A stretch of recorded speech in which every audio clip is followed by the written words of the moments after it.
As soon as our hero closes his eyes, a world he longs for appears. And it's a peaceful world, it's beautiful, it looks amazing, with a touch of combat. Our boy's been having the same dream world for the past 17 years of his life. Our story begins in a convenience store called Su.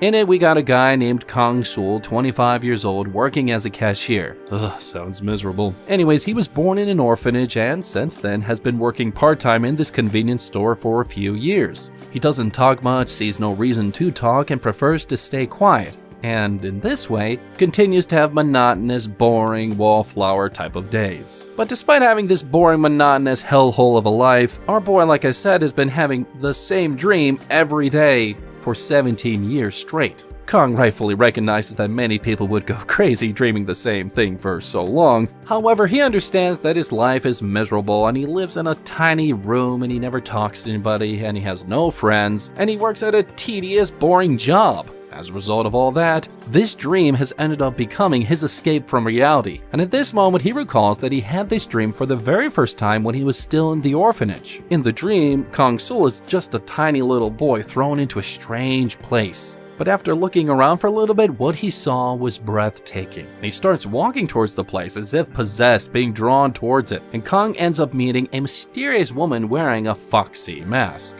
And this mysterious lady is super friendly, is like, oh, you new here? Come follow me, I'll show you around, basically. And he follows this woman, and the boy arrives at a hall with several people also wearing masks. That's a little creepy. And they were all playing some kind of game. And the girl interrupts them and announces that there is a newcomer. And in this dream, the protagonist appears to be an adult, suddenly, out of nowhere. Of course, that's usually how dreams work. But in addition to all that, he's wearing strange clothing along with a mask of his choice. And since all of this seems to be somewhat psychedelic, the boy adopts the name Snowman as some kind of pseudonym, because it's a dream, right? It's not real. The woman asks the boy to select the game piece that he will move. Surprised, he realizes that he is also going to play with these weirdos that he's never met before in a dream state. At that moment, a character selection window appears with various classes and attributes to choose from, and I love this part, this is so cool. So he decides on the mage class, good choice, with a nice attribute, and thus his character is created. The man with the lightning mask says it was a good choice, and that is how Kang's first game began. And the other players are super friendly, super helpful, encouraging, but they also seem very experienced in this game. And after some time, they reach the final stage. And one of them tells Snow to use his attack now, and he rolls the dice, then our hero thinks he just needs to choose one of the options. These being flying, creating a smoke screen, grabbing Thorn's foot, or convincing the enemy. Quickly, Khan chooses the third option, which is to grab Thorn's foot using ice magic. His character does it. With powerful, freaking awesome looking magic, he manages to freeze the monster's feet, and his companions comment that it was a great choice. And then the man with the plague doctor mask rolls the dice as well, summoning some kind of knight who looks eerily like the Goblin Slayer, but moving on. He strikes the giant monster with his sword. And after that, a notification appears that the boss has been defeated, and in this way, the adventure comes to an end. And at that very moment, the blonde girl says they're all done, they've finished, and asks if they like the world of eternity. And the boy realizes that this game is incredible, it's super cool, it's fun, these people are awesome. None of it is real, of course, because it's a dream, right? Anyways, but he loves this game because of the strategy and also the luck involved. And suddenly, this lightning masked man calls out to Snow, asking if this now adult Kang wants to form a group with them tomorrow. And without thinking twice because it's a dream, right? Our protagonist accepts because it's not real. Right. Anyways, from that day on, our boy was able to enjoy the world of eternity, and he had so much fun, and no one in the real world would believe it. And then the scene shifts, we're in a nursery, he's back in his world, and one of the kids calls him crazy because apparently he told him about the world of eternity. And they say that, this doesn't make any sense, it's not real, this is a bunch of hooey. And one of the other kids question if this even makes any sense and it's not real. Yeah, Connie made the mistake of talking about this dream to his friends at the orphanage, and obviously no one believed him. And kids are never nice, are they? The boy was never much of a talker, and since he spoke of something impossible, everyone called him a liar. And now we're back to present day, and Khan's finished another boring day at work and is ready to sleep and escape to a world that actually means something to him. And he wonders as Snow if everyone is already there ready in his dream to play, because this place is his only refuge. And after falling asleep, he ends up in that mystical place once again. And there they are, his companions are there ready to go, waiting for him. And it's at that moment our protagonist realizes that he's in a place where he actually belongs. Because the real world sucks, but this dream world is amazing. Side note, throughout these 17 years, but he felt that if he discovered the secrets, he would know. During these 17 years of having the same dream again and again, our hero couldn't help but wonder who these people were and wondered if maybe they were even gods. But he was terrified to ask details about it because he was worried if he did, he would not be able to return to this world because this place is the one thing that truly matters to him. He's like terrified to ask. That is so sad. Anyways, he says it doesn't matter whether they're demons, angels, or whatever they may be, because he always has fun playing with them. And the only thing that keeps him going is this game. Suddenly, someone asks everybody to be quiet. It is the lightning masked man, who comments that Snow is going to have a solo adventure due to the great mage from the last adventure. Another says that even though the pieces were incredible, none of them were good enough to achieve Ascension. Ascension is like surpassing the heavens, gaining godhood basically, being the final adventure granted in the game. Kong managed to create several legendary characters over these 17 years, and oh man, they all look so cool, which in turn gave rise to Kong's soul, who refers to himself as Snow, as their idol. And then we see him thinking about the news about the test version of this game that ends today, and wonders if the official game will, by any chance, begin. And he also thinks back, knowing that if he had more time, he could have created the supreme 31st piece, which would have contained all of his experience from the 17 years of gameplay. At that moment, the blonde girl says that there will be an official version of the game starting tomorrow, and that their dream will become reality. The lightning masked man says it took quite some time, but now it's finally time to take revenge on the insects that put them in this situation. What does that mean? I'm picking up bad juju vibes. Curious, our boy wonders about the divinity of insects and questions the meaning of it all. But I shrugs it off, thinking he shouldn't have to worry about it because it's a dream, right? And he focuses on achieving his ascension. And in these 17 years, only 9 of the 37 pieces he had made came close to challenging ascension. And now this is it. This is his last chance. He takes a second and rolls the dice, saying that everything is on this roll. However, the result ends up being a 1. A flow of mana suddenly flies backward, and due to its reaction, his piece, the character called Milan, receives a massive mana shock. Upon being hit by the mana, he ends up stumbling backwards and falls down the stairs into the void. Anyways, the system notifies him that he's failed to ascend. And the blonde girl's like, oh, don't feel bad, it's a shame. And another comments that this was the 10th attempt and that it ended in a really disappointing way. Kong ends up in shock at the result, and the system asks if he will give up on Milan's adventure. Without thinking too much about it, the boy selects the option to give up. And then the system notifies that the adventurer will continue on his own destiny. Everyone in the group tries to console him over what happened, telling him that, hey, it's okay, don't worry about it. And they all leave the hall. And Kong thinks that it's a real shame, but at least he really enjoyed playing this game with his, well, imaginary friends. And that's how the world of eternity came to an end. Well, that's what he thought, because suddenly he ends up in a crazy dream again. He gets snapped back, and at that moment someone yells, announcing that the main character is here. And all of his friends are there, but they're yelling at him, screaming at him, saying that he's this worm that fooled them into thinking that he was a god. He's like, what the frick is going on? And our hero realizes that he has become a piece on the game board. And at that moment, the blind man orders that our guy must be captured. And suddenly a collar ends up restraining our hero and electrocuting him badly. Now he's exhausted. And he wonders, why are they doing this? How is this even real? Millions of thoughts are flying through his brain. And everybody starts cursing him out, and one of them says that this human deceived the gods, and they need to finish him off. Jeez, if they do, this is gonna be one short story. Hearing this, our boy becomes even more confused and terrified, but before he can react, he ends up receiving another shock, interrupting his thoughts. The man with the lightning mask says that the boy's end has come. It's time for him to die. And now he's looking terrified, and Snow wonders if this is really how he's going to die? But at that moment, a gray shortcut-haired man arrives, walking up to the scene looking all cool and awesome, and the blonde-haired guy asks the gray-haired dude called Kodon what does he want. And he says by the looks of it, everybody seems a little too nervous, and he smiles and tells everybody to calm down. Kong notices that the man was always around when they played and wonders if he has come to maybe help, maybe? Fingers crossed? The man questions them. How can they spill a human's red blood in the heavens? That would dirty the place. They're disgusting. They're humans. You shouldn't do that. It would be the equivalent of throwing trash onto their bed. And after saying that, he suggests that they return the boy to his place. After hearing this, everybody is shocked, arguing that it makes no sense at all. And Kodan then asks if everyone has forgotten what day it is today. And this question leaves everyone confused. They're all like, what does he mean? But that's when a girl says that today is the day the harvest begins. Smiling, the man explains that sending the boy back will make him die as a sacrifice, turning the official version into reality. Upon hearing this, Kong becomes even more terrified. Seeing the boy on his knees, one of them wonders, how did this guy climb all the way up to heaven and not know anything?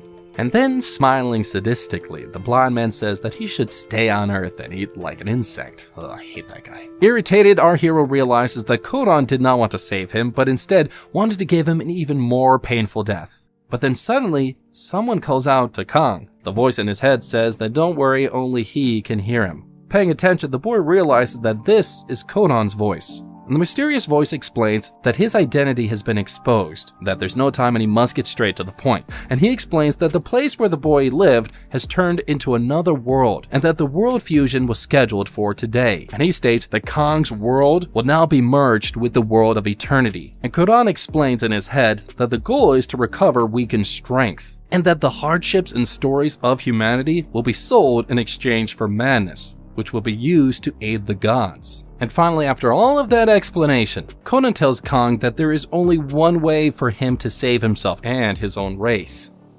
No pressure. He needs to achieve the ascension that he had just failed. And he says to him in his mind that if he gathers as much madness as he possibly can, maybe that will be of help to him. But he tells him to lie low though at the same time, because if he gets too loud and talks about the events in heaven out loud, this will give the gods a reason to intervene and just, squash him right here and suddenly bring an end to our story. Man, that would suck. Conan then wishes Snowman good luck, hoping that one day he meets him again. And at that moment, the suave, cool-looking Kodan walks over, does some sort of magic voodoo thing, and opens up a portal onto the ground. Turning on his acting skills, he smiles and says that now they will watch how this mere insect fights, and in the end, perishes. And then he throws the boy directly into the portal without hesitation. And after that, Kodan suggests that everybody go collect a little bit of madness. Meanwhile, our main character here is injured, but he's grateful to be alive. But even with everything that just happened, he still does not fully believe that these people were gods and that they truly existed beyond his dreams, because that would just be like,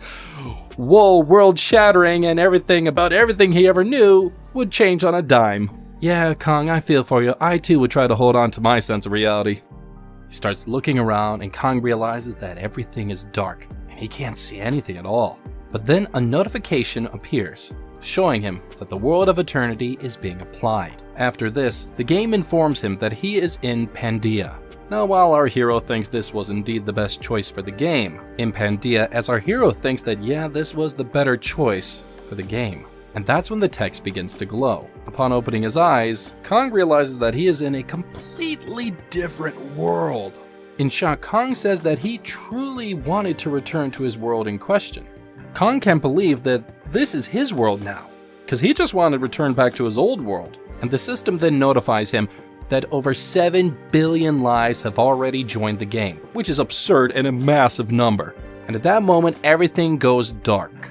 And at this point, he realizes that all people from the world he lived in have truly merged with the world of eternity. Desperate and pissed off, which, I'd be a little pissed off too, terrified but also pissed off, our boy understands that this game is not a dream, it's reality. That's when he calls the blonde man who called him an insect a worm. This makes him so mad, clenching his fist. He says they wasn't fair. They discarded him. They rejected him from the very moment they realized that he was a human. Remembering his childhood, he thinks about how he shut himself off from the world because of indifference and disillusionment and the cruelty of others. And then it hits him. He has been betrayed by the only people he ever trusted. And he realizes that it was only because he was a human, a mere human. And with a face full of fury, Kong declares that he has the right to be angry and calls the gods trash. Selecting his character, he says that he will do what he has done best for the past 17 years, and that he will become the ultimate 31st piece in the game. With his character Snowman, He picks him to be a shadow summoner, and the boy declares that he will reach where the gods are through ascension. In that moment, Kong realizes that he cannot create another character if his own dies, as the worlds are intertwined. Determined, he selects the summoner option from the magic class, choosing Shadow as his attribute. After that, he picks his nickname, Snowman. And once the setup is complete, he receives his first adventure, a random mission in the forgotten ruins of the moon. And very quickly he remembers that it was actually an extremely difficult mission and that he has to complete the mission on site. The forgotten ruins of the moon are filled with traps, making it quite disadvantageous. Since shadow summoners move slowly, and Kong has invested all of his points into wisdom, so he's slow. As he walks through the area, he thinks that he honestly maybe should have chosen a different class if he had known that this would be the first adventure. Looking around, he notices that he feels different compared to when he used to roll the dice. It's his body and mind that are at stake, and he recalls that there are specific options to open the ruins door, and suddenly a screen appears displaying a complete step-by-step guide of what he needs to do. And after reading everything, Snow feels relieved, as nothing has changed compared to the test version so far. And without a second thought, the boy walks up to the left lever and pulls it, and instantly the giant doors slowly open. As he steps inside, Kong senses that something is off. Recalling from the game, he understands that he must step on the pattern tiles in a specific order. If he makes a mistake, the traps will be activated. But our boy is pretty confident because, well, he clearly remembers what he did in these past 17 years of playing. And looking at the inscription, he recalls that there was a password, but he really can't read it because he lacks archaeology and theology talents. But he remembers the key points of the riddle, where the pattern was lion, moon wolf, and sheep. Without overthinking, the boy takes his first step onto the lion tile, and seeing that nothing happens, he takes the second step towards the wolf. Feeling confident now, Kong dashes at an insane speed and clears the path. And the system notifies him that he has completed the first gate of the forgotten ruins of the moon, and gives him the option to stop here and claim his reward. However, he understands that if he stops now, his rewards won't improve, so he decides to continue. At the next gate, Kong believes that this is the essence of the ruins, and that he simply needs to force his way through. However, he is startled by the sheer size of the place and wonders if it was always this long. Additionally, all his memories are useless, as these traps are randomized with every attempt. Looking at his reflection, Kong notices that the blonde's wound left a mark.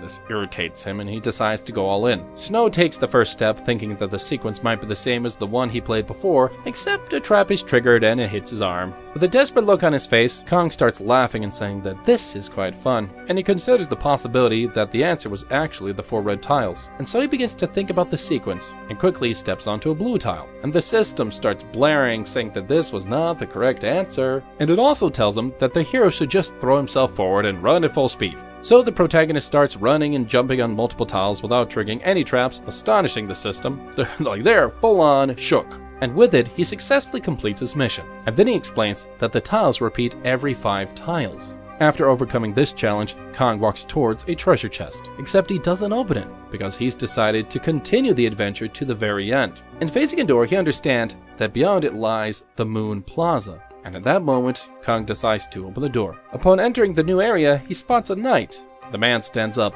stating that the boy is arrogant for daring to enter this place. This is Karuna. Ooh, he cool looking. The Knight of the Moonlight, a character Kong has played in the past. Quickly, the knight attempts to strike, but Kong dodges, and suddenly several tiles appear. Seeing his enemy approach, Kong decides to step on the red lion tile. The red tile reduces the amount of moonlight surrounding Karuna's sword, and swiftly the boy steps on more red tiles to slow the knight down. However, the effects of these tiles only stack up 3 times in a row, so he decides to step on the black sheep tile, which activates mechanisms that damage the knight. Frustrated, Karuna acknowledges that the boy is quite skilled, and at this moment the knight starts to take the fight more seriously.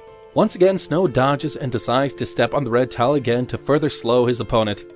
I'm so glad he knows what to do. Holy frick. Anyways, flashing back to the past, Blonde remarks that the damage from the black tile is minor and they also trigger Karuna's death pattern. In this, he questions why did he adopt such a strategy, considering that his character could die. But back in the present, the knight ends up being hit, and Snow states that he uses this strategy because it's how it must be done, and as a result, the knight ends up wounded. But from it, his stats level up, and Karuna gets ready to deliver his final blow in a desperate attempt to survive. However, Kong steps on the blue tile to protect himself from the attacks, and after that he manages to dodge Karuna's strikes without too much difficulty. And in the end, he steps on a black tile, causing a bolt of lightning to emerge from the ground and strike the knight. Without thinking twice, he steps on it again and thus finishes off the knight. And that's when Kong approaches Karuna while commenting that there was a reason he needed to defeat the knight. Smiling, he uses shadow summoning. And this way he turns the knight into a sort of shadow zombie thing under his command, even though it's 80% weaker than the original. And after that, Kong goes to the chest to check his rewards. Hoo-hoo! Stuff! We love stuff. Upon gaining points, he invests in his stats, increasing intelligence. Additionally, he also receives the Moonlight Sword, which is of rare rank, along with the Full Moon Staff, also of rare rank, with the bonus effect of increasing stats by 5% during the night. Hoo-hoo, that's useful. He also gains the Moon Seed, a consumable with unknown effects. After collecting his rewards, Kong heads toward his next adventure, called The Five Good Brothers. In the world of Eternity, a terrifying troll tribe lives in the southern mountains. They're called the Stone Truth Tribe, led by Jamad, known as the Tyrant. The mission's objective is to eliminate one or more of this tribe's leaders, and if the boy fails, he's done for. Kong finds no one around. At this, the system warns him that he has only 20 hours left, which shocks the hero. And to scare him even more, the game shows that several players have died simultaneously. Our hero is hiding and notices that the tribe only raises the green flag in a specific situation. And that situation is when the Harvest Festival occurs. Looking around, Kong sees several lifeless humans. Irritated, he tells himself that there's no use crying over spilled milk. Being alone, he cannot use many strategies. Opening the mission menu, he sees that he must attack the tribe's residences and wait until nightfall, and explore the surroundings to gather information. He also sees that the remaining time is only 20 hours and 39 seconds. And to scare him even more, the game shows him that countless players have already died practically at the same time. Walking through the forest, he sees that the first option is to attack the tribe residences, starting from the lower level. The second option is to wait until nightfall to gain an advantage, but given that he is alone, it wouldn't be much help. And finally, the only remaining option is to explore the surroundings to gather information. Kong understands that among the things that could provide information, the ones he particularly needs to find are the exiles of the tribe within the Stone region. The mountains have a total of 5 peaks, and at the highest one, the exiles reside. And it's said that on the lowest peak, someone is hiding from the tribe after being exiled. While walking through the forest, he comes across some bells tied to a tree, and this he realizes that they're probably using as some kind of alarm. And someone ends up spotting him and calling him a human and asking who he is. Kong says he's not dangerous, but the ogre replies that he's still a human. Fearfully, the monster stammers, telling him to not come any closer. And then he asks if by any chance he came to do something to him. At this, 4 options appear: threaten, explain that he's lost, ask for help to exterminate the tribe, or request shamanic teachings. Looking closely at him, Kong asks if he's injured. And at this, he says that he has several wounds from a disease. Being an infectious disease, it would be best for him to keep his distance. But Kong argues, saying that he wants to know more about the monster's story and why he is in this place. Curious, he asks which story he wants to hear, and Kong replies that he wants to hear all of them. At this, the system notifies him that the abandoned one has lowered his guard. And then Kong decides to follow him into the forest. And he says that in the past, a contagious disease came from the mountains, a deadly illness. So the tribe's ancestors decided to establish an exile rule, which involved banishing the sick to places far from the tribe and the village. Then this monster says that his mother was one of those exiled while she was pregnant with him, and she begged to leave the child with the tribe, but it was not allowed because the ancestors believe he would cause another epidemic. And then he says that his mother cursed the tribe until her last breath, wishing for all of them to simply disappear. Confused, Kong asks what exactly should disappear, and in response, the troll says that the Stone-Toothed tribe, the epidemic, and even himself should disappear. And he explains that the reason he took these books and studied them was to learn about the disease. He clarifies that he doesn't know of any incurable disease, but if he can obtain an ingredient he has yet to find, he may be able to cure himself. This ingredient is called the corpse finger mushroom, and it should exist somewhere in this mountain. However, he mentions that his bones are a problem, and he can feel their odor worsening as the disease progresses. Upon hearing this, Kong asks if he can find the ingredient for the monster. Smiling, the troll comments that he must make a small deal. On his knees, the troll says that if Kong can bring him that mushroom, he will do anything. and Kong understands that the side quest they abandoned is more special because it adds a helper to the piece. And in this case, the helper assists the piece enthusiastically to strengthen the relationship built. So he thinks that if he can turn the abandoned into his helper, he might be able to reverse this hopeless situation. Sometime later, Kong appears exhausted after walking for so long. From the top of a mountain, he recognizes there is nothing nearby, and the game presents 4 options: wait, search the area, return and tell the truth, or check if the environment is suitable for the mushroom to grow. And at that moment, Kong remembers that 7 years ago he had also come to this exact place with a piece and ended up dying due to his inexperience. And in this case, the Conjurer is a class with little strength and agility, making it unsuitable for finding an item through physical effort. And suddenly, a loud noise reaches his ears. At that moment, the mushroom appears on the mountain. So, Kong decides to use the shadow ability to retrieve it. However, he struggles immensely and decides to focus. And with great care, he manages to use his hands to precisely grip and pull firmly. And with little difficulty, he obtains the item he was searching for.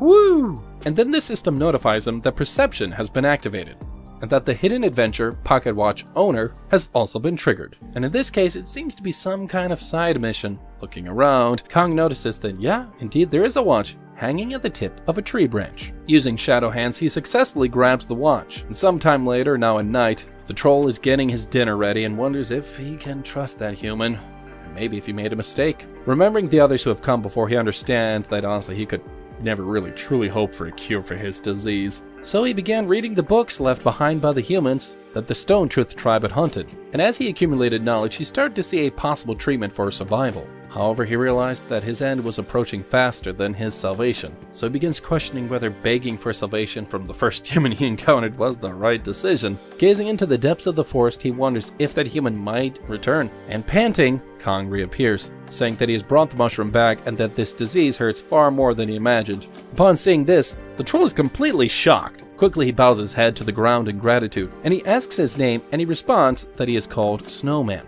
Introducing himself as Mael, and the troll says that for now, he will provide the help that Snowman needs at this moment. With tears in his eyes, he swears he will never forget the help that he received from Snowman. Then the troll asks if there's anything he wants, and in response, Snowman says that he is avoiding facing the troll tribe directly, and asks if there's a way to defeat him from within. And Mael thinks for a minute and then says that there is something that they can try. Sometime later, Kong is preparing to infiltrate the tribe's territory. During the great festival, a sacrifice is offered to the Earth Dragon, whom the Stone Teeth serve.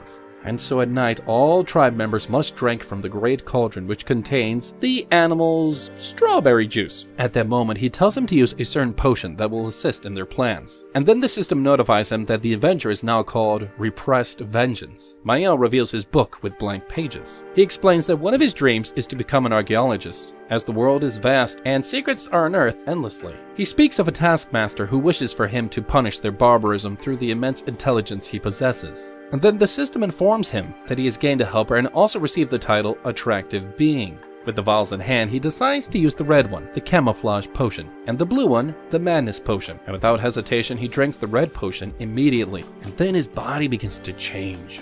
And Kong ends up seeing 2 ogres in front of the entrance guarding the place. And they quickly ask him what is he doing there, and Kong says he's super sorry and will quickly join the rest of the group. They call him an idiot and tell him to get in quickly. And after climbing a long path, he finally reaches the place of the ritual. He approaches one of the guards and says that he would like to contribute some of the strawberry blood that he's managed to collect. Arguing, he claims that this is the strawberry juice of the white-horned arago, which is definitely useful. So the troll takes it and says that he will pass it along for verification. And he heads right over toward Lord Magada, saying that there's someone who wants to offer the red juice of the white-horned arago. After smelling it, the master states that it's legit and it can be mixed in.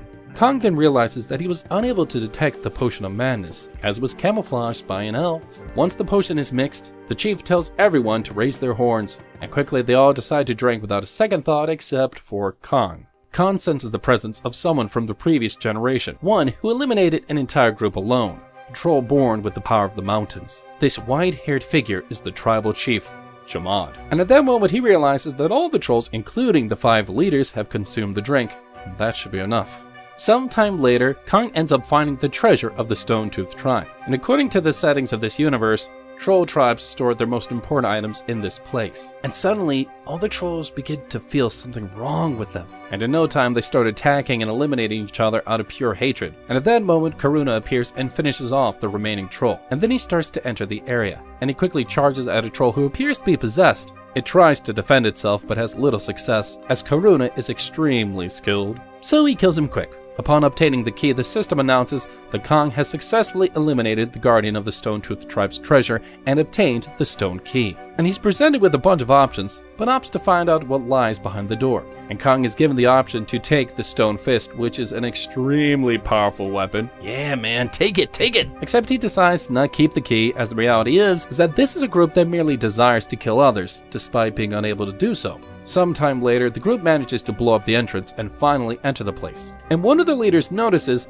that the Stone Fist is still in place, which means it hasn't been stolen. The supreme leader of the tribe then questions whether one of their men has forgotten that their ancestors bound them with the curse of brotherhood. And sometime later, the red-haired troll realizes that his shelter is completely destroyed. Looking deeper into the cave, he senses something unusual. It is Kong heading in his direction. The troll, now furious, realizes that this is the one responsible for causing chaos within the tribe. And at that moment, Kong orders his knight to finish off the troll, and he does. And this is going by so easy. And at the same time, the entire tribe begins to turn against one another in battle. And one day later, a group of ogres approach the chief. They are the brothers of the great leader. Meanwhile, Kong is calmly cooking his food, and he even uses the moon seed, which has the special ability to wither in various ways. After his meal, the system notifies him that the special effect of the moonlight seed has been activated, and now he can use the volatile ability Moon Phase for a day. At the same time, Jamad stands before his brothers who are questioning him, and one of them says that he is suspicious and must tell the truth. Then he asks if he is the one who took advantage of the chaos and killed a feline creature. At that moment, Jamad realizes that the likely reason everyone descended into madness was the strawberry juice they drank some time ago. And without hesitation, he uses his Stonefist gauntlets to charge at his brothers. With little difficulty, all three are swiftly eliminated by Jamad, who then confirms that he was responsible for everything. Quickly, several trolls rush towards him, but they too are effortlessly eliminated. It is then later revealed that Jamad has developed a heart disease, and his current vitality will continuously decrease, preventing him from regenerating. And at that moment, Jamad now realizes that he is now the sole leader of the tribe. Interrupting his thoughts, both Kong and his knight appear at the scene to challenge Jamad. Furious, this troll realizes that this was the human who orchestrated everything, and Karuna ends up being influenced by the moonlight and enters the second phase of the half-moon light. And the tribal chief then asks if Kong desires the mountain. Quickly he charges at Kong, but the knight manages to intervene, and from a distance, Snowman notices that both are evenly matched. At the moment, he sees, though, that Karuna is beginning to retreat slightly, which is causing problems. And he realizes that the personality of the Shadow Summons is very painful, and that 20% of Karuna's power is just enough to keep him on equal footing. And then he understands that the leader is probably weakened by the curse of resentment. And at that moment, Jamad lands a powerful blow, and Karuna staggers back. Immediately, Snowman warns him that Jamad is getting ready to create an earthquake in the area. When the ground is struck, several stones are hurled towards the knight, who manages to dodge them. And then Jamad charges at Karuna, who quickly protects himself with his sword.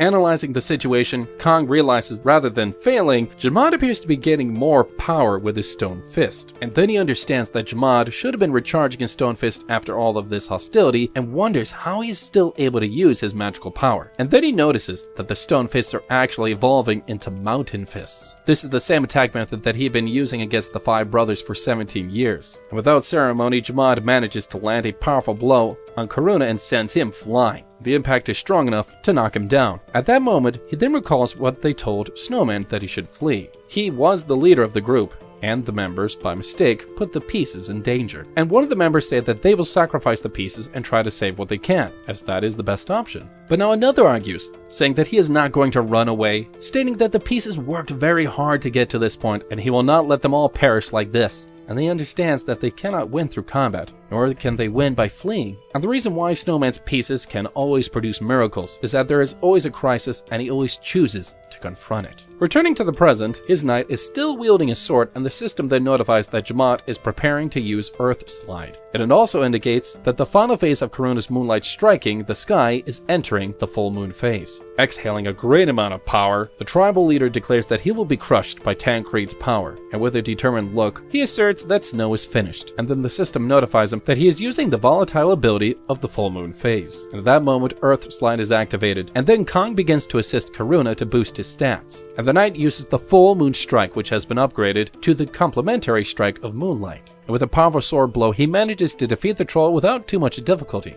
The mighty behemoth of a troll, now on his knees, asks the hero to take him. Struggling, he says that he cannot end it here, and that there are still things he needs to do. Before he can finish his sentence, Karuna goes and finishes him off. The system then notifies that the mountain flame, Jamad, has cast a curse on Snowman. And at that moment, Kong contracts a skin disease, causing all his stats to decrease by 30% for 1 week. But the good news is that he managed to achieve the feat of the 5 evil brothers, earning the title Demon Who Came with the Dawn. And he also earned the title Demon of the Early Hours, and the effect of his stats increased by 3% from midnight to sunrise. And Kong understands generally monsters hate becoming shadow summons. But hey, Jamad ended up asking to be taken. Without a second thought, Kong then declares that he has no choice, and if he doesn't harvest here, that's half a victory. So he orders this demon to serve him, and it does. Except the troll responds that he still has something he needs to do first, and he states that he must collect the bodies of his brothers. And Jamad then uses witchcraft absorption to absorb Magada's witchcraft. And his evocation now produces 74% of the original strength.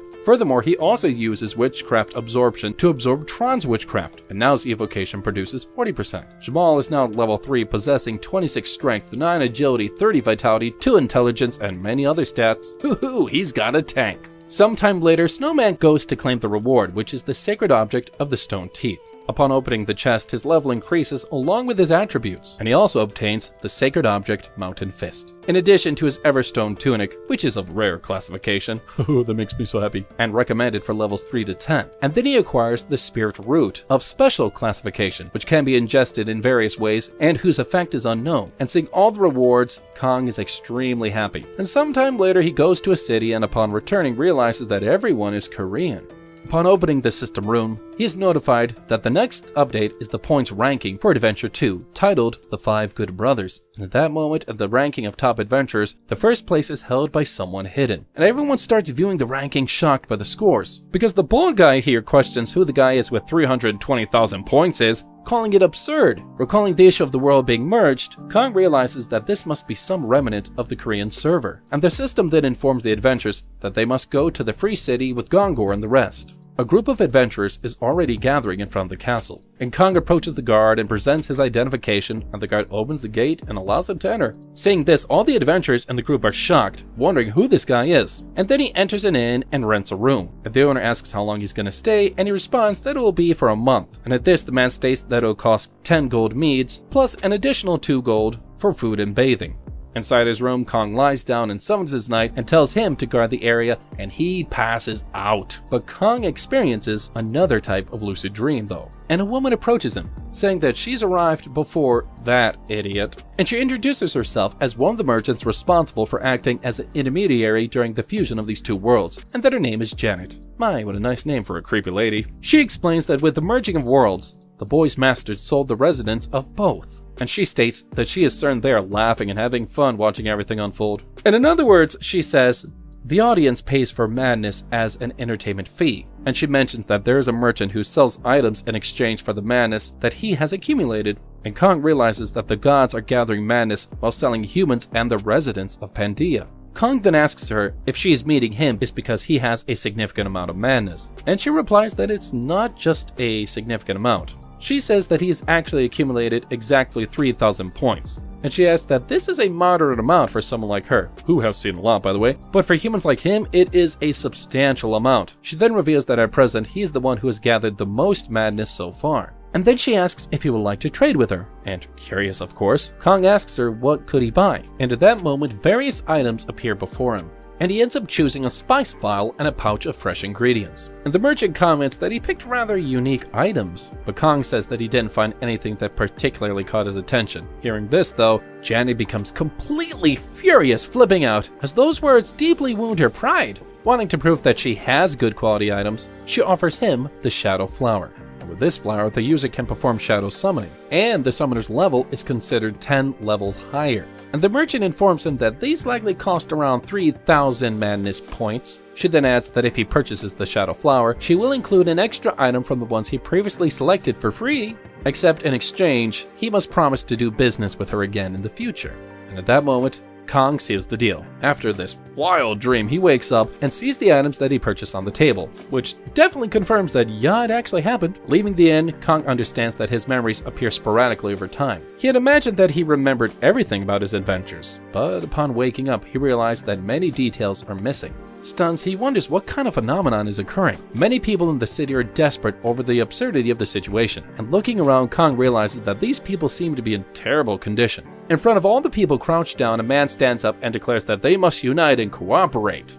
And Kong uses his perception and notices that the power of influence has changed. The man giving the speech states that he is certain everyone knows that the person who ranked first on the leaderboard chose to remain anonymous. However, he reveals that this tall, strapping big jack dude before them is in fact the one who secured the first place in adventure. And he announces that he is planning to create a great community, an organization formed by humans to protect others. At this, the man acknowledges that their goal may be to protect one another, but he knows it will not last long. Someone skeptical in the crowd declares that he doesn't trust anyone with such a task. Kong, seeing all of this, thinks that after 17 years he spent in the orphanage, these were the only things in life he received, always being excluded by those he trusted, and a few years later he goes to the training center for classes in dark profits. And Kong tells the hooded figure that he is there to strengthen his own abilities and learn a new one. And deep inside the facility, he notices a glow coming from the skill tree. And Snowman decides to improve his most important skill, Shadow Summoner. And he understands that the next level requires 4 points. And with that, he can increase his current stats by 5%. But the system quickly informs him that he does not have enough points. Poop.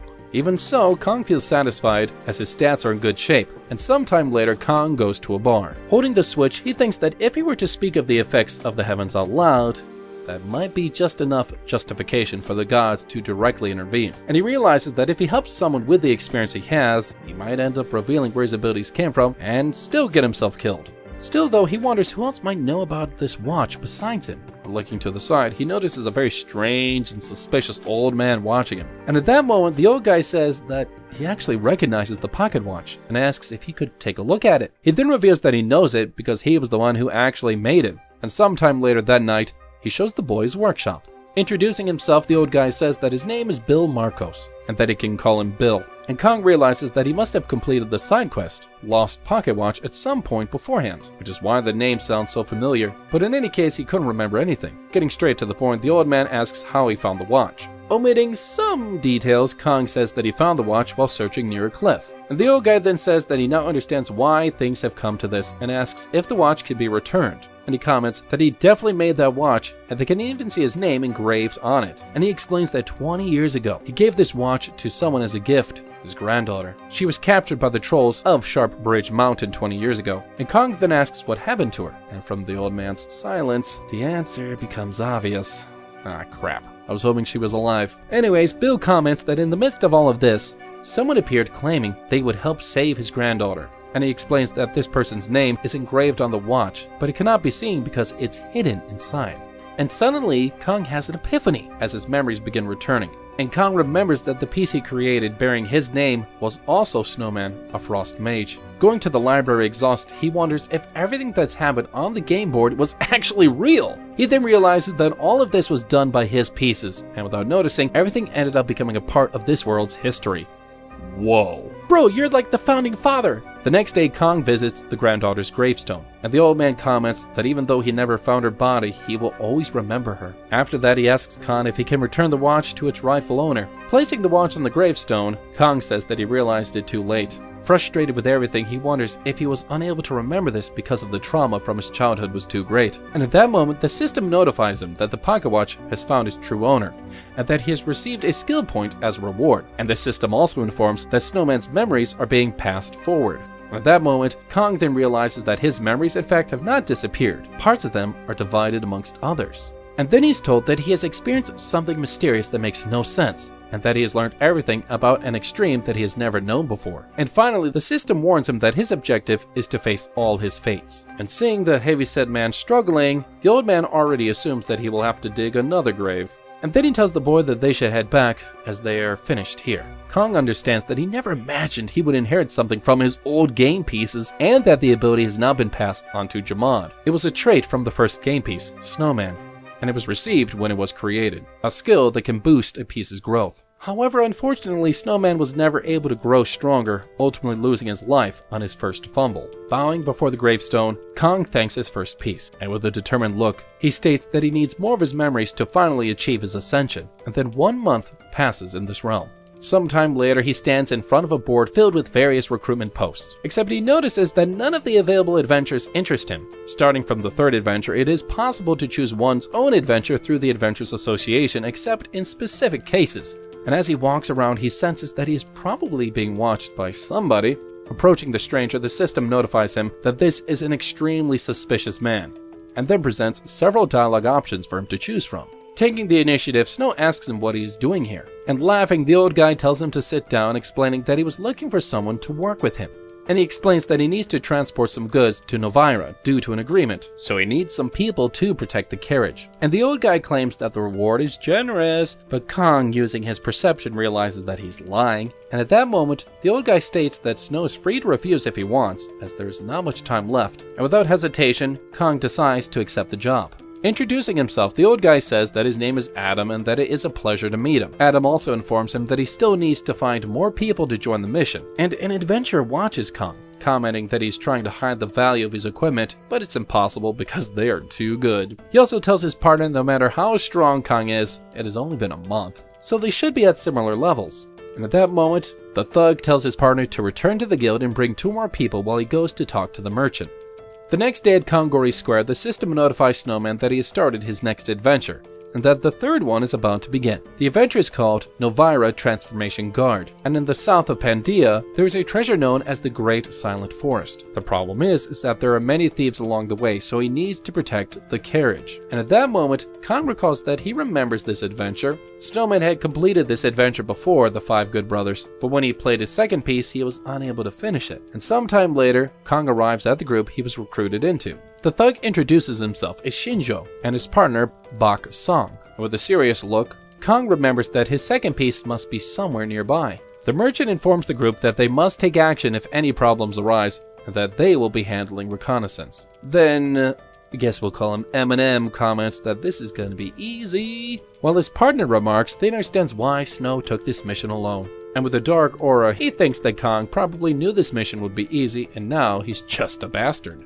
However, Snow understands that while the mission may seem normal at first, the difficulty becomes hellish towards the end. That's why his objective is to find traces of his second piece in this adventure. And a short time later, they're in the carriage when the troublemaker asks Kong about his class. With his arms crossed, Snow replies that he is a summoner. And another adventurer starts laughing, asking why such a job even exists, and calls his class boring. And then at that point, Mr. Rock Lee cosplay wannabe guy over here asks if the summoner has joined any guild yet, and he replies that he has not. And the Kaiki one mentions that they're a part of the Predator Guild, and that if he's interested, he can visit their base after the mission. And that's when Kong recalls when his first and second pieces took part in this adventure. In both cases, abnormal events happened, both on the same day at the same time. And that's when he realizes there is a high chance that everything will happen again. And sometime after nightfall, the whole group is gathered around a campfire. And as Snowman drinks, the system notifies him that knowledge has been activated and that he detects a strange smell coming from the alcohol. Breaking the silence, the merchant announces that there have been a few small changes to their plan. Already affected by the drink, one of the men asks if they need to stop somewhere before heading to Novira. Pretending regret, the merchant claims that the decision has already been made and that there's nothing to be done about it. However, he assures him that he will triple everyone's reward, with each person receiving 600 gold. Shocked, the troublemaker remarks that anything is worth it for that price and asks where they need to go. What an idiot this guy is. Sensing something strange, Snowman glances to the side and realizes they are walking into an ambush. And suddenly multiple arrows are fired at the group. And at that moment, Kong takes cover to protect himself. And in shock, the thug questions what the hell is going on. Lying on the ground, the merchant explains that there is a canyon nearby and that they can get rid of those people if they were to run to the Silent Forest. Irritated, holding a blade in his hand, he states that if everyone wants to live, they must do as he says. Shortly after, the group sets off on horseback towards the place mentioned by the merchant. And then, the bully tells Rock Lee to not close his eyes and calls him a bastard. The system then notifies him that the main content of guarding and transporting to Novira has changed to carriage and movement. Meanwhile, the carriage and the 2 adventurers realize that their companion is gone. One of them calls for Snowman's attention, saying they should work together to escape the area. Except Kong asks why should he do that, and quickly both of them end up succumbing and falling to the ground. Standing, Kong says that the man should not secretly drink anything given to him by a stranger, and looking back he notices several people on horseback heading towards their carriages. With his right hand, Kong gets ready to use shadow magic, and he ends up summoning Jamad to assist him in this fight. Both jump off the carriage, while the man falling to the ground begs to be taken along. Except Kong asks him why should he do that. The merchant then tells them to hold on tight and accidentally ends up skidding with his entire carriage after hitting a rope. Injured, he tells everyone who is still alive to get up immediately. One of the men in this case recognizes the merchant. The merchant in turn asks his opponent to cooperate with him, stating that he will be treated better than by Borgo, except the man argues about whether he will be able to protect him when Borgo comes after him. And since they obviously do not reach an agreement, they decide to fight each other, and everyone begins fighting fiercely. And from a distance, Kong simply watches, saying that he'll only waste energy if he fought now. And he remembers that there's a certain individual near Novira who is well known for hunting ruins, called Borgo. And one of his subordinates, Cujo, who was dissatisfied with Borgo, had discovered a map of a different ruin while exploring an area. And when Borgo found out, he sent people after him. But Cujo had already fled to Kongori. And in the translation, Cujo possessed. Opening the entrance to the ruins required only 5 living sacrifices. This means that he and Baksang's group were not heading there as guards, they were offerings. But the problem is, if a fight broke out between the two opposing groups, no one would survive. And after the battle, Kong approaches them. And the Kong begs to be saved, but Kong argues that he is already dead. Laughing, the man admits it is true and says that he has already lost a lot of strawberry juice. He also says that a brutal inhuman monster will arrive soon, and when that happens, Kong will die anyway. Looking at the map of one of the ruins, Kong realizes that it looks similar to the one he knows, but the line is drawn differently. At that moment, the merchant says that the ruins have already been marked by Borgo, and that eventually, Kong will also give in to his desires just like he did. However, Kong states that this will not happen, as he has complete control over his own desires. And then he decides to head towards the ruins after stealing the map. Meanwhile, it's revealed that both bullies survived by sheer luck. Looking to the side, both notice the presence of horses approaching, and one of the men wonders who the bastard is this time. And in this case, oh shit, it is Borgo who has arrived at the scene. One of Borgo's men reports that they have found Cujo, and the leader then simply grabs the man's body by the head, and after throwing him to the ground, he states that he found neither a map nor its translation, and suddenly the adventurers arrive, begging for their lives. However, the leader simply asks them to say where the map is. Trembling with fear, they say he truly does not know, and thus he is executed very quickly alongside his friend. The man with the cap crying says that a man named Snowman was in the carriage with him, and that he is sure Snow was the one who took the document. And with a murderous look, Borgo asks if there's anything else, and the man with the cap says that Snow is a summoner. Without even showing the slightest bit of mercy or gratitude, Borgo executes the man right there on the spot after obtaining the information. And on top of his horse, he declares that he must go after Snow immediately. And while all of this is happening, we see Kong standing before a gate. He looks around and he begins to recall this place, and finally he finds his statue. And after turning it clockwise, the door begins to open. But Jamad manages to intervene, and the troll states that the pursuers will arrive soon and they must hurry. Passing through the door, the system notifies them that the next adventure is beginning, the Room of Self-Control. And in this case, the object of the adventure is to escape from the pursuers of the Room of Self-Control and eliminate all of them. Reading the mission details, he understands that to open the door, he must offer the strawberry juice of 5 innocent people, except he refuses to do so and tears up the message. And he argues that this is wrong because it does not mean 5 innocent people, but rather 5 drops. And after pouring 5 drops of strawberry juice, the door opens and proves that he was right. The system then announces that the pursuers are arriving and grants him 200 madness points. The men of Borgo finally arrive at the wooden door.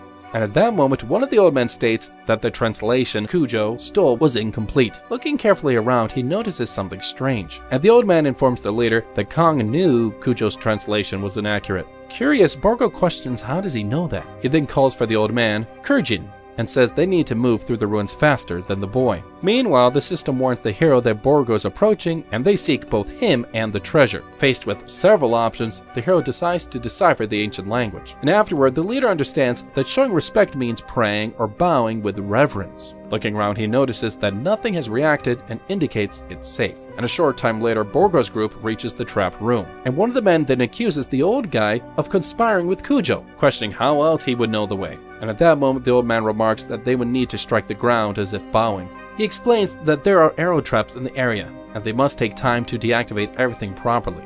and without hesitation, Borgo decides to follow his instructions. And with a hateful look, he states that someone ahead of him must still trust the old man once more. As he crawls forward, the old man tells everyone to wait a second, and he explains that if that bastard reaches the center of the ruins, he will be able to control all the gates he has passed through. And at that moment, the traps are triggered, firing arrows towards the old man and another member of Borgo's group, and the entire group then stands up and starts running, and some of them manage to reach the gate. Looking around, they realize they have lost 7 people in total, and seeing this, Borgo begins to lash out as if he's losing his mind. Meanwhile, doing slightly better than Borgo, Kong is already approaching the 5th gate. Awesome. And he has to walk with his eyes closed, relying entirely on himself. And Kong must take the number of steps that represent his love for Ismo Khan. Based on his interpretation, the number of cedars bearing the name of Ismo Khan was 8. For this reason, the number 8 represents Ismo Khan, the mysterious folk deity, which means that the number is based on the sky's height during that era when the average height was over 2 meters. Yeah, I know this is a lot of weird math. Anyways, after walking a bit with his eyes closed, he decides to open them, and at that moment a glowing passage appears before him. In a very short time, he passes through 8 gates, finally reaching the last one. At first, Kong understands that this means he is getting closer to his second piece, and in this case, the second piece is Short Life, standing over 2 meters tall and possessing an extraordinary physique. Oh my gosh, look at that! In the records, he was also a strong man who overcame his terrible past. Ziliax was his name, and Kong realizes that this second piece is probably still here beyond the 10th gate of these ruins. And after walking for a while, he arrives at the final trial, and Borgo's group has managed to pass through 7 gates. Smiling, the man thinks they have suffered enough because of the boy and that he will destroy him. Looking around, Kong tries to find Ziliax, but all he discovers is a skeleton. Seeing the skeleton of the second piece, he begins to feel a strange sensation. Suddenly, a sharp headache overtakes him. And then, the system announces that Ziliax's inheritance is beginning, and in his mind, various memories of the second piece start to emerge. They're memories of the adventure navigating these ruins, and that Blonde's group was completely wiped out, and he himself was struck by a poisoned arrow, finally meeting his end. And after all these painful memories flooding his mind, Kong begins to cry uncontrollably. And then he is told that he has inherited Ziliax's unfulfilled wish. Now his chance of discovering hidden ruins has increased by 10%, and he can find secrets and traps more easily than others. Standing up, Kong tells Ziliax that he's sorry for arriving too late. Putting on his scarf, he states that he will see what lies beyond this point in the ruins, just as he wanted. And the system notifies him that the mirrors are definitely the key to passing through the gate, and then presents several options to Kong. Praying around the room, Kong remembers that the last thing Ziliax was looking at was the mural of the god on the ceiling of this hall. He then decides to point all the mirrors towards the central point of the room, on the ceiling. And at that moment, a ghostly figure of Ziliax appears, stating that he will grant the boy light. And that's when a massive spiral staircase emerges. The system notifies that Kong must complete the adventure before time runs out or after claiming his reward. Upon climbing the stairs, Kong arrives at a gigantic hall, and a statue then speaks, welcoming the stranger to the sanctuary of Ismo Khan. It then informs him that Ismo Khan will offer him a generous gift. The statue explains that the boy will not be able to go back on his decision, so he must choose carefully. And at that moment, the system notifies him that he has gained a perception reward from the carriage, enhancing his knowledge for 10 minutes. Looking at various items, he begins to think about what he should choose. The statue then asks if he has made his decision, and without overthinking, the hero chooses the perception sail, and this unlocks the eyes of perception, allowing him to see what cannot be seen. And it is explained that there are various families, groups, and races in Pandia with special eyes. And then the statue asks if he desires anything else, but he responds that he does not. And a chest appears announcing that an additional reward has been generated. Placing the bandage over his eyes, Kong thinks that he will start by unlocking the eyes of perception first. As he attempts to use this ability, he falls to his knees on the ground, and he begins to feel excruciating pain in his eyes, and his own bandage starts to burn. And after seeming like it will never end, the system notifies him that the eyes of perception have been unlocked, and now he can see the world through new eyes. And not only has his vision improved, but the stats of elite monsters will now be displayed. Additionally, there is a certain chance that he will be able to see explanations of important objectives. And moreover, the more he trains his eyes, the more he will be able to see. Amazed, Kong understands that now the world looks completely different. And looking back, he then sees Borgo approaching while dragging his axe along the ground. Surprised, Kong asks about the rest of the group, deeply irritated. The man simply says that he will completely finish off Kong without any mercy. Mocking the situation, Kong asks if it's just the two of them. Interrupting the conversation, one of Borgo's men tells him to check out the treasures near the wall. Without hesitation, the redhead immediately executes him, declaring that no one should touch them because they are all his. Smiling, Kong says that it is a miracle that the two of them managed to make it this far. And overcome with greed and eagerness, Borgo rushes towards the treasure to claim everything for himself, and he starts putting on incredibly stylish pieces of armor. Stunned, Kong remarks that apparently no one told this guy the name of these ruins. Looking confused, Borgo glances at the statue and notices that its aura has completely changed. Now radiating a terrifyingly demonic presence, the statue declares that he must pay the price for failing to recognize his desires. And Borgo argues that ambition is his greatest motivation, and that without it, he would never have made it this far. And he tells him that no one can punish him, but without hesitation, the statue launches a powerful spell in his direction. The system then says that Borgo has been affected by a curse, and is now able to equip all the items in the room without restrictions. And it also states that Borgo's HP regeneration has also increased drastically. Come on, they're helping him? Not fair. However, all of his stats have decreased by 50%, and as a result of Ismail Khan's influence, he has lost the ability to locate his own body. And without thinking twice, Borgo charges towards Kong. Due to the perception factors, he's able to easily dodge the attacks. And entering the battle, Jamaad appears to protect his master, and a completely different interface appears in front of the hero, displaying extensive information about Borgo. Furious, he says he will kill the boy and immediately rushes forward to prevent him from reacting, demonstrating immense strength.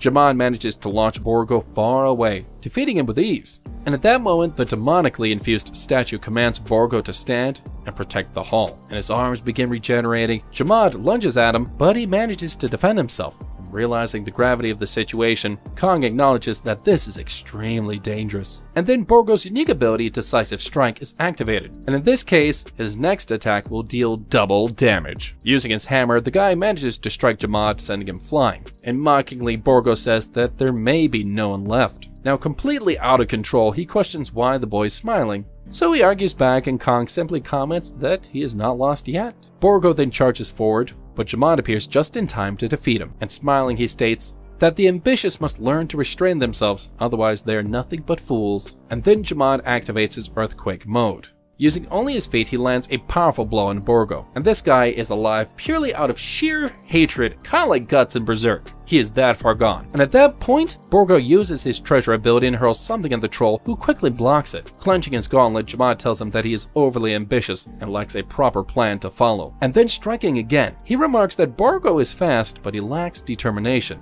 And delivering a decisive punch, he declares that Borgo is nothing more than a reckless and impulsive fool. Even with his body shattered, the mercenary claims that it's not over yet. And at that moment, he begins to use his treasure ability multiple times, launching attacks at Jamaad. Wielding his sword, he curses the troll and charges at him. Except, Jamaad manages to block with his stone defense. And then using his gauntlets, he grabs the man's face. And without a shred of mercy, he finishes off the mercenary in the most brutal and epically Mortal Kombat way imaginable. He basically just had like a "finish him" moment. It's amazing. Afterwards, the system notifies him that he has defeated Borgo the Phantom, the Ruin Hunter. Additionally, it states that he has earned the achievement Pacifist, the title Ghost Slayer, and extra rewards. Impressed, Kong understands that this troll would never lose to someone who is nothing more than a tyrannical Ruin Hunter. And that's when a chest emits a light. Kong and Jamaad open the chest and find a reward, acquiring the Phantom Armor and the Helmet of Fate. Then Kong wonders if this is not the armor that Borgo was forced to wear, and thought he would obtain it in a purified state. The statue starts making noises, and they both look at it, as it says that the one who overcame greed possesses strong determination. And Kong hesitates and thinks that the predator of the Ziliac ruins has been activated. The statue tells him that he has an iron will and that he should not stop, but rather continue spreading the light. Then the monument emanates a very strong light, and Jamaad obtains the title of Great Warrior of Ismail Khan. Jamaad's hands are filled with light, but he didn't look too happy with the idea of receiving a blessing from an unnamed native god, as he already served another tribe. The rewards Kong acquired included the helmet that Borgo had used, but he had no way of wearing it, so he decided to leave it in his inventory. And another reward was the armor that Borgo wore, and Kong assesses it and states that the material was of abomination quality. And Kong begins thinking about the relics, but the high-level one was the treasure, and the abomination items being part of the treasure. The abomination items were considered cursed and could only be used after purification. and he knew this. And then he reflects the armor that had been purified, but Jamad could never use it because his shaman class doesn't allow it, and so he decides to give the armor to Karuna. But when Khan checked the last piece of equipment, he reads that additional light damage bonuses and a support ability had been added. He looks at all the titles he gained and concludes, yep, they're gonna be very useful, saying to himself it was good to trust his instincts when waiting for Borgo. And that, my friends, is how Snowman finishes the adventure. And when he leaves the adventure, he finds himself on a deserted street, and it was quiet, and he thinks to himself it's a little too quiet. Snowman finds it strange that no one else had finished the adventure at the same time as him, so he decides to look for an inn. As he walks through empty streets, he then notices a shadow following him. He wonders if it was perhaps someone from the Predator Guild, but after further reflection he remembered that, oh, that's right, all 4 members had died, so it probably wasn't anyone from the guild, and starts running. And we see a young man laying in wait, watching Kong pass, but out of nowhere Karuna shows up with a blade to his neck, and Kong confronts him and asks him why was he following him. And the guy remains silent, and Kong says that just because he's quiet doesn't mean he won't find a way to make him talk. Oh, that was so badass. So the two begin to talk, and the guy says that he knows about Kong's powers, and he knows that he is currently #1. And he was the only person who had passed through the city's entrance. And by this point, Kong concludes that this guy isn't really dangerous, so he asks him why was he waiting for him. And the young man replies that he needs Kong's help. They go to a pub, and Kong asks the guy what happened to one of his hands, because it's looking all sorts of frostbite and messed up. He replies that his hand had been cursed by a ghost, and that at first he thought he was getting sick, but now it was stiff and smooth. And then the guy gives us his sad background story, saying that he had 2 sisters and one of them disappeared during the second adventure. That sister fell off of a cliff, and he was unable to hold on to her. Before falling, she tells him, "I love you, Yeomyung," and asks him to take care of Nool. Oh, tear my heart out. That's rough. Yeomyung starts remembering his sister's last words and the look in her eyes, and that is how his hand, the hand that had been holding on to her, became haunted. And every night, according to Myung, his sister appears in his dreams telling her to save him. After hearing the story, Kong begins to think that Myung was not cursed, but instead had acquired a special trait. Kong also reflects that if Yeomyung purifies his hand and calm the ghost's resentment, and if he managed to gain control of it, it could be an incredible boon for him. He could get a major perk out of this. And that's when our snowman asks Yo if he wants him to save his hand, but Yo replies that he doesn't. Yo actually wants Kong's help to save his younger sister, as she has joined a dangerous guild called the Justice Guild. However, Kong has never heard of this guild before. Yeomyung begins talking about the guild, saying that it was a newly created guild that claimed to be ranked first among adventurers, but that was not true. The guild forms teams however they want, and if anyone disagrees, well then congratulations, you are now a shield of meat. Kong remarks that it was all just rumors, but Yu says no, saying it was not just rumors. But Kong says no, that it's all just rumors, but that's when Yu refutes him, saying that it was not just rumors. And Yu further says that his sister had told him everything and asked for help to save her. And we see Kong thinking about it, thinking to himself, even if it is true, there was no reason for him to help. And he tells him this straight to his face. And that's when Yo's eyeballs pop wide open, and he asks Kong why can't he help him. And Kong replies that he's not a hero. Everybody has their own circumstances, and he has no time to deal with other people's problems. He has his own ambitions. Needless to say, Yo did not take that very well, and he becomes very angry and asks why Kong can't help him, given that he's incredibly strong and had twice as many points as the second-ranked adventurer. Except Kong tries to explain to Ye that he didn't become strong to save others, and tells Ye to save himself and his sister. Kong stands up from the table and says that he can't save anyone. Ye's left just stunned. He doesn't know what to say and is super disappointed by his response. And Kong further tells him that his hand might not actually be a curse, but he needs to overcome his guilt first. After leaving that place, Kong thinks back on his conversation with Ye, and he knows that he's not gonna be able to survive on his own, and that there's always gonna be dangers all around him. However, Snowman becomes a little bit of a softie and convinces himself to help Ye, stating that Yo's ghost hand would serve to rescue his sister if he can uncover the mystery behind it. And Snowman also thinks about Yo's ghost hand, how it might be actually a last resort in the future, and concludes that, yeah, you know, it might be actually worth it to help Ye a little. So Kong goes to the Information Guild to learn more about the Justice Guild, and he hands over a big old sack of coins, whoo, that's a lot of money, to the person in charge of information and asks about all the rumors. And this person gives him a piece of parchment, and he confirms that Ye had told the truth. And our snowman reads the parchment and realizes that, ooh, it is worse than he had imagined. In the document, he reads something about the Predator Guild. And Snowman remembers Yo's words, saying that it was supposed to be the Predator Guild that was surrounded by all the bad rumors. And then, Kong goes to the small window where the information officer was and asks about the Predator Guild and all the bad rumors that surround them. He doles out around 100 coins to the informant and receives another parchment with information and confirms that the situation is indeed bad. Kong's a little confused though, wondering why no one is doing anything about it. And the informant asks for 10 more gold coins, that greedy little bastard. So Kong hands over the coins, and the informant says the only time the time officials intervened was when the transferred ones killed ordinary civilians. And Snowman states that the time officials know what is happening with the guilds, but they do nothing about it. And the informant responds that the officials believe the transferred ones make their own rules and decide not to charge for this piece of information, because it's just his opinion. Snowman burns the parchment and asks the informant to hire someone to follow Ye. And after leaving the information guild, Hyung heads back to the Dark Magic Training Center in order to level up. Oh yeah, baby! I love it whenever characters level up. So much fun. And we see the Prophet of Darkness again, being all sorts of gloomy and spooky looking again. And he asks Kong what is he doing at the center again. And Snowman tells the Prophet that he could not choose an option 5 years ago, but now he would like to make a choice. And then he asks about a shadow summoner, but the Prophet says that the woman who had that power left for Novira. And the Prophet confesses to Kong that he is worried about this summoner named Chao, because Novira is a dangerous place. Oh man, I want to go there now. Now, before selecting any option from the training center's list, Kong asks the Prophet if he can look for Chao, and the Prophet agrees to let Kong look for Chao. And so he begins the adventure of searching for the lost summoner. But before he fully begins that adventure, we see Kong using this opportunity to refine his powers and learn to summon shadows. And with it, he'll be able to better communicate with Karuna and Jamad. And at this point, our hero has determined that after dealing with the Predator Guild, he's gonna leave Kongori, because all the quests that are left here are all small fry, and he needs to move to a bigger pond, metaphorically speaking. Meanwhile, at the Predator Guild, we see light filtering through a window as we see its members talking. And the guild master, White Shark, starts speaking about this young man. And White Shark says that he has heard that Snowman is a fool and questions what kind of powers he possesses to have killed 4 of his members. One of them asks Shark if they should send somebody to kill the boy. And the master sharply responds no, telling them to just keep an eye on Kong instead. Furthermore, White Shark states that they will kill Snowman, but the most important thing is how they do it. As the Predator Guild is allied with the Justice Guild, and they can't just willy-nilly kill people, that will draw attention. Yeah, he's a scumbag. One of the men questions the master about whether they should trust the Justice Guild, and he replies that they think the same way.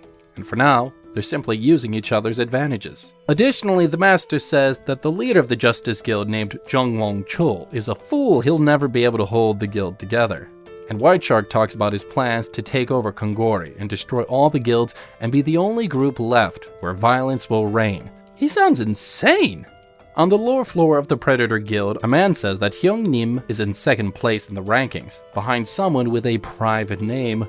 Gee, I wonder who that is. Additionally, the man with the red bandana says there are possibilities of finding a weakness in the first-ranked individual and guarantees that they will expose him. However, the man is unable to locate Hyung Nim, and a voice emerges from the upper floor of the hall, and it's the master responding to the man below. The man climbs the stairs and tells Hyung Nim that the Justice Guild is requesting help. And Nim questions why the Justice Guild is asking for help, and then the man replies that a lunatic has invaded the guild and is causing a major disturbance. And the master asks if the lunatic is alone, and the man confirms that, yeah, he's alone. The one with the red bandana says that the lunatic is looking for his younger sister, and the men turn toward the hall's doors, wondering who the heck this young man is. And that lunatic causing a commotion is our lovable loser with a ghosty hand, Yo Myung, who is visibly pissed off and angry and super exhausted, and a little sweaty looking, nasty. He asks where his sister is. When Yu senses his sister's ghost calling for help and resisting declares that cursed or not, he will rescue his younger sister. And that's when Myung points his sword at members of the Predator Guild. Noel, Myung's younger sister, appears in the hall and approaches him, but Jung, the founder of the Justice Guild, tries to stop Noel from leaving. And Jung tells Yo that it's not going to be easy to let Noel go, because once a member of the guild, you just can't leave that easily. Noel responds to the founder that she can no longer stand being in the guild and questions why he insists on keeping her here. Jung questions her back, saying that someone who knows the guild's secrets cannot leave so easily, unless they truly know nothing about them. Noel and Ye stand side by side, and Noel asks the founder what she needs to do to leave the guild.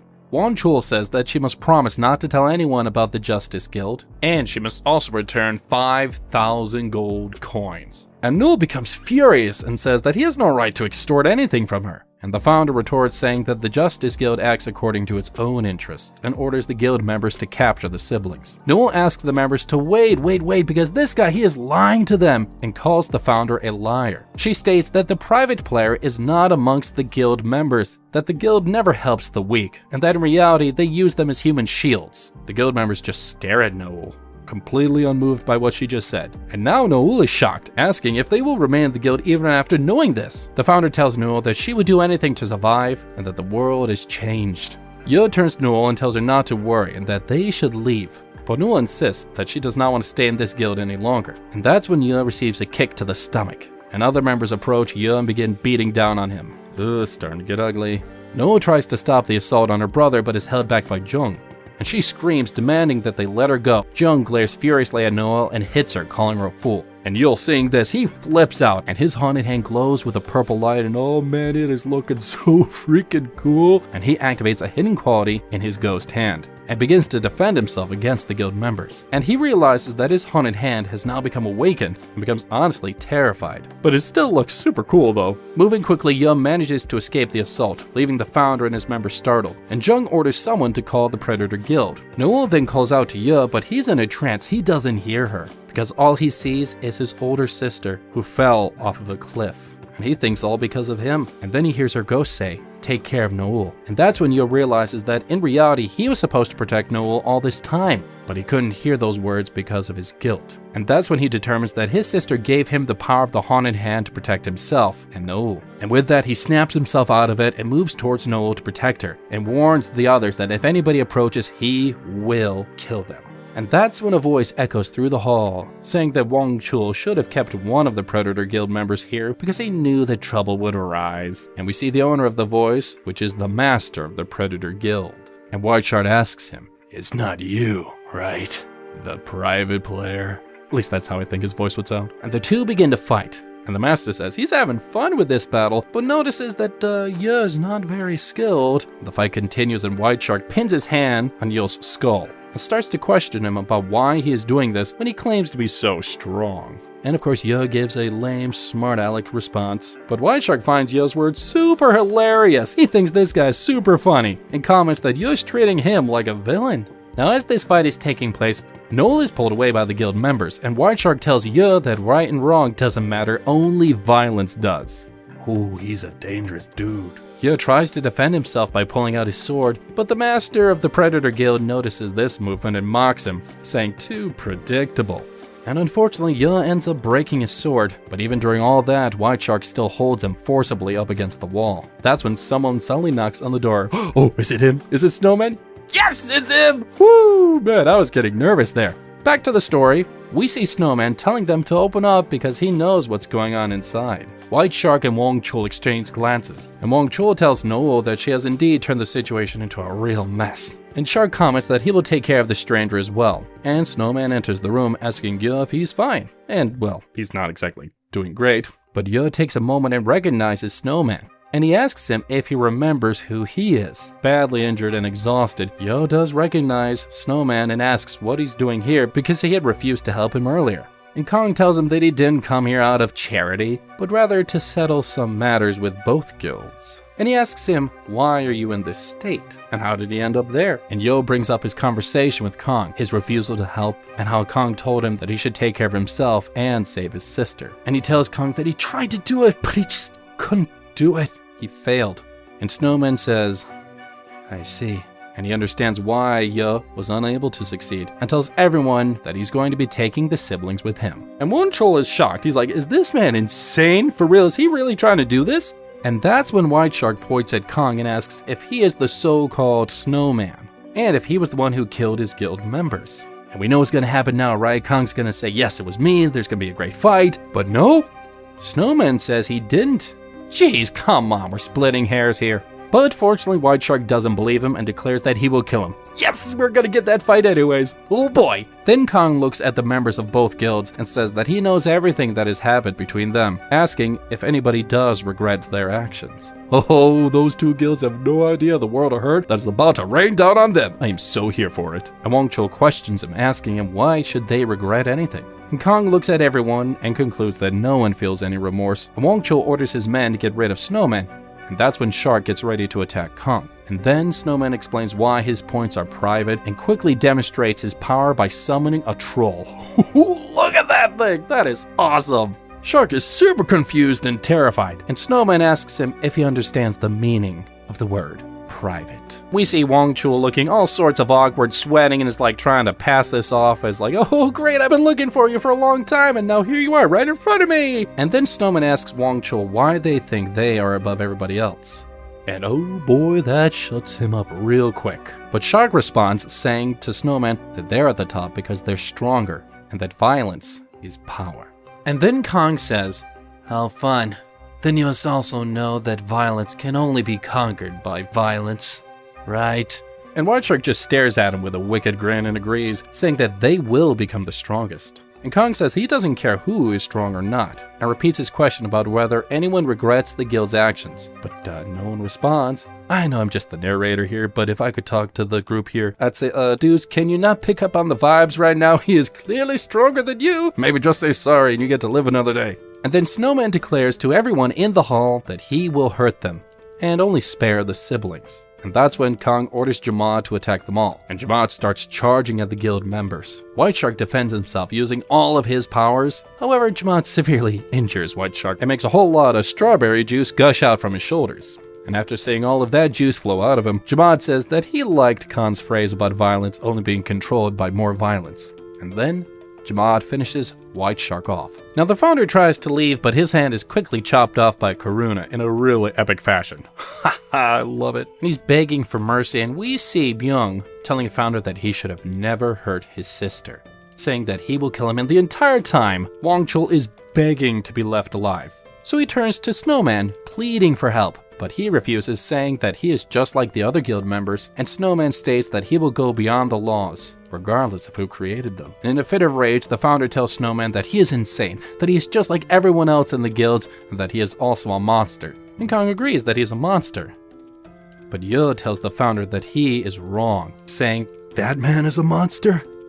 You're wrong, and stabs him in a brutally epic fashion. Oh, that is so satisfying. And he finishes the founder. After some time, Snowman and Yo meet again, and Kong tells Yo that next time he will be the one asking for help. Yo doesn't understand what snow means or what he could even offer to help him with, but he says that he will help him whenever he asks, even though he really doubts that he would be of much use. And Snowman tells Yo that he will need him someday, but for now, he just wants him to rest up and be happy. And as soon as Kong leaves, he already begins to think about the next time that he will meet Yo Myung.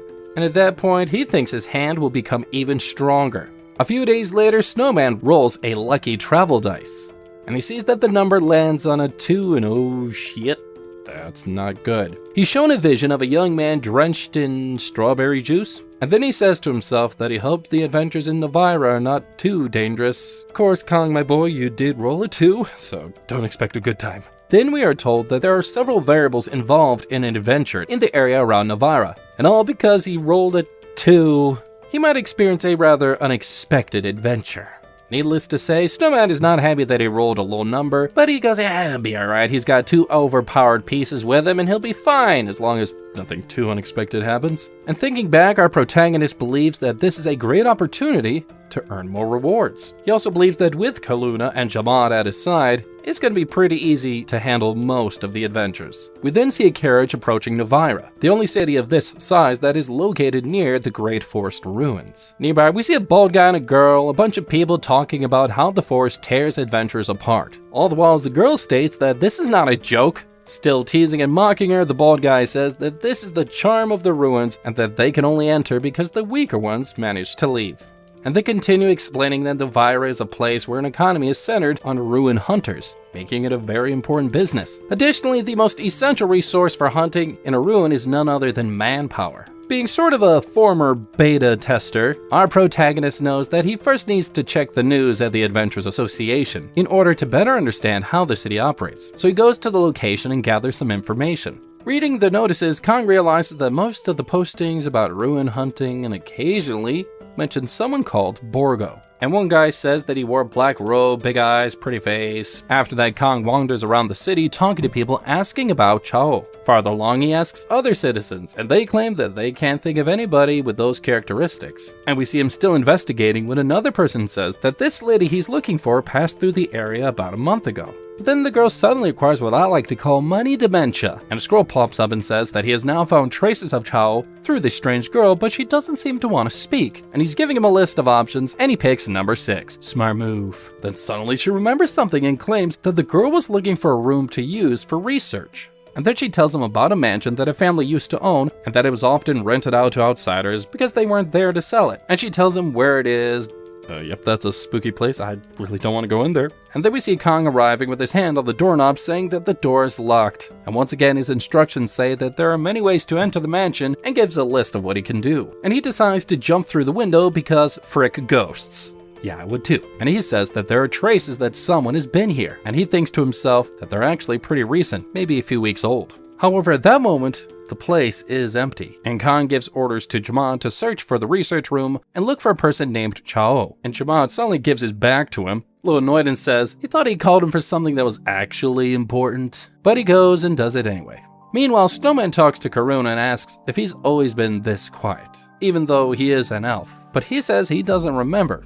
And he asks why he doesn't remember why he became a shadow. But the elf says that his memory is confused. Thoughtful, our protagonist knows that he is the first person to use Karuna as a summon, and that there are many things about him that he still doesn't know. And he understands that knowing detailed information about the summon is important, so he intends to learn everything about his 2 companions. Jamad returns and informs his master that he's apparently found the place. Upon opening the door, they notice that the room is covered in research materials. Way to go, Jamad. Who knew the big brute could actually do something smart? And one of the notes catches his attention, and he talks about the things that this girl needs resolved. And Kong realizes that everything there is different, and that almost all of it is incomprehensible. But even with all of this gibberish that he doesn't understand, it's not like that there's no clues around. And then he reads something about Grease's secret laboratory in the Great Forest. And Kong knows that Grease is a genius, and one of the memorable figures of Pandia. Thinking back, the boy remembers that he was not only the pioneer of mechanical engineering, but also filled the world with revolutionary, world-changing inventions. And he remembers the moment that he had the chance to meet the man personally, and that the scientist was happy to have found someone finally on the same wavelength as him.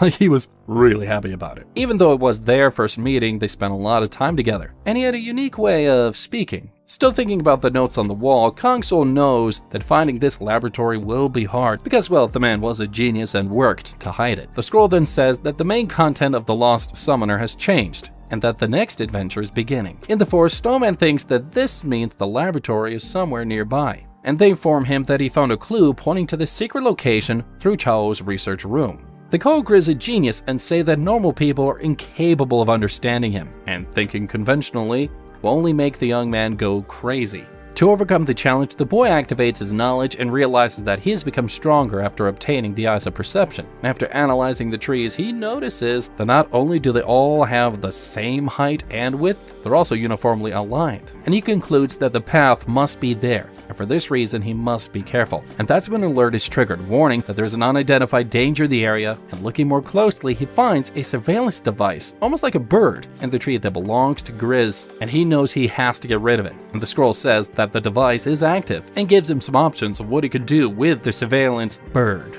And in the end, Kong thinks that destroying it will be the best option, but it could become a big problem if he misses. Knowing that since he's a mage and he would suck at throwing a knife himself, he gives it to Karuna, who says that it's possible because he is an elf, and throws it towards the surveillance device, and it's a perfect bullseye dead center mass. And now with the flying camera broken, Kong says it's strange to hear the shadow say that he was an elf, but asks him to keep destroying all of the recording devices around them. Destroying them one by one, the group advances through the forest until they eventually reach the door of what seems to be the laboratory. Ooh, fancy door. Without knowing the password, the protagonist asks Jamaad if he can open the door. Of course, the big behemoth, this giant troll, asks him if it's okay for him to break it. The boy says, yeah, he can do whatever it takes. We see all of these viewers commenting, and some of them thinking there's no way that this troll will be able to open the door. And Jamaad says, is it okay to destroy it?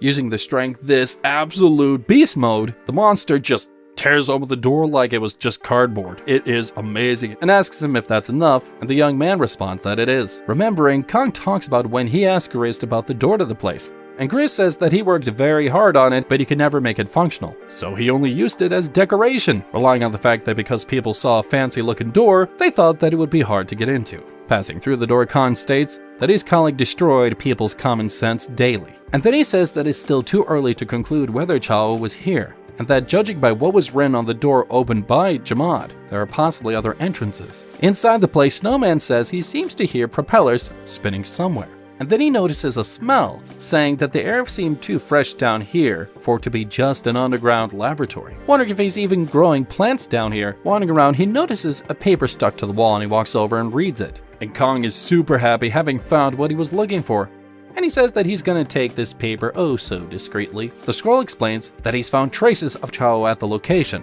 and finds out that she's already left, having already found what she was looking for. And then he's interrupted by Karuna, who asks him to take a look at what he found.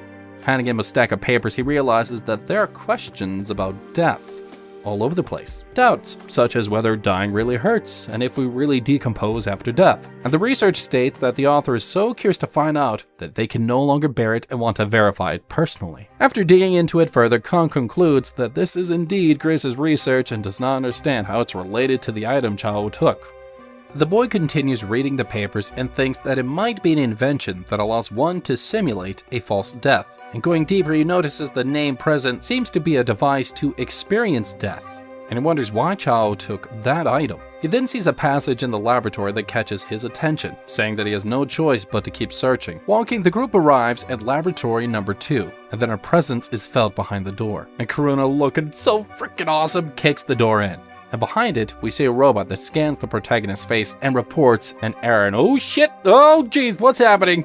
The elf gets ready to destroy the robot, but Kong says to not touch it. Analyzing the situation, the young man notices, given its size, that the machine is acting really strange, and so he asks Karuna to cut its vines. Once all the vines fall to the ground, it starts groaning in pain, but then it stands up and greets him, and the robot explains that this is Laboratory 81, one of the most recent, and that it is Director Arda 2. And Kong is really surprised by the way the machine is acting and how completely different it is. Moving forward, the robot thanks them for their visit and states that Grizz is absent, asking if the group is invited guests. It says that at the moment there is no way to get a hold of him, but everyone is welcome to tour the laboratory with it as a guide. Soul accepts and asks if it has already been through Laboratory 3, and after the guy confirms, they all say that he should then go to Laboratories 1 and 2.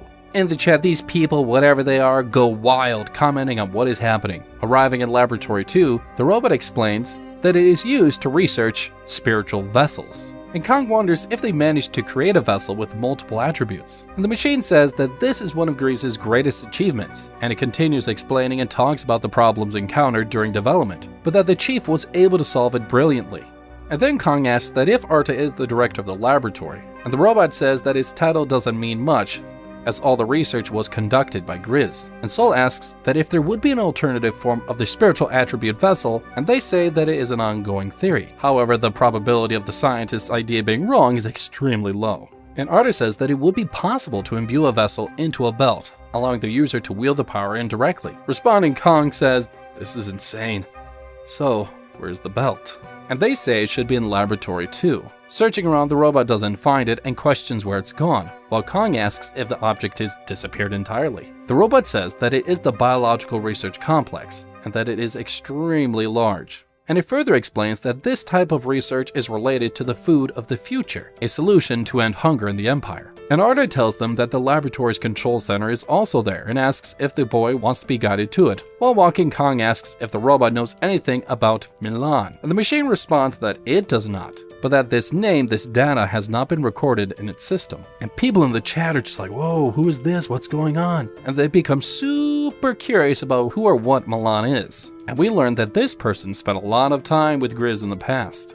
Observing a blackboard, the scientist tells Milan that he's a genius, and Grizz states that he was inspired by his friend, and that he practically has all the knowledge of the world materialized into one person. The conversation continues, and the man says he is very happy that there's finally someone in the world who can completely understand him. And then we see Grizz looking absolutely devastated, like totally depressed. And the scientist asks if the young man really needs to leave, and he states that he doesn't remember wanting someone as much as he does the young man. And then we see Kong saying that now is not the time to be swayed by emotions and that past is in the past. Because Milan is one of Kong's original pieces that he played with the gods. But let's not talk about that, that's a sore subject with Kong. And so everybody arrives at Laboratory 1.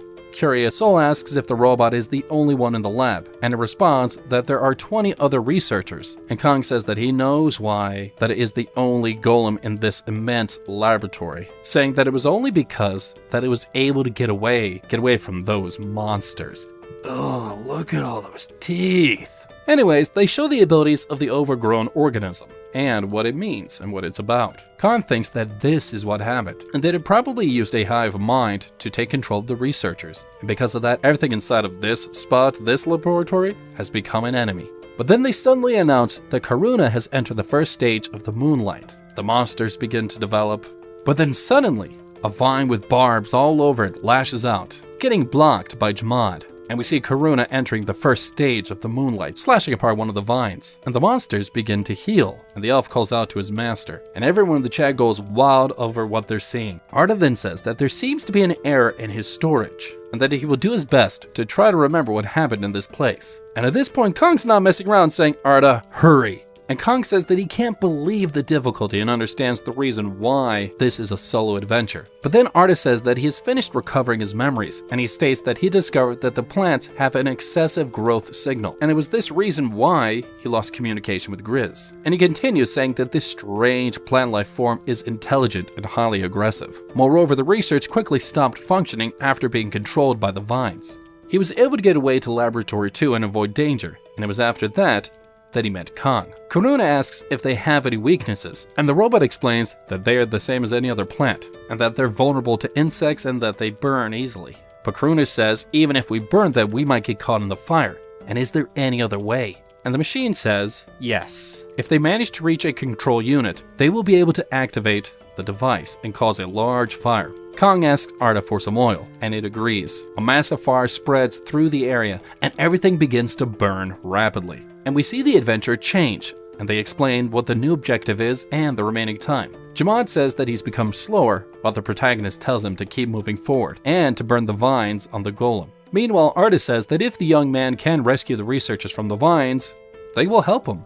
But there is a problem since each one requires a password. With the scroll's help, he's able to figure out the password, and yeah, it also helps that one of his characters actually interacted with Grizz quite a bit, so I already knew that he was a narcissist. Getting the answer right, a new greeting from a new robot happens, and it introduces itself as Alberu 23, a researcher. And they announce that Kong has rescued a dormant golem. But he knows this isn't enough. He needs way more golems so he can reach the control system before it's too late. And new questions keep popping up, and he keeps answering them correctly, allowing Kong to activate more and more robots. As he continues activating them, the size of his group grows and grows, and they keep advancing. And finally, Kong reaches the center of the research complex. As he tries to enter, Jmad shouts that this place is dangerous. And then we see a plant in the area make a freaking, oh my gosh, oh, look at all those teeth. Oh, it's so ugly. But Kong, having balls of steel, says that he's already gotten so far, and that he's not giving up. He tries to hit the monster with his torch, while Jmad grabs parts of the flower, and Jmad orders everyone to run. Kong calls out to Jmad again, but the big man says he will not repeat himself.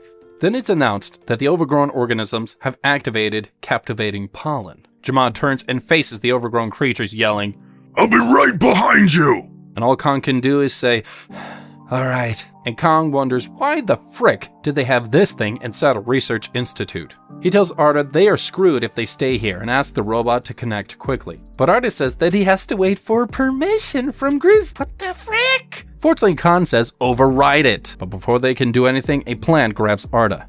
And then a robot called Artha 2 forces the authorization agent replacement and accesses the central command, applying an independent order. And he manages to connect and gives an order to all active researchers. The order to eliminate all research subjects is given, and all the robots accept the orders. Oh, I was waiting for this. And all the robot researchers spring into action, blasting fire out of their hands. It is glorious, but even so, the plants keep trying to attack. And this pisses off Jamad. And then we see that the overgrown organism has activated materialization, making Jamad wonder if they're trying to take control of him. And Jamad observes that it's being desperate. It's scared, because it's the only plant left. And Jamad realizes now's the perfect opportunity and orders an attack. Karuna springs out of nowhere, attempting to attack with his sword. And after a long battle, the flower is finally defeated. And Kong says, finally, they can rest.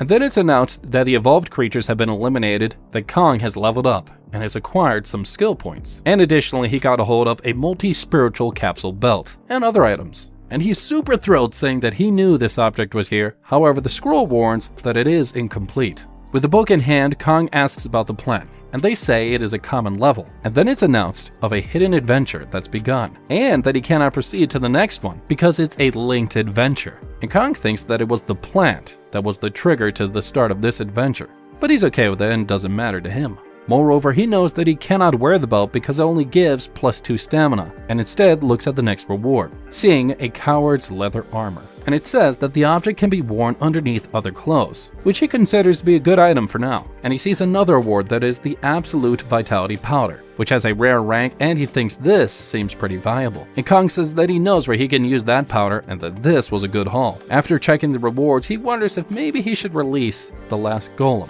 And he hesitates about what Grise's next question would be. And the question is asked, who's the first person the scientist liked? In the chat, people suggest option 1, which was given by the machine. But then he remembers his friend saying that he needed Milan to exist, so he chooses option 5. But he gets it right, and Griam 1 is freed, a golem that's been dormant. And now he successfully rescued all of the golems within the time limit, and he is now going to receive another reward. None of the viewers watching Kong can understand what's going on, but Griam says, "Nice to meet you, human.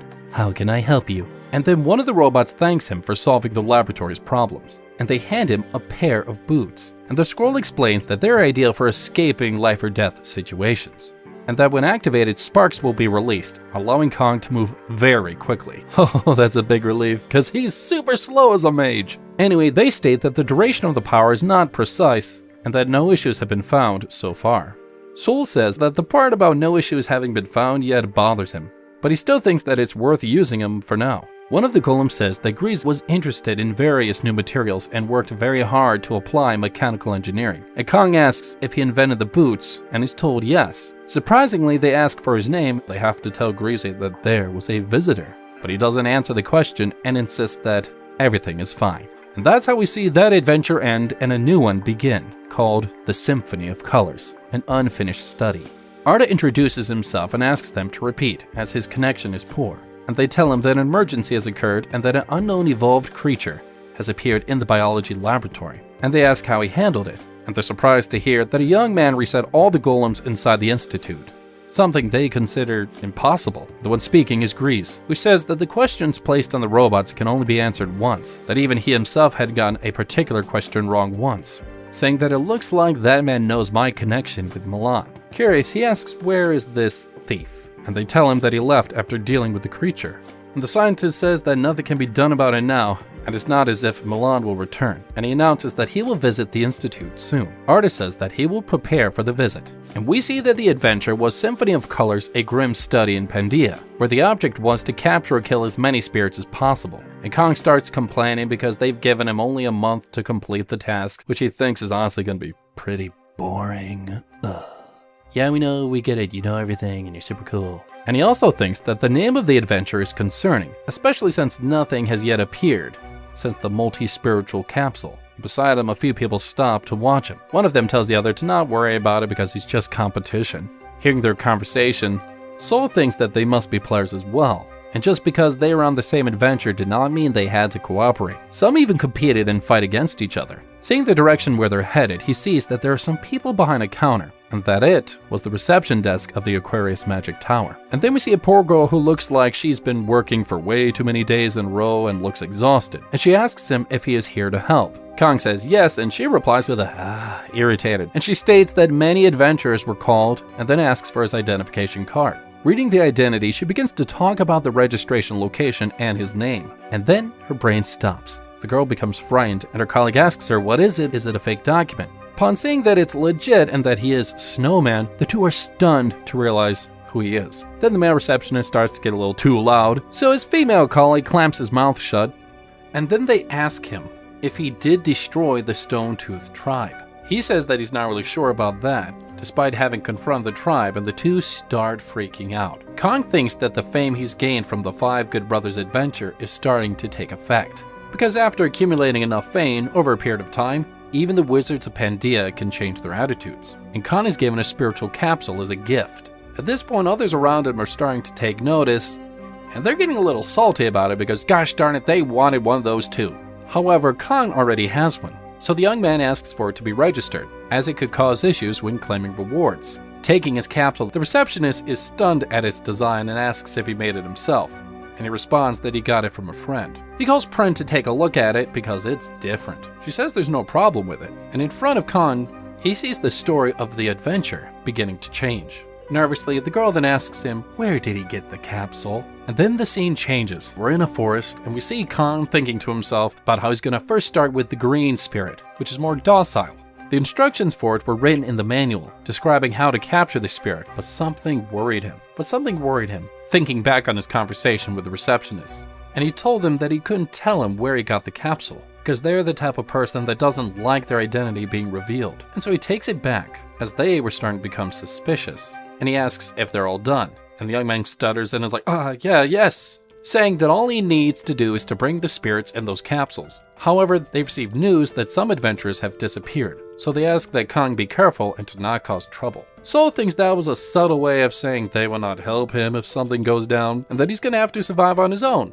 And then he notices that the trees had grown unnaturally here, and that the spiritual flood had a much bigger influence on it. And he looks around and notices the ground was cracking and the heat was rising. It was complete chaos over here, and it no longer seemed like there had ever been a great forest here. If the spirits remained there, the forest would die quickly, if it had not already, and that's when he knew that it was best to hurry. And then we see 3 days go by. The sun is setting, and now being super tired from all the walking through the forest, Kong starts to understand why they gave him a month to complete the task. He even sent Karuna and Jamad out and about to search while he slept, but they found no spirits. The forest was immense and has a stone barrier, where there are fewer monsters, but if they go deeper, that could become a problem. And at this pace, even a month would not be enough. But that's when he feels a wind blowing with the scent of wet trees and sees a green light beside him. And Snowman finds 2 small spirits. Oh, look at them! They're so cute and tiny! Oh, would you look at that? The comments agree with me also.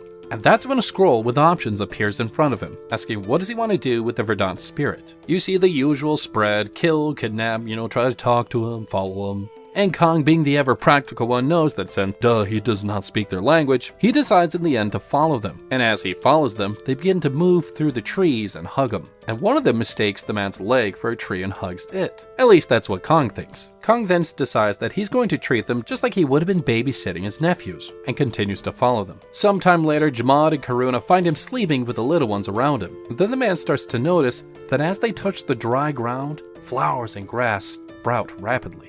Originally, the forest was rich in water, but that was another spirit's fault that it became so dry. Noticing him behind them, one of the spirits grabs his sleeves and pulls him. While holding him, another brings a flower crown, and Soul asks him if they want him to wear it. And so they place the crown on him, and oh, this is so cute! And he smiles as he feels something different. It was the same feeling as when he went on a relaxing adventure instead of a central one. He had been so busy trying to survive that he had not realized that the 5 difficult adventures he faced had made him more exhausted than he thought.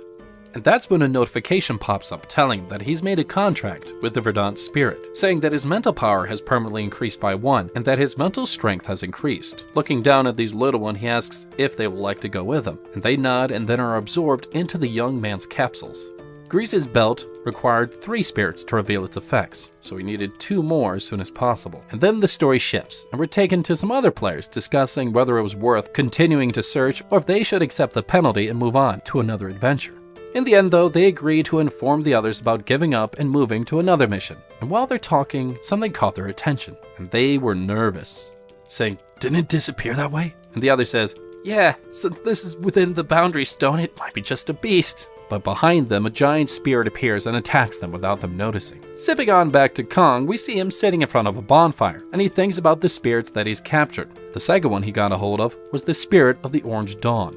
In the last 5 days, he has only captured 2 spirits. It'd be nice if I could find the night spirit, which can only be seen at night. But then Soul is pulled out of his thoughts by a noise behind him in the middle of the bushes. And he asks, "Who's there?" An archer steps out from behind the bush, nervous, saying no need to be alarmed. She just saw a fire, and that's why she's here to get some warmth. He invites her to sit down and asks if she is lost. The girl thanks him and says yes, and she explains that she had no team and was alone. And she introduces herself as Han Tzu Ryong and asks for the young man's name with the honorific of Uncle. Needless to say, Kong feels uncomfortable being called Uncle and introduces himself while all the people watching him laugh. As they talk, another noise can be heard, and the girl says she thinks they're spirits and that there are many of them. But Kong just tells her to stay still. They've appeared because Snowman set up a bonfire to draw them in. These are red fire spirits. These spirits are bigger than Karuna, but as gentle as sheep and pose no threat unless you're attacked. So basically like a honeybee. Leave them alone, they'll leave you alone. The girl becomes nervous when one of them sits beside her, but as it turns out, they were just sleepy. So the 4 spirits sit down with them around the bonfire. And Kong then shows them his belt and asks if they would like to sleep in it. And they all look at each other and nod. And that's when he gets a notification that he's captured Poho, the red one. And he obtained 3 colors that he wanted: green, orange, and red. Ryong is startled to see a spirit box in the shape of a belt. And then we see that the belt starts changing, because now there are 3 spirits inside it, and the qualification has been met. And he gains the Spirit's Blessing, which is basically like a force field, and is super useful for blocking surprise magical attacks. Now, although it's only effective against low and mid-level spells, any sorcerer dealing with him now is going to be a bit frustrated when fighting against him. Curious, the girl asks if she can touch the belt, but he says no. Then she asks him why is it so small. Without asking, Soul asks her to go to sleep first, as the belt would reveal its abilities after capturing the 3 spirits. Reading the manual, he realizes there's a lot of theory behind it, and he wasn't interested. But he does discover that he could only capture low-class spirits. And unfortunately though, in contrast with the nice and easy ones, the docile spirits, now he has to go find and getting hold of the white light and the black shadow. Which, by the way, both kind of spirits aim to end a person's life. In front of him, Hansu starts making noises and is trembling in her sleep. Then we see the scene change. And we're in the middle of a forest at night, in a field filled with white flowers. And we see 2 adventurers who are mesmerized by all of it. And among them, they see several spirits fly out. And the one asks Wu Chol, how did he find this place? And he replies that he almost died, but he'll have to explain later. So they decide to capture him quickly and get out of here. And since they didn't know where Hyunim was, they're gonna have to go looking for him. But before they could do that, the spirits start moving towards them and they notice it. One of them asks if it was safe to approach, and the girl says they didn't seem that dangerous. They're cute and they're soft and cuddly looking. Right, I am so scared right now. But anyways, we see a spirit take the young man's hand and start pulling him in.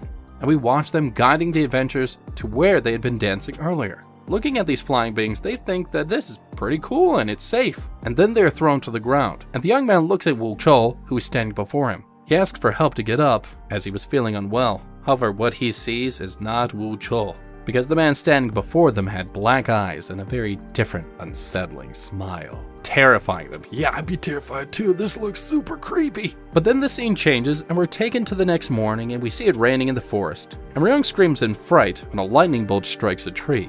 And Kong asks her to please not scream, as it would scare the spirits. She rightly says, "Excuse me, I have an excuse to be alarmed." Yeah, I think she has a reason to be upset. It was a lightning bolt, but he warns her that the spirits could kill someone if they got frightened, and asks her to stay quiet. So the girl covers her mouth, but starts to feel something approaching, and asks if it's safe. So Kong tells her to stay still in order to avoid dying. And then we see the yellow electric spirits, CHEATS, appear.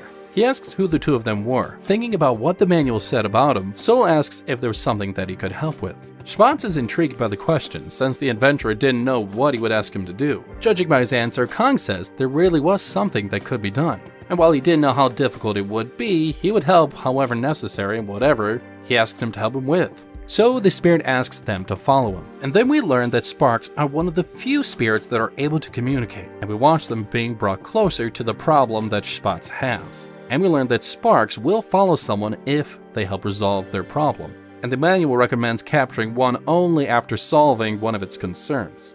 And at this point, Ryung is very tired and she's like, what's this all about? She's tired and she couldn't catch up to it even after running. But hey, they got here nonetheless. Looking inside the cave, Schmatz tells them this is where their problem is and asks them if they're really going to help it. And Kong replies with that he believes he's discovered what kind of help the spirit needs. It wasn't really a trivial concern, but it was Bigfoot. Hansu asks if it's not dangerous, and replies that it would be if it were an ordinary Yeti. This one was being mentally controlled by a frozen indigo spirit, Prosh. Spot starts talking crap about this spirit, saying that it's evil and that it won't leave its territory even when asked, and that this one in particular is really stubborn, and that others of its kind are not like it. As Khan looks at it, he wonders, is the Yeti the kid in this power dynamic? And the spirit asks them to fight the Yeti because it's weak and can't defeat it. The girl gets scared and Kong asks if it would be fine with an arm wrestling match, and Spatz says yes. And Kong agrees to help, but only one condition, only if the frozen spirit grants him a request. And the spirit says he will ask it. Ryung starts questioning his decision making, and Snowman calls her nosy. Meanwhile, the two spirits are talking. Spatz comes back and says that the other has accepted the terms, but only because he thinks he's not gonna win. And that this one apologizes for thinking the same thing, so tells him to relax because Prosh is using her kid, then he's gonna use his kid. But he corrects himself, he means a friend to do it for him. Jamal looks at the whole situation and calls it pathetic, and Kong replies with, your life is still on the line, Schmod. Getting close to Bigfoot, he asks to grab the animal's hand so he can bury it into the ground and just dominate him. And it just looks at him. So the electric spirit starts counting while they finally clasp hands and get ready for an arm wrestling match. I love this so much. Could they fight each other to the death? Yes. Instead, what do? Arm wrestle. And they grip up and get ready to start the arm wrestling match. Kong says, ready, steady, go! And the match begins. Both of them use all of their strength to try to defeat the other in this arm wrestling match. But after a little bit, Jamad says, Oi, I don't have to drag this out, right? Can I end it? And slams the Yeti's hand into the stone, breaking it. And Kong says he didn't need to go all out, but he replies that the other wasn't hurt. Just it might take a little bit of time to pull his arm out of the rock. Oh, that is so cool. Spatz appears again and thanks him for resolving his concern. And as promised, he will listen to his request. So he asks what it is. Showing his belt, Kong asks him to go with him. And since spirits can't break promises, even if they're sad about it and they're a little mopey, it doesn't matter. And so both of them enter the capsules. Now with 5 spirits, he receives a bonus effect, the spiritual blessing. And at this point, finally Bigfoot pulls out his arm out of the stone and runs into the cave. And that's when Ryung says how it's so amazing how his belt glows and makes noise. Yeah, I know, she's annoying. And Kong agrees with extreme amount of sarcasm. Since he's now captured the most aggressive spirits, the rest is gonna be easy. And he asks the girl why she wasn't capturing them, and she says she broke her capsule. It was dangerous to try to escaping the Great Forest alone, so Khan's thinking she's using him to leave safely, which makes sense to him. And then he starts thinking about the next objective, which was probably somewhere near the current. Arriving there, he finds several blue water drop spirits. He walks over thinking that unlike Spatz, they're not gonna put him in danger. Seeing him, the spirits start playing around, splashing water on him, and a whole lot of options begin to appear in front of him about what he could do with them. But instead, he decides to accept the challenge and starts splashing water right back at them. And Ryung is surprised because she was so sure he would get angry, but here she is seeing him playing with the little ones. And after playing for a while, Kong finally asks them if they would like to go with him. And with a smile that just melts your heart, oh my gosh, they're adorable! They say yes and enter the capsules. At night, in front of a bonfire, the girl asks if he had nephews, since he played so nice with the little ones. Kong says he knows how to handle little ones because he was an orphan, and he played with children a lot at the orphanage. And Ryung's like, sorry. But he says it's nothing. And he says that it wasn't so easy because the children cried because of his scary face. Now, the woman asks if he ever thought about maybe fixing it. Soul replies with, yeah, he would if it were that easy. And she says that she was sure of that, and then thanks him for the hot chocolate. And she starts babbling on, but he interrupts her because something is coming. The young man has finally found what he's looking for. Ko, the violent night spirit. And he is super relieved because he had been staying awake for several nights in a row and wasn't sure when he would appear. Finding him is the hard part. Now it was time to get him. Smiling, the young man asks if he would like to go with him, and he nervously shakes his head. But eventually, the spirit enters the capsule, and something else catches his attention. The multicolored capsule on his belt starts spinning rapidly, surprising Ryung, and a colorful light expands throughout the forest, and now the 5 spirits have turned into a rainbow of colors. And it is glorious, as all the colors of the rainbow blast out into the night sky. A true masterpiece. Now it really looked like a treasure. Relieved, the girl says that she thought it was going to explode or something terrible. And Kong apologizes because he didn't know much about the belt, and she asks how he got it. Changing the subject, he decides to ask her something as well, and he gets a little serious. Soul questions her about how she got her wounds, and suddenly her whole demeanor changes. But she replies that it happened the night before she appeared there, and she's acting nervous because she had captured a few spirits and decided to go deeper into the forest, and she found another girl in the same situation, so they went together. But she should have paid more attention because there was a monster hiding in the forest, and they managed to defeat it. However, she ended up like that, and her friend was captured. Her friend tried to say something to her in her final breath, but couldn't. But she was sure she would have said it was all her fault. But Kong says there's no way to know now, and the only thing she can do was think positively. And he comments that her friend would have said she was a good person. And Ryung picks up on that, saying, what does he mean by was a good person? And he replies with, no comment. And Ryung starts joking, saying she thought he was a good person too, still calling him uncle. Finally, morning comes, and she's guiding him through a path in the forest, but she doesn't quite remember where they're going. And Kong says that the spirits are calm and don't change territory without a reason. Archers usually have tracking skills, so he was sure that she would find the way soon. The path eventually leads to a habitat of the 8th spirit. The girl's friend had told her she had seen white spirits, so there could be more than 8 that crossed when the stone broke. And Kong's thinking it could be the spirit of white light, and Ryung comments that she had an idea of where they might be, and then she said they could maybe check it out if he was interested. Since the belt's transformation effect hadn't disappeared yet, this could mean he could absorb more spirits. Ooh, yes, get more, baby! And we learn more about things called Venta and Shades and how they're dangerous spirits that tried to kill people. But to Kong, it's worth the risk to improve his item's effects. And by nightfall, the girl found the place. And the two look at the spirits, and Kong has finally found Venta. That spirit needed energy from other creatures or it would grow weak. And the easiest energy to consume was, coincidentally, that of humans. Looking more closely, he then notices 3 people sitting in the field. He doesn't know them, but remembers seeing them before. They were the group whispering behind him when he was receiving the spiritual capsules. They look like normal people and not from a predator guild or anything that he knows. And Ryung offers to walk over first because, well, she's faster. And she asks if he would help her if she had trouble, and Kong nods in agreement. Quickly, she runs through the flowers but steps on a branch, drawing the spirit's attention. From a distance, Soul notices that even though she made noise, Venta didn't approach. When she does get close to the group of people, Kong starts wondering what maybe they're talking about. Panty and a little sweaty, she turns with a smile, and the girl shouts for Soul to come over, saying that it seems safe. That's when the vibe changes. He refuses to go, leaving her shocked, and she asks why. Kong says that it's dangerous, and she tries to argue that she got over here and wasn't attacked. And then he asks, why do you have no shadow? Suddenly making the archer very serious. Those spirits were not docile. They might not be excellent hunters, but they still killed people. And Shades, their leader, lures its prey and can steal people's appearances. It would take someone away from the group and steal their body and memory, and imitate them perfectly, and lead the rest to their doom. If the person was weaker, they killed them instantly. But if they're stronger than the Shade, the spirit would try to borrow the appearance of a corpse that it has and attempt to build a friendly relationship and bring them here. Kong asks the person when Ryung died, and the girl starts getting really nervous. Trembling, she asks, why are you acting like that, Soul?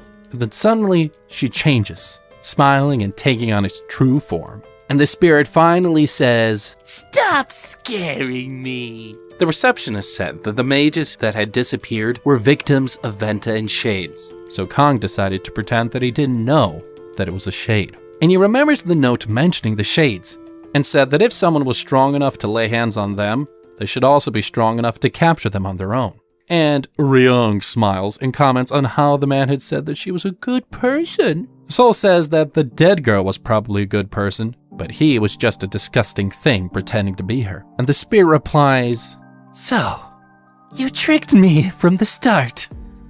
The gall." And Kong replies that it was very confident for a parrot pretending to be a dead person. And the Shade then thanks for the compliment, saying that shouldn't I be confident though? It had deceived and killed many adventurers. And the zombie starts saying that it was too late and that soon he would join them. And black shadows begin coming out of their mouths and heading toward the girl's body. And the spirit says that Soul's energy was so weak that its taste was horrible. Going after Kong, it wonders what his taste would be like. But still, it will use him to satisfy its hunger. Snowman starts to get a little worried when he looks at Shades in its original form, begging for its energy.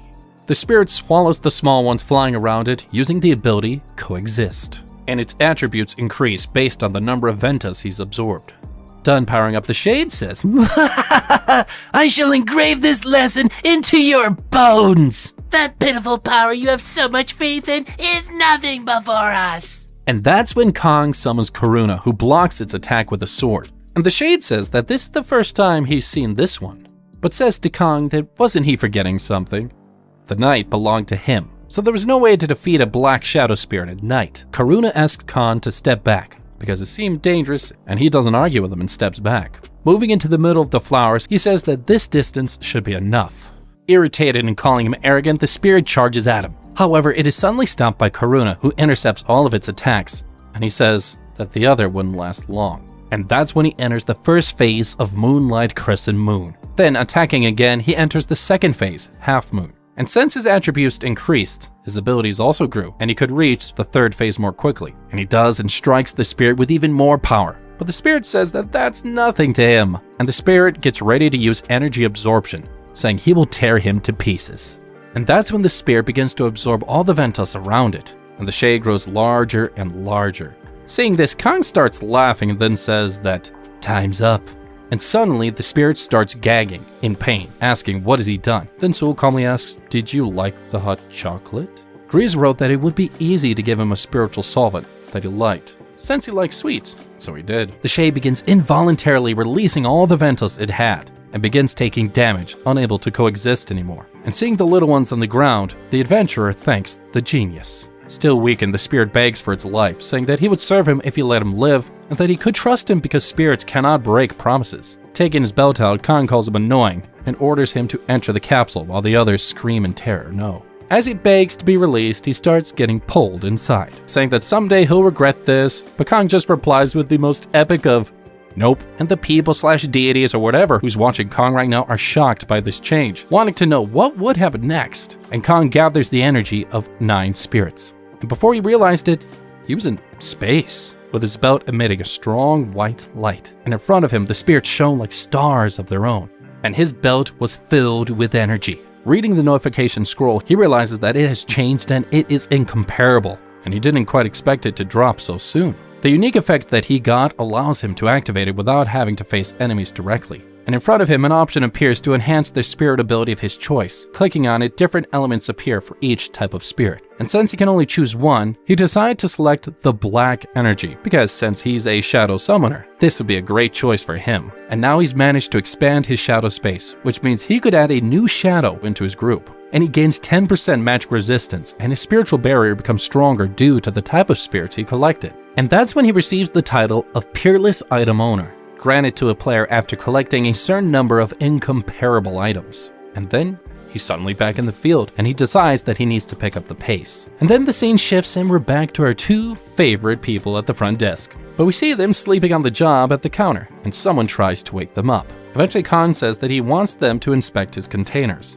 And she asks if he killed them, and he replies that she could consider it that way since he didn't know how to open the containers. Taking his belt, she decides to take a look. While it was still glowing, this girl tries to understand, and that's when Kong asks what it was. Since they're just apprentices, they didn't really understand much about the containers. But they ask Kong if they can show this to their master, and he asks how long would it take. And they whip out a little blue bird, and she says it won't take long since he's nearby and releases it into the air. Kong looks at the blue bird and wonders if they were members of the Zodiac, because if they are, he might have known them. So he asks their master's name, and the young man answers that it was Blaine, and asks if he know him. Kong says no, but he will make sure to remember the name. He then asks if he knew the Grand Duke of Frost, who founded the Zodiac, and the other replies that he did. And we learn there are 12 magic towers in Pandia, each named after a constellation. And together they form the Zodiac, founded by the Grand Master of Frost. This one, by the way, was also one of Kong's original pieces. Excited, the boy starts telling his story, and Kong calls him kid with a certain level of familiarity. And the other guy heard that, and he suddenly becomes intrigued.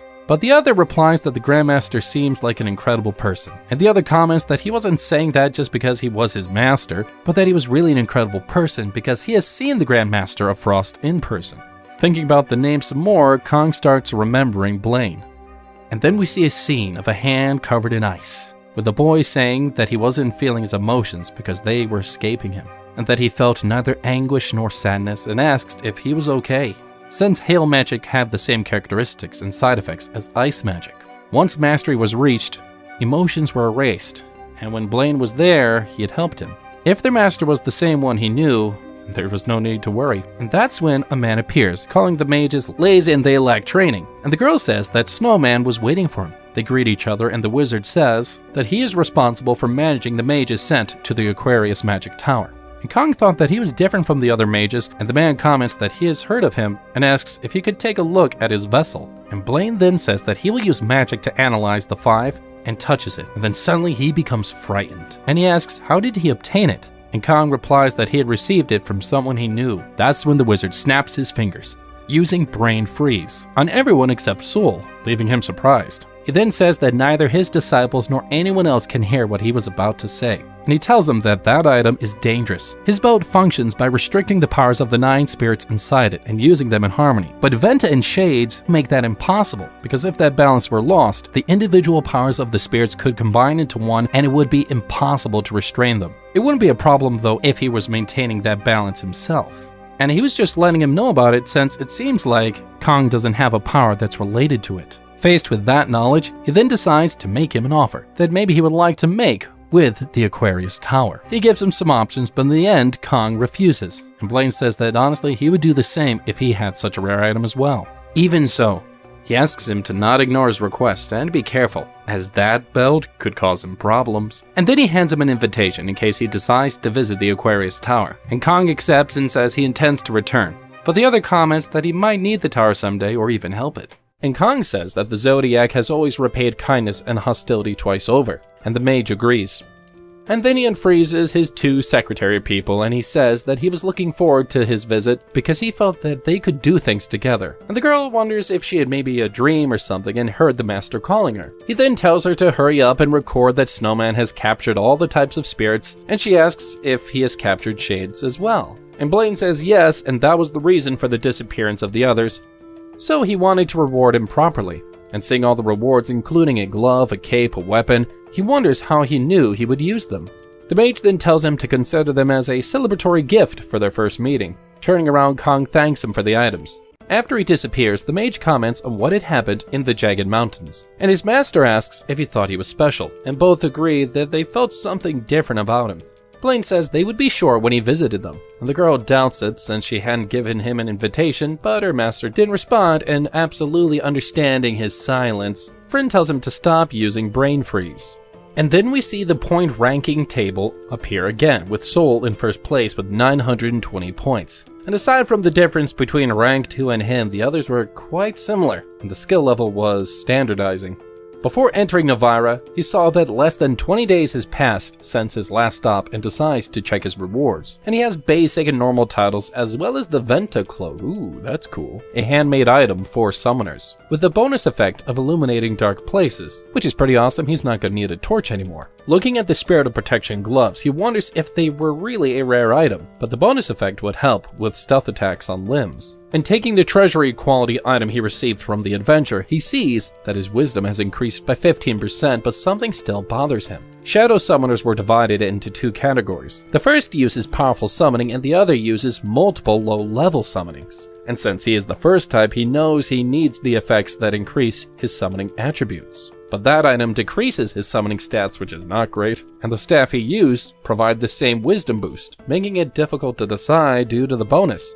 And finding himself in a little bit of a pickle, he has no choice but to go to the auction house. And inside, some people were arguing with someone who had cut in line, which is understandable, that's rude. And the Novira auction house is one of the largest found in southern Pandia. And we learn how Novira, the city of ruins, is no different from a place of origin for treasures. And because of this, countless wholesale merchants and middlemen come and go from the auction house. And oftentimes, things become very expensive. And if they didn't have this object search feature, there's no way this place would be able to handle the number of people in all the transactions. It would have been chaos. And we see Kong decide that he's going to sell all the unnecessary items that he has gained from his recent adventures. And since he sucks at negotiations, he figures it would be easier to receive a fair price at the auction. And so he puts all his items up for auction. And right away, as he thought, all the consumable items were sold almost immediately. And he starts looking around for items worth buying for summoners, and then he decides to apply a search filter. And he starts looking for items worth buying for summoners. And right in front of him appears a treasure quality Galata's tongue, which is treasure tier, by the way, which means it's super good. And he is super surprised, and he wonders why this is up for auction. Galata was just a name given to black snakes that haunt the ruins near the Great Forest. And they use this shadow venom, and they're known for basically being really hard to kill. And Kong saying that he avoided trying to hunt for one on purpose because he had a chance of coming across one anyways in the Great Forest. But it looks like someone here has actually caught one. And we learn it's an item that any shadow summoner would want and would pay any price for it. But it has the drawback of poisoning the user. The price is way too high. Even if he used all the gold he's got, he wouldn't reach the minimum price. So he decides to contact the seller who started the auction. And he goes to one of the managers to talk. And he says he wants to put up an item for auction, and politely she asks him to place it on the counter. And as soon as he places the orb on the counter, she reacts and starts stuttering. And Kong asks what is it, but she says it's nothing and asks him what he would like the minimum bid to be. And Kong responds saying that he wants to set it at 200 white gold coins. And Rita says there's a very good chance that no one would buy it at such a high price. Thinking to himself, he says, I have a lot of time anyway. I don't need to exchange the weapon immediately either. And so he finishes up negotiating with the girl about the item. The best case scenario for me would be for the owner of Galata's tongue to notice my intentions and request an exchange. But before he heads out, he decides to stop by a few places and pick up a few things before leaving. After seeing Kong leave, Rita goes and opens a door, taking care not to be seen. Inside, she hands a note to a man.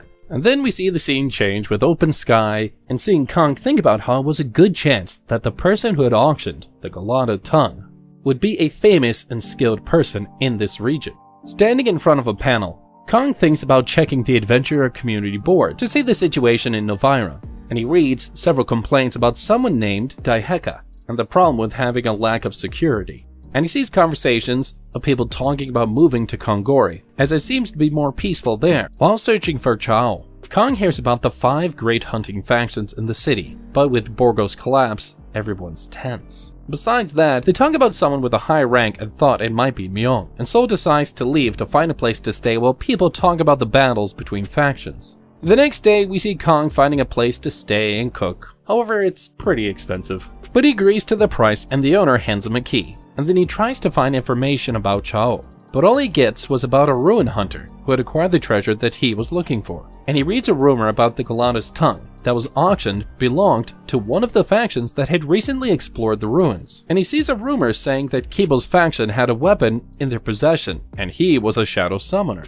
And he was the one that had laid his hands on it. And Kibo was caught frantically using his internal information network to search for a certain item. Burning the paper, he thinks this information had been definitely worth the price. And besides being the leader of one of the largest factions in Novira, he was a shadow summoner and the person who had put the tongue up for auction. With all the information he puts together, there's a good chance that he had been poisoned by its venom. And even though it was a treasure quality item, it was an abomination because of that. And Kong determines that what Kibo is looking for is probably an antidote. So Kong thinks he should take care of that first. At the auction house, someone drew attention to an item. The boys looking at the treasure on the screen see that it's put up for auction and that its price is of 200 white gold coins, the minimum bid.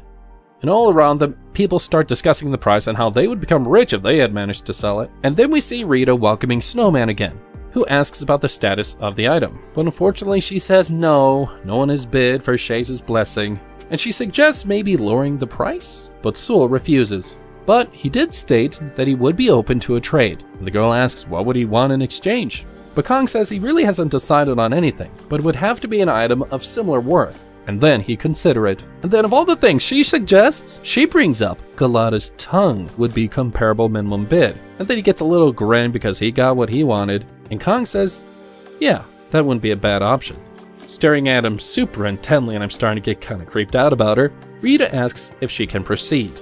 Oh, she's making me so nervous now. Soul asks if she knows the owners. And the girl says she can't say anything about them, but could inform the seller if he wanted to meet him. And so he asks her to contact them. And Rita says that she will notify him if there are any updates. And again, after Snowman turns away, she gets super suspicious and secretive, and she goes to that door again, and we see this semi-bald dude with the scratches on his head, and speaks with him. Back at home, Kong bought the Flower of Darkness, and needs to process it. And even though he bought most of the ingredients he needed from the auction house, he couldn't find the key ingredient in order to prepare the antidote, and the ingredient was rare. And he sits down and pulls out a purple card with a gold eye on it. And it says that he may want to tear it apart if he wants to purchase items using madness. And he doesn't even think twice about it. Originally he thought he didn't want to use it unless it was necessary, but he had no choice, and so he tears it in two.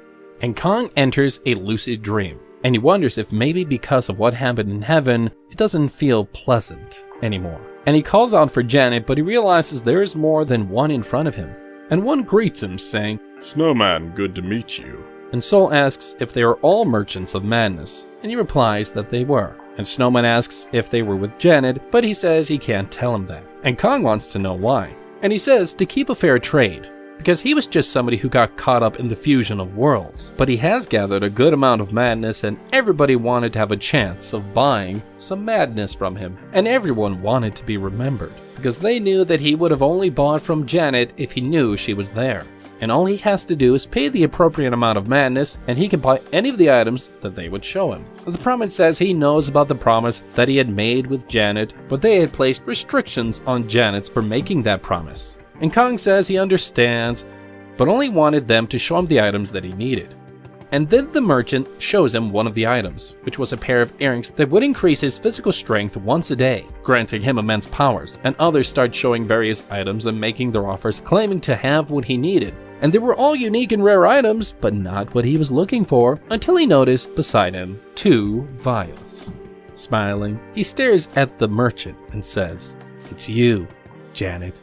And Janet smiles, cackling, and tells the indignant merchants that he had discovered her and that it would only hurt their self-esteem. And one of them asks what she had done, and the merchant says she was there to let the young man buy, not to sell items like them. And they were confused by her words, and still smiling, Janet tells them all to leave, calling them trash. Mocking them, she asks if they have time to annoy others considering how much they sold, and they decide to leave irritated. And Janet comments that she would have been sad if he hadn't recognized her. And Kong says he realized who she was because of the items. Since she had sold him the black flower, she knew that he needed the gelatin of precursory delusions and the poisonous herb powder. But the fact that a human with him had been caught in the fusion of worlds and knew about the process was another matter. Turning to Kong, the merchant says it wasn't just any human. Unique circumstances could happen, and she believed Snowman was one of them. However, she wasn't shameless enough to expose her clients. And he discovers that the girl had been spying on his movements and asks for 3,000 madness for the items, which Kong thought was fine as long as he didn't say anything embarrassing. And Kong asks if there was anything else that she wanted. And boasting, the merchant replies that she already knew what her client needed and offers him the Black Phantom Pants of Madness quality. And we learned when items surpass a certain quality, they change to madness, so that one was equivalent to a treasure item. And she says considering the situation, she'll give it to him for exactly 10,000 madness. And Kong asks her if there were any conditions this time. But the girl says it's a decent price and he knows it too, doesn't he? And Janet says that she is much better than other merchants, and Kong couldn't deny it. And Kong takes the opportunity to ask what they did with madness. And the girl said it was very important to them. And she said even the gods had sold themselves for madness. But then she stopped when she noticed the anger and the scenes of events flashing through the young man's mind. Without further ado, she hands him a new invitation. Bidding farewell, she hopes the next trade will be fun and asks him to not die since she had fought hard to have him as a client. And then we see Kong coughing away, staring at a nasty looking item that he was boiling. Ugh, looks pretty smelly. Making it wasn't difficult, but he wondered how he would process the shadow flower. It wouldn't be a problem if he used it as it was, but the merchant had just given him the materials he needed. With them, he was more than ready to begin the next step of the process. After using the intact vitality powder, the flower grows rapidly, but he isn't satisfied with just that. He would complete the process no matter what. And then we see a notification scroll saying the dish is complete, and it's a jelly that smells like the gutters is ready. Oh boy. On the third attempt, the dish was raw, earning him the title, Only Fit to Eat Dirt and the Eater of Strange Food. These are all embarrassing titles. On his fourth attempt, he made something difficult to name, and once again, the dish was a complete failure, and our poor boy barfs it all out. But eventually, at night, Kong finally succeeds in cooking the Cloud Day jelly of treasure quality. Oh, that looks beautiful. The rewards begin to appear and his cooking skill improves. A shadow summoner cannot summon a target if their level difference is beyond a certain amount, and that he can only get stronger by fighting against stronger opponents and making them his summons. And we learned that the more difficult the adventure, the higher the opponent's levels are going to be. And because of that, there would be a gap. But with the Cloud Jelly, it could reduce that difference by 30 levels. And Soul thinks that he's going to have to use this wisely and get the strongest summoning possible when someone knocks on his door. The owner of the house, trembling, tells him that he has a visitor and asks him to step outside. And judging by the presence he felt, a faction was waiting for him. So he asks where he should go. Outside, the man said he was impatient, and the owner says he will leave to let them talk. And we see a man that would fit perfectly in Lord of the Rings call himself Kibo as Kibo, but he was sure that Kong already knew that. He then asks if Kong was planning to keep them outside, but he responds that inside might be a little dirty, but he could come in if he didn't mind. With the other faction members standing outside keeping watch, we see Kibo enter the house, and the man says there's no need to stand guard since he's a wolf without fangs.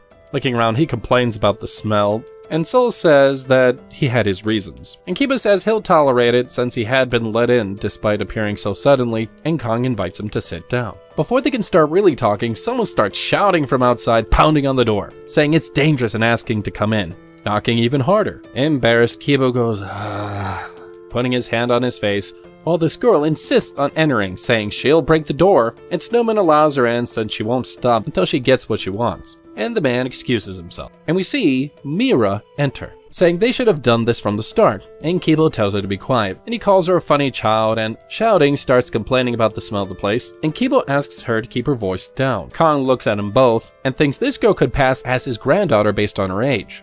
Approaching, Kiba says that Rita had spoken to him about the item trade, and Soul comments that it would be better than not receiving an offer. Kiba was sure he knew who the item's owner was since he didn't seem surprised to receive it, and Snowman comments that with a treasure like that he wouldn't be surprised by anyone who appeared. And Mira interrupts, demanding they stop playing games and make the trade already because they're in a hurry, and her old man interrupts her. And he tells her just to be quiet and learn, and the girl, irritated, doesn't really understand what he means, forcing the old guy to go, Since Mira has revealed everything, I guess it can't be helped. I really need your treasure. And Kong asks why, and Kiba tells him that Novira is in a difficult situation because of Ruin Hunters. Because Ruin Hunters were at their limit due to an imminent war, and although the balance was maintained because of the factions, Heka and Doju were aggressive, while he, Kiba, and Shura were more moderate. And the war hadn't happened before because Borgo was there. And even though it was better than the other factions, his faction was ruthless and always looked for weakness, so everyone was cautious. They were worried he might attack after everyone was weakened, and ironically, he was the only one keeping the peace. Currently, Kibo and Shore were weaker in terms of strategy, and had no one to keep things under control. And Kong asks if maybe he could be the one to do it, and Kibo replies that does he remember? He has lost his fangs. And Mira interrupts him again, saying he's not trustworthy, and her, I guess we'll call him grandfather, says that he couldn't build trust if there was none from the start, and none of them trusted each other. So there was no way for it to arise in that situation. The person in the most precarious situation was the one who created the space for trust. And that's just how things work. Kiba reveals his hand, which is black, but not like Myung's, meaning he had used the Galata tongue, and Soul asks why. And Kibo tells him that he was in a hurry, and after Borgo had disappeared, and also because Heko and Doju had formed an alliance and he was being pressured, and he thought he had to stand up against them, and he made a mistake. And Kong asks about Shur, and he says that Shur was a coward who got lucky after the original faction leader died. And although they follow him now, if the situation changes, they might just surrender and submit to him, and make the situation worse. And if that happened, it would be the end of Novira, as Heka and Doju treated the transferred like slaves and took everything from them. They take their labor, their gold, and sometimes simply gold from them. A large number of them have lost their lives trying to resist. Some transferred even joined him, but returned as soulless bodies, besides the fact that he killed them for fun. And Kiba replies that he just wanted something of equal value. That didn't convince him. Kong asks how his treasure would prevent that, and Kong replies that he's just suggesting he exchange it for a treasure of the same value. But Kong isn't fully convinced, and Kibo says that an item that isn't sold is worthless, and since both items have been sold, wouldn't they be of same value? Kong replies saying he doesn't buy his logic, causing Kibo to laugh, and then he thinks it would be better to accept the trade, since it would be problematic if Heka took over Novira. And as a transferred, he couldn't think in favor of a group that had him as a target, and if that faction grew larger and monopolized everything, he inevitably would have to fight against them. And it would be more difficult since he would be the only one fighting against them, and he didn't want the situation in the city to get worse. And Mira interrupts again, saying they should leave because they've waited too long, and thinks he's not interested in an exchange. And Kibo tries to calm her down, but she replies with that the transferred only think about themselves. And we find out that she was a transferred too, and Kibo tells her that others just weren't used to this world yet. And Kong catches her attention by commenting that relic hunters could determine the value of the items. Very quickly, placing a vial in front of them, he asks what value would they give this? Oh, this is cool. And at that moment, Mira starts screaming out, noticing something in the shadow of his hand. It was becoming deformed and frightening them both. Looking at them seriously, Kong asks them if they know the value of this item. And all Kong can do is just stare, stunned. And finally, Kong says this is the antidote for shadow poison. And Mira is shocked, and Kibo asks if he wants to trade that for Galata's tongue. And he replies that since the trade was already on the table, he wants material treasures or some useful information. And Kibo explains that they already sold all of their treasures in preparation for the war. But Kong replies that he's already been more than generous with him, and Mira asks what he's talking about. And Kibo replies that he was talking about the fact that Kong had even mentioned exchanging this antidote with him. That's what he meant by being generous. He then asks her to think about what would happen if that fell into the hands of other factions. And Soul thinks that now Kibo is trying to read his intentions and realizes that they had built some trust and that he was being shown consideration. But his goodwill ends here. If Kibo can't read the situation right, he will immediately withdraw the trade. In front of him, the leader of the faction begins to remove his ring, and the girl tries to stop him, but he says he has no other choice if he wants to pay a fair price. And he shows him a ring that he received when he took over the faction, and the only thing that symbolized him, but protecting his family was more important. The item was the Wolf's Warning, a treasure quality item that alerted him when he was in danger, and seeing that, Kong accepts the trade. Smiling, Kibo says that he hopes he uses it well, because in the end, it had been 20 years since he had last took off that ring. In front of everyone in the faction, he decides to take the potion to see its effect. And despite Mira's apprehension, he downs that sucker in one go. And he comments that it was stronger than the strongest liquor he's ever tasted. And Kong basically says, yeah, that's right, because it's poison. Instantly, everyone gets super mad and gets ready to jump him. Mira grabbing a knife to attack him, but Kibo stops her. And he confirms that since it's so painful, it's definitely a poison, but it is working. And we see his hands starting to improve. And everyone in his faction is super surprised and happy. And Kong is happy to see that it was working. And oh geez, it's Rita again. Gosh, she pops up out of nowhere. And she hands them papers to finalize the trade item and have them sign. And Kibo says that he'll pay the service fees. And with that, Soul obtains Galata's tongue. Receives Galata's tongue, and Kong briefly checks out its abilities and information on it. As he's doing that, Kibo's aura suddenly surges, holding the orb out in front of him. And Kong asks, "What are you doing?" And Kibo just replies with, "What do you mean? I'm just playing around." But he was sad that Soul wasn't surprised by it. And even with that, the trade is completed, but Kibo had a request to make. He wants his help in his battle against Heka. But unfazed, Kong refuses, and that he hated getting involved in other people's problems. So Kibo persists, asking if he was sure, since everyone would be affected. But Soul, uninterested, asks if they were done here. And losing the courage to continue, he asks for his name, and Kong introduces himself as Snowman. And then Kibo then says that they would still see each other one more time. Mira questions her grandfather, basically, asking if he was trying to curry favor with the young man, despite him not belonging to any faction. And he replies that it was frightening, that Snowman wasn't in any faction. And she was startled, wondering if he had lied about the antidote. But Kibo responds and says there had been no lie, and that now that he's calmed down, he just wants to sit down and talk. Adjusting himself and sitting down, he asks the woman what distinguished a ruined hunter. She replies that it was their eyes. And Kibo comments, saying no, beyond that, they had instinct, and that is why he had chosen her. Because when they met, the woman was full of rage toward the world. Mira remembers that in her time of hatred, the only people that approached her were animalistic B-words, and she only thought about keeping herself safe. And that's why she was grateful to him, as she didn't know if she would be alive today without him, and he replies that she definitely would be. But returning to the subject, she asks why that mattered, and Kibo responds that others compared him and Heka to a wolf and a lion. And the woman agrees that Heka was insane, but he changes his tone and says there was something different about Snowman.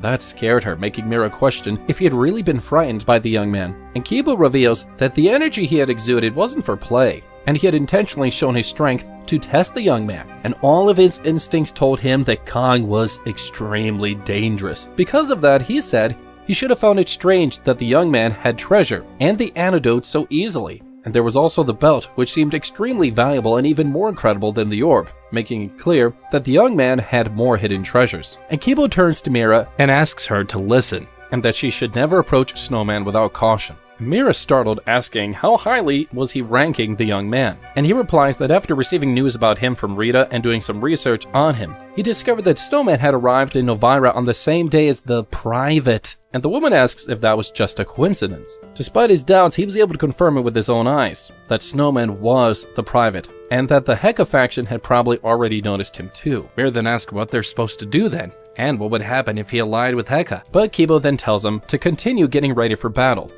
and said that our boy could be a wild card in the war. The only thing they could do was pray he would fight against the lions and not against them. And then 2 days later, we see a stone building with the windows open. Sol has completed his procedure with the Galata tongue. And now, thinking about how much less attention this will get in comparison to the staff, and it's more comfortable, and he's able to use it as a weapon or self-defense in emergencies. And Sol thinks that the missing attributes of his summons had increased by 15%. And now it was time to check in on everyone. And the skills weren't much different from before. Shadow Summoning was rank 3 and Summon Enhancement was rank 2.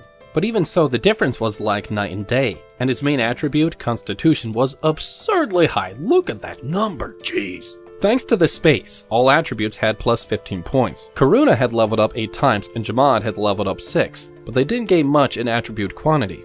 And Snowman prepares himself and thinks that his adventures have been rewarding and that he's also obtained Madness. Koran, who sent him down here, also would have hoped for this. And Kong then decides that maybe it would be a good idea to be a little bit more flashy from now on. While walking through the city streets, 2 unknown men watch him from the shadows. After that, he visits the research room to look for clues about Cho, but just like before, no one was there. The windows were still broken, there was no sign that anyone else had entered. And then he decides if he doesn't find anyone by the end of the day, he would have no choice but to rely on the information that had been left behind. In Novira, on the 3rd street inside a crowded bar, some people at the tables were talking about forming groups to go on more hunts, and then a waitress approaches Snowman and asks if he would like to order, and he replies that he would like roasted eggplant.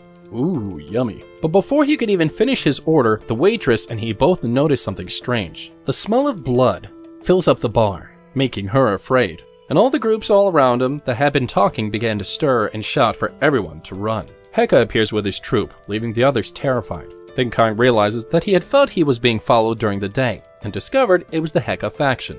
And he notices the scent of blood emanating really strongly from the leader, and that too is strange. And he wonders how many people he has killed. And Heka approaches and tells Sol that someone had given a treasure to the wolf, which is why he was there. This giant of a human being drives the tip of his 2-handed axe into the ground and says his name is Heka. He had heard that Snowman was a strong guy, and Kong asks him who's he talking about, basically. And the leader stares right back at him and says, "You, who else?" He calls the young man a little greenhorn and tells him not to joke about it, and asks again about the treasure. And Sol replies with, "Treasure?" And Snowman asks who told him that. But the giant orders a man to bring the hostage and says that Kong will start talking once he saw her face. And his subordinates bring in oh, that's not good, a pretty beat up Rita, whose clothes are now torn, blood on her arm, and one eye looks like it was beaten shut. And she is crying bad. And seeing this makes Khan extremely angry. Now, back at the wolf's base, Kibo asks if everyone is present, and they reply with a loud "yes sir," and it echoes through the hall. Shur asks if today is finally the day, and Kibo replies that it is, and that Novira already has had enough greed, and with them there, the two of them would be enough for Novira. And Shura asks if they're going to be okay, and says that individually they were more powerful, and there's no one among those under Heka that uses their brains. The transferred on their side were against Heka's atrocities, hasn't changed sides. The line has been drawn, and what remained was to fight, for tonight the master of Novira will be decided. And we see Mira thinking that she needed to protect Kibo at all costs. And they go to war. Or at least that's what I think they would do. But then a messenger quickly enters the base, calling for him and Shura. And Kibo asks what had happened, and he replies that Heka has already started a conflict on Heka's side first, at the bar on 3rd Street. Kibo asks who the fight was against, because they're all here. The messenger responds that he didn't know who it was, but it was against a man with golden eyes. And Kibo immediately sees the opportunity, and he acts quickly, ordering the main troops to attack Doju. Mira and Jirma were to head to the 3rd Street with some members. Anxious, Kibo reassures himself, saying that if it was Snowman, he's sure he'd still be holding his ground. Then the scene changes and we're back at the 3rd Street bar, and Heka starts laughing. Haha, as I thought. So, you guys know each other? Because he wanted to ensure this meeting between the two. So he set up a trap for Rita, and after beating her up a bit, she starts talking. The woman says she isn't involved, and it only mediated the trade between the treasures. The woman says she wasn't involved, and all she did was broker a deal. The giant asks Khan if he heard that, and he remains silent while looking at her. And Heka says that the treasure given to the wolf shouldn't be with him, and that the two don't have a good relationship. And he continues asking if Kong knew about this conflict, and after hearing him say yes, he was outraged that he had handed over the treasure. And Heko comments that the young man's ring also looks familiar, and Sol replied that he didn't have time to waste and ask what he wanted. And the leader asks if Sol was on the wolf's side, and Kong replies with, "Not yet." Growing impatient, the giant asks if he was among the strongest of the transferred, as he despises them. Because they're parasites, all they did was enter the world and take whatever they wanted. That was why the only way for them to learn was by crushing their skulls or putting collars around their necks. The wolf called the transferred his family, but Heka reveals that he saw them as nothing more than leeches. And Snowman asks if the leader abused them because they annoyed him, and he replied that he simply enjoyed abusing the weak. And then Snowman asks him a question. "Did you persecute them because you didn't like that fact?" And Heka laughs again. No, that's obviously just an excuse. It's fun to torture those that are weak. And with that, Kong confirms that Kibo had really been telling the truth. I wasn't just trying to recruit him. And Heka, sitting in front of him, reveals that there still is an option. That Snowman should strike the wolf, and if he did, he would forgive him for irritating him. And Kong asks what would happen if he refused. And Heka presses the handle of his axe against the woman and said he would kill her. And after that, he would also kill him. And Kong asks what would he do next?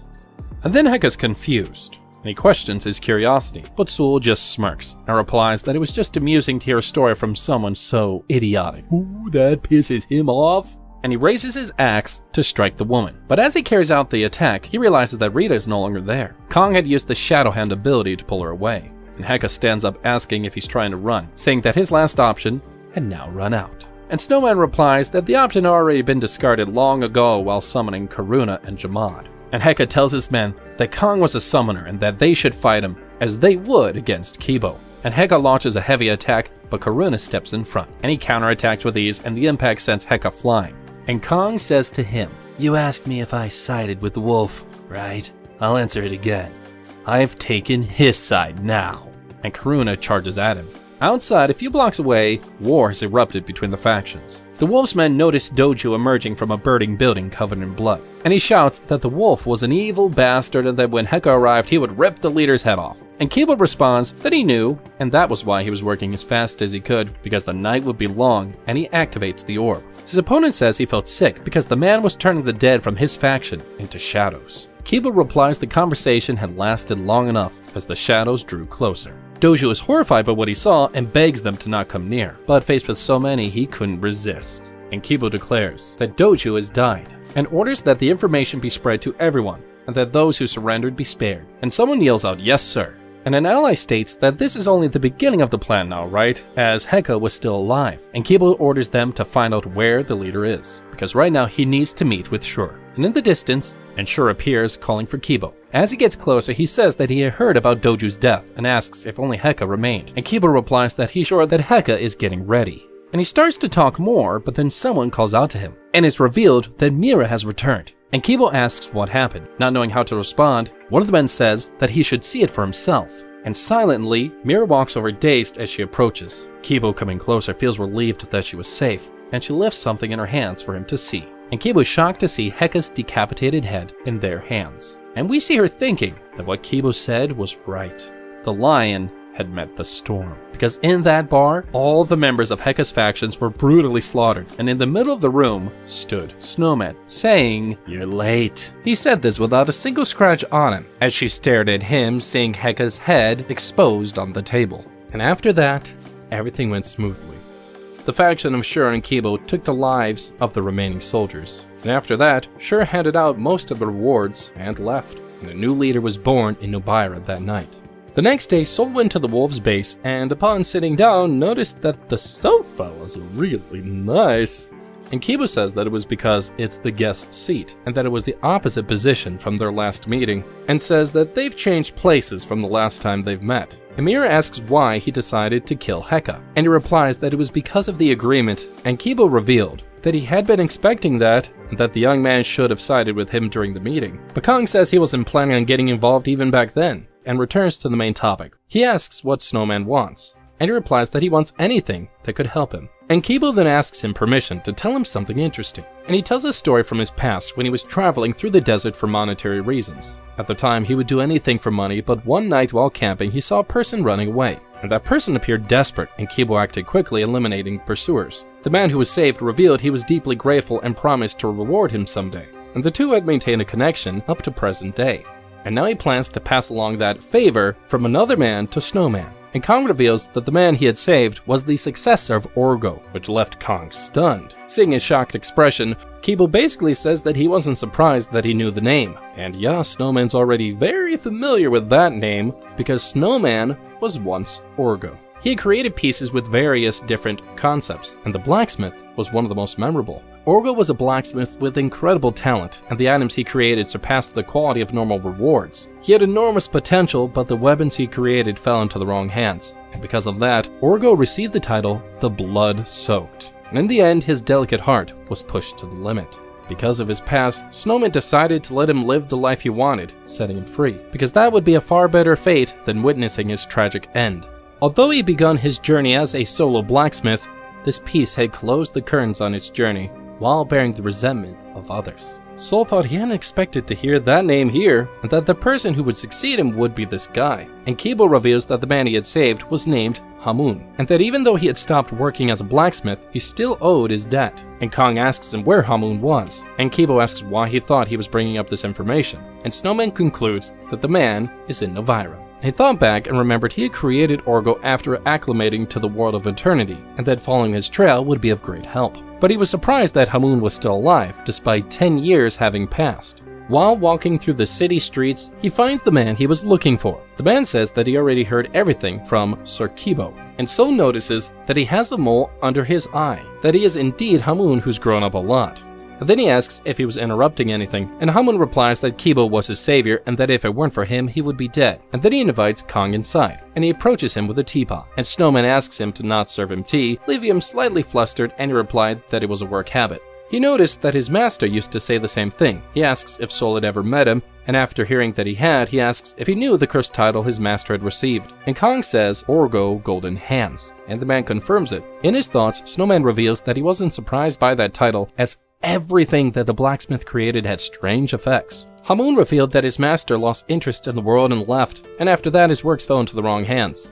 And that the last works created by the legendary blacksmith were hidden from the world, and Kong confirms in his thoughts, saying that yes, that's how it was. Even if those items remained, they'd only make things harder for Orgo and Hamun. And Kong asks him if that could have been the reason why he was being chased in the desert. And Hamun confirms that that was the reason for the pursuit in the desert, because he concluded that he'd been chased by people who desired the weapons.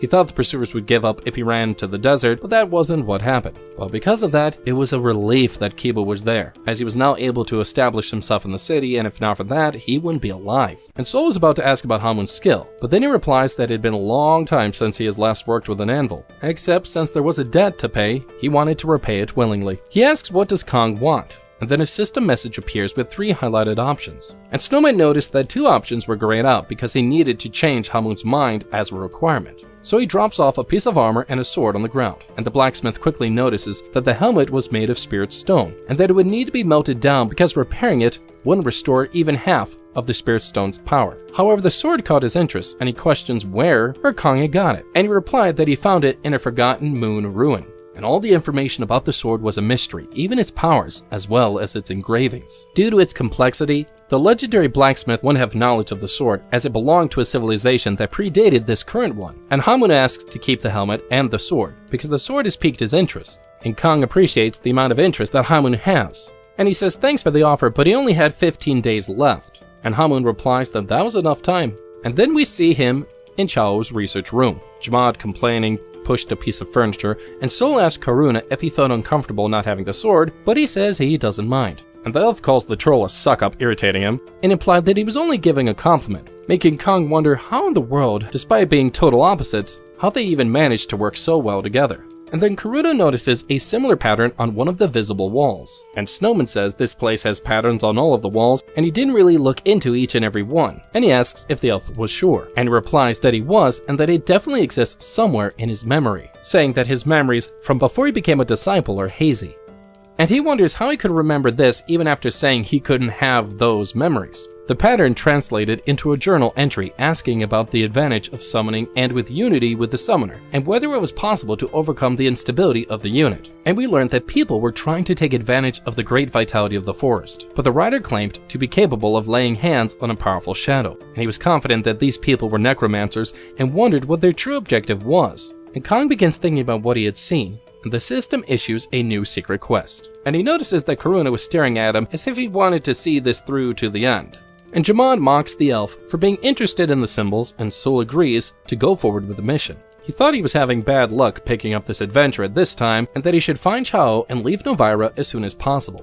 And then we see Hamun working away with his hammer and anvil, saying that he saw a golden opportunity with the enchanted sword as he hammered on it. And he says to himself that with this masterpiece, he would finally be able to surpass his master. Orgo tells Hamun that he had been fooled many times throughout his whole life, being deceived by their false oaths, and that he was in agony many times across the continent. But that, even so, one day, even after his failure, he hoped that his apprentice would succeed. And Hamun questioned why he was saying that, and asked how he could succeed if his master had failed. And Orgor asks how could he lack confidence in himself, if he was afraid of creating weapons that would fall into the wrong hands, and if he also carried the title of Blood-Soaked. But that if he ever had doubts, he should ask what purpose of the weapon he was about to create was. As Hamun hammered the sword and unlocked several red and gold seals, and he wondered how many remained, because he thought he had already removed most of the seals, but there were still a few left.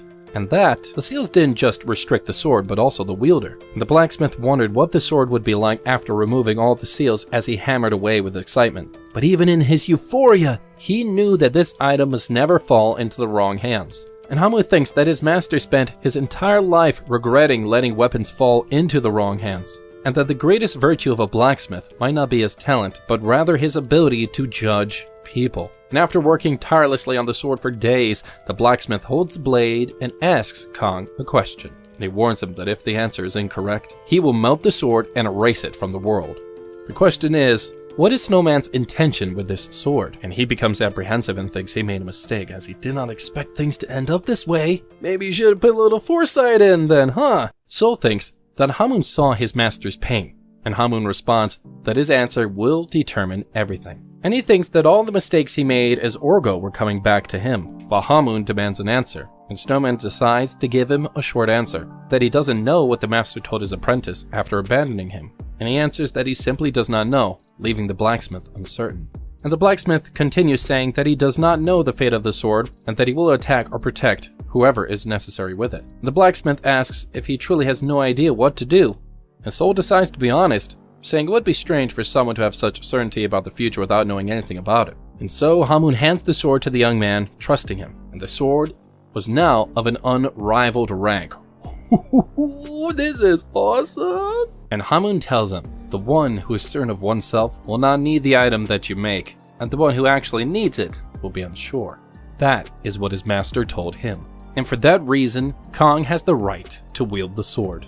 and Snowman thinks that Hamoon managed to elevate the sword beyond what he had imagined. And then the blacksmith points to the helmet, which had now also become a treasure after undergoing reforging. And after finishing his work, he says he will take his leave and ask the young man to return from time to time, and that he could still help him despite not working much with the forge anymore. And that's when the system issues a notification informing that Hamoon was now an assistant. And he accepts the blacksmith's offer and thinks that everything has ended super well. Yeah, sounds like it's turned out great! Following the pattern's clues, Soul goes to investigate a camp that was a part of the necromancer's secret journey, and activating his keen eyesight ability, he notices that a cart had passed away recently, and there were marks on the trees. The marks were made intentionally with a knife and seemed to be guiding the cart or its driver, and he wonders if they could have been made by Chao. And since he has no other choice, he has to go deeper into the forest to find out, and he heads towards the place where the smell of corpses is the strongest. Kong eventually comes across a trap, and the system issues options to trigger or avoid it. And with his perception, he thinks he is on the right path because of the smell.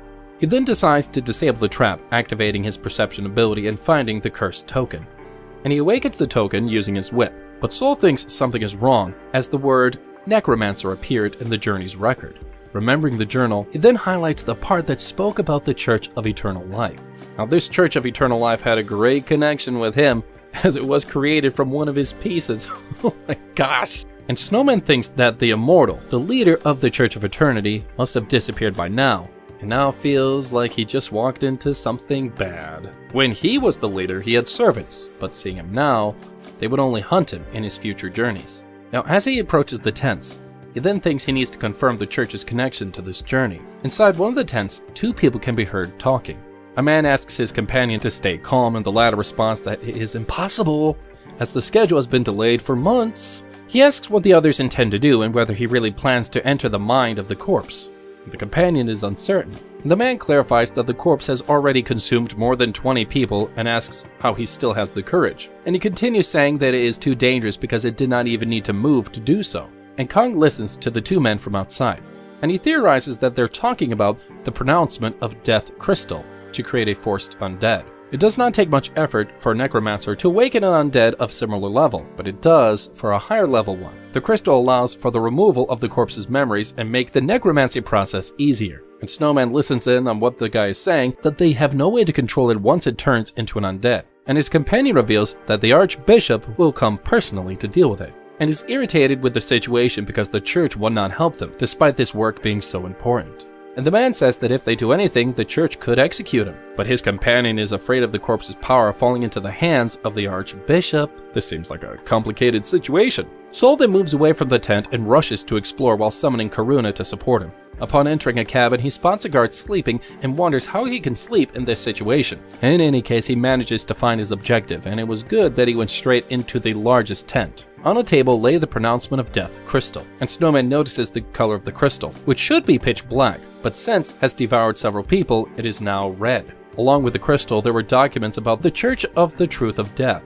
and the purpose of the people there. Among the papers, Kong notices that the spells are common and that they were indeed trying to force a corpse to become undead. Among the descriptions, there was one about a corpse that was found standing wearing armor along with a portrait, and the corpse was very powerful, but they had no information about it. Looking at the portrait, Soul wonders if this is the one Chao is interested in. However, he notices that it is really similar, so much so that it could be mistaken for Karuna. But Karuna, looking absolutely blindsided and shocked, states that he can remember her. And Snowman asks if he really remembers her and orders them to go explore the surroundings. The documents state that this was the opportunity for the Church of the Truth of Death to defeat the Church of Eternal Life, that they had performed several procedures to reanimate the corpse but didn't work, so they moved it to the Great Forest. Since the ceremony was complex, it was necessary to trap 21 people inside the crystal. There was the option for the Archbishop to intervene, but if he were consumed, the Church of the Truth of Death would collapse. So the two dash out of the tent and Soul orders Karuna to take care of them. Kong now already has a basic understanding of the process and believes that Chao could be inside the crystal. The elf quickly eliminates the enemies that appear, and then he notices that he felt strange after seeing the portrait next to the crystal, and he now starts thinking that he should retreat, but at that moment, they manage to spot the corpse chained to a pillar. Ooh, that looks scary. Soul tells Karuna that the armor she was wearing was similar to the armor he used to wear, In his thoughts, he thinks that the best scenario is finding Chao, and the worst is being absorbed by the crystal. He wouldn't really worry about being trapped there if she weren't important, but if the corpse is stronger than him.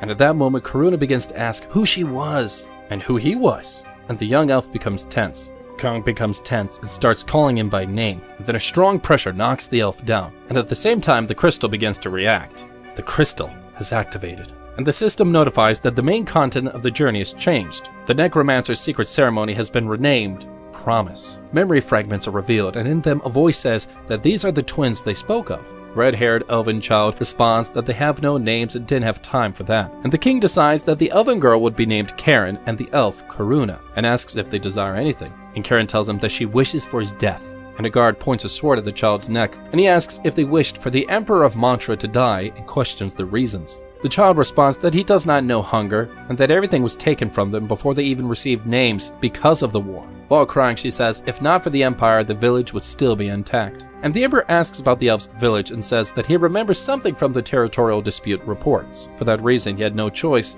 but to accept her request to die. And he rises from the throne and walks towards the children, saying that not at that moment though, because, well, that would be unfair.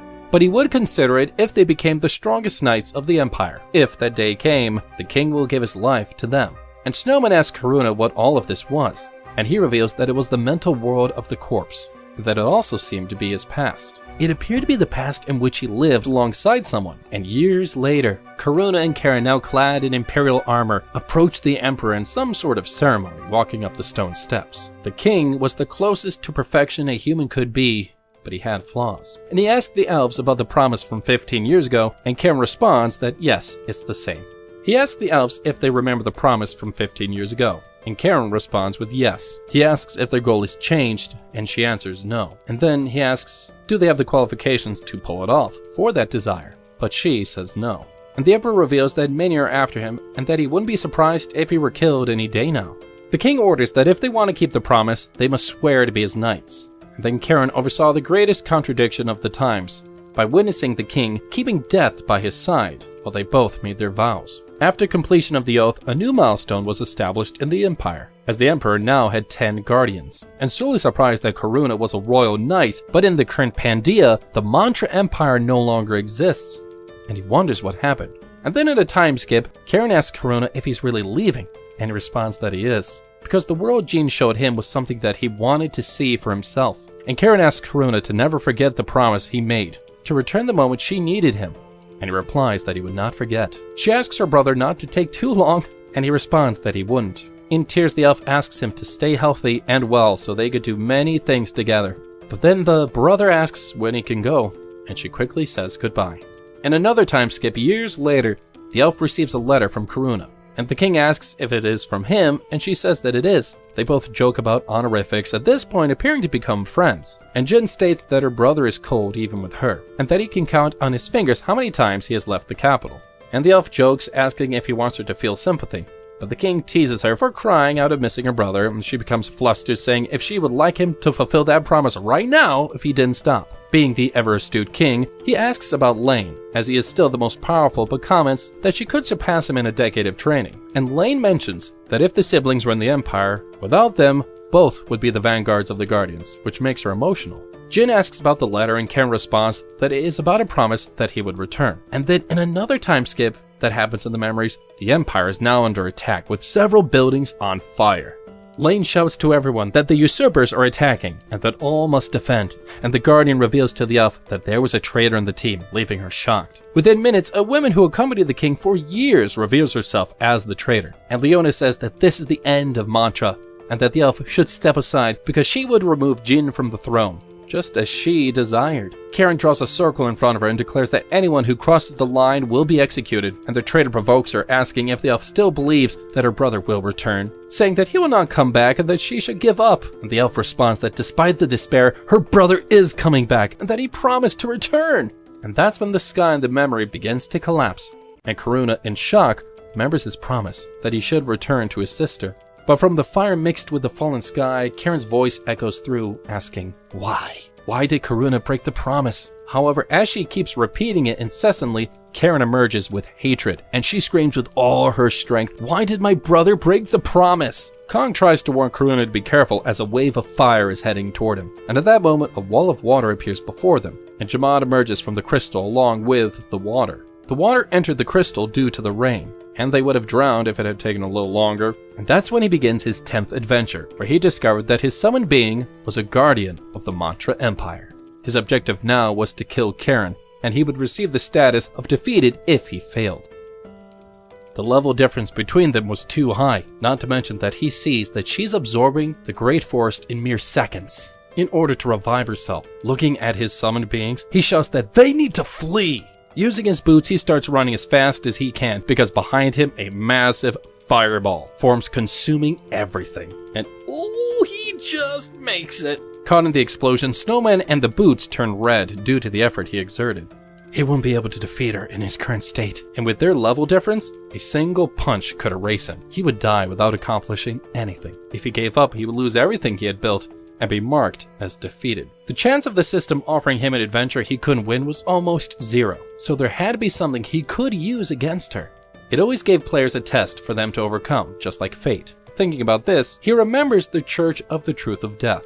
They were something he could use. The church members started using their magic, and they needed to hold on because the Archbishop would arrive soon. However, something catches their attention. Kong arrives, pointing his finger at the men and asking if they didn't receive the messages telling them to wait. And one of the necromancers is confused, and the other asks if he was the envoy from the Church of Eternal Life. And he agrees and says that he is here to help them, making them super happy. Shouting, he demands a report on what's happening, and the man begins to explain the details of the situation. The problem was that the corpse was gradually getting stronger, and the Archbishop would arrive soon. And Kong says that he will help them as much as he can, and they start thanking him in relief, and he summons Karuna and tells him to save Karen, leaving him surprised. Because he was thinking, even though she's extremely powerful, she must have received penalties, preventing her from using her full strength. And the necromancers begin attacking the girl again, now with the help of the others. And the elf enters the first phase of Moonlight and shouts for Karen to wake up, but it doesn't work. They cross their swords, creating a thunderous impact around them. And Karuna enters the second phase of Half Moon and tries to attack her again, but each time she dodges and counterattacks with force. Her instincts alone were enough to pressure him, even while he was in the Half Moon stage. And Kong can see that Karen was growing stronger over time. And now Kong's in a bit of a pickle because he can't reveal Jamaad since he's in the middle of enemy lines, and plus he needed a trump card in order to stay safe. Frustrated, the summoned being shouts for the girl once more, asking her to come back and why she doesn't recognize him. And Karen charges forward, ready to attack him when he screams for her to open her eyes. And using her ability, the elf charges at him with her flaming sword, and around them the flame spreads, and the necromancers scream as they burn. And Soul manages to create a barrier, but those around him continue screaming, showing just how powerful her attributes was. It wasn't just the strongest firepower, it was that it spread easily, as if she wanted to show just how powerful she was. And he questions if he could push Karuna into the full moon stage when the Archbishop arrives. And that's when one of the mages announces that Archbishop Khalifa has arrived, and he asks what happened to Freedom, and Kong responds that his name was Kendrick, also an envoy from the Eternal Church. Smiling, the man comments that it was not a familiar name and asks if he had the church's card. And Kong's like, seriously? Why is he asking for something like this that's not a part of church law? And like, he's mocking him. Seriously, right now? And Kong responds with like a, seriously? And he asks why is he requesting something that is not a part of church law and if he's mocking him. And immediately the man starts apologizing for the mistake, and Soul says he'll let it slide since the situation was escalating. And he states they should start focus on controlling the situation. And the old man responds that his ability might be useful for the current crisis. And Kong replies that it's good, but he already knows the Archbishop has realized the deception. A law passed 3 years ago requiring everyone to carry their identification card, so Khalifa knew he was an imposter. Since the corpse they were trying to control was too powerful, he would accept his help and deal with him when the opportunity arose. And Kong feels that the church's laws must have changed, but since the man didn't mention anything, it seems that he wanted to use him. Now he has to defeat Karen while, out of the corner of his eye, he sees the Archbishop getting ready to stab him from behind. Looking at Karuna, he shouts for him to release everything, and so he enters the full moon stage, and the girl screams his name and charges at him with her sword, using the Ignite ability. Blocking her attack, the elf asks if she was regaining consciousness. However, all the girl can ask is why he didn't return. He tries to speak, but he's interrupted by a blow that sends him flying. Oof! That's rough. Angry with fire spewing out of her mouth, she demands to know why he didn't keep the promise. Behind the adventurer, Khalifa begins draining the necromancer's energy. Though it's a bit of a waste to use this spell here, I'll use it now to rip your body to shreds. It's going to be a pain after, but I'll make sure to properly put your body back together with these old hands. And he uses the Hatred Vortex ability against the girl, and the Archbishop says, You may be powerful, but you're still just an undead without an owner. And no matter how strong she was, corpses always rot. Karen activates Pride and ignores most of the damage she receives for a few minutes, and Khalifa tells her to stop resisting and just die. Turning to Kendrick, he asks him to leave the situation to him, however he does not and calls for Karuna once more. He appears and uses his sword to defeat the elf. And they call each other's names, and she says that he refuses to answer her. And finally she says that since he failed to keep his promise, he abandoned the Empire. And Karuna explains that the Empire had fallen away and that they were in a new world, but she refuses to accept it. He pleads for the elf to wake up, and the girl says that she knows she is dead, but the Empire still remains. Even surrounded by fire, Kong begins to feel a chill down his spine. That worries him. In front of him, Karen responds that the Empire still lives within her, and that she is still a Knight of Mantra. And she uses Final Return and creates a massive fireball around her. And Khalifa does not understand how his ability could have been defeated. She uses Final Return, creating a massive fireball around her. And then the wolf's warning is activated in red, indicating that danger is approaching. And his adventure changes from burned to in flames. The girl was burning to the bone, but giving her powers, and she still sought answers. Kong's time left to survive is 4 minutes and 37 seconds. Karen has returned to her senses, and Kong acknowledged that this is dangerous. It was possible to control the situation while she was a mindless undead, but now they didn't know how powerful she could become. And beside him, the Archbishop calls out and says that he still has one trick up his sleeve, and he activates the ability of the Night Corpse and decides to kill everyone here. And the necromancers begin quickly moving toward him, and Kong asks what he is doing, and the man says that he already knew he was a fraud, and he says he should have come up with something more realistic, and that now the girl belonged to him, ordering Kong to become one of his puppets. Now, become one with my corpses! Before him, several of them begin to appear, but Jamant stops them using his stone armor, which also benefits his master.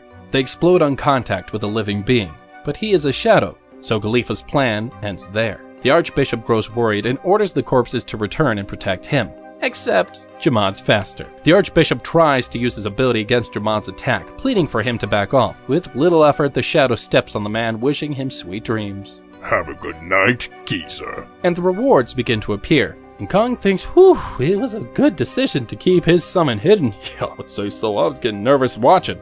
But now the real problem was Karen. Along with return, a message appears stating that her status effects and damage would be delayed until later. In other words, the penalty that halved her strength is gone. Oh crap. Frustrated, Kong thinks that he wouldn't be able to defeat her now. In truth, he never really intended to defeat her, but now he didn't think he could stay alive until her ability's time ran out. Karuna says he did his best to keep the promise. Wielding her sword, the girl tells him to not lie to her, and that he abandoned Mantra, trying to defend himself. The elf says he was on his way to the capital that day, but she calls him a traitor. And then he uses the full moon slash, and the girl counters with the red lotus slash. Oh, this is going to be a big one, causing the two attacks to collide in a powerful explosion. Soul had already expected his summon to be pushed back by the force, and although he was knocked back, he wasn't wounded enough to be unable to recover. And due to the level difference, he would have been repelled much further. That's if she truly wanted to. A simple swing of her sword could have killed him, except Karen was hesitating. While speaking with the elf, Jamad joins the fight, trying to land a hit on her, and with a single blow, he is also sent flying. And she asks what Karuna is to him, and why is he interfering, and the troll tells her to stop playing. Stop hounding that lump of steel, or why don't you try fighting me too, you monster? And that somehow shocks Karen, and she asks if she is a monster. Begins to disintegrate as her time has run out. All the damage and the effects that had been delayed return in double force. Karuna rushes over to her and holds her head close so she doesn't fall to the ground. and they call each other siblings, and the girl asks to hear his story while she still has time. And she asks if he really was coming back that day. And Karuna says that he was on his way. And Karen says that she should have known that he could never have broken his promise intentionally. And he tells her how he became a shadow, and the girl laughs, saying that's ridiculous. But the elf comments that it was impossible because his companion was stronger than her. Looking at Kong, she confirms that he serves someone, and asks if Jin had disappeared, and he responds that he serves someone else. Crying, Karuna says that Jin was a good person, and was able to find her more than once. The girl agrees. Shortly after, she decides to ask what the world was like after the Empire, and Karuna tells her there was an ocean. And she asks if that place was really filled with water, and he says yes, that place truly exists. Also crying, Karen asks what is left for her now that her body and heart had burned away. And she says she is a knight without a master, but her brother interrupts, saying that she is his only sister. He takes her arm and says they should stay together. But the elf says that her master is too weak to keep her. She says she is a knight without a master, a king, and a monster. But her brother interrupts and says that she is his only sister, and he takes her arm and says they should stay together. But she comments that his king is too weak to keep her. Desperate, her brother begins pleading with her to not die. The girl says she doesn't feel anything, and that is terrifying. And Karen reveals that a part of her had hoped he would take her with him. Seeing that his sister was no longer responding and the rewards have begun to appear, he screams in pain over the loss. And in the end, Kong observes, his luck in travels had an effect. He did not find Chao and nearly died twice. Besides almost dying, when Karen awakened, he didn't know what would happen to Karuna from that point on. Many unfair and strange things were happening. Getting closer to the two, Kong remembers the girl saying that he was too weak to keep her, and then pulling something out of his pocket. He says he knew something like this would happen. Seeing that his master was doing something, the elf becomes intrigued.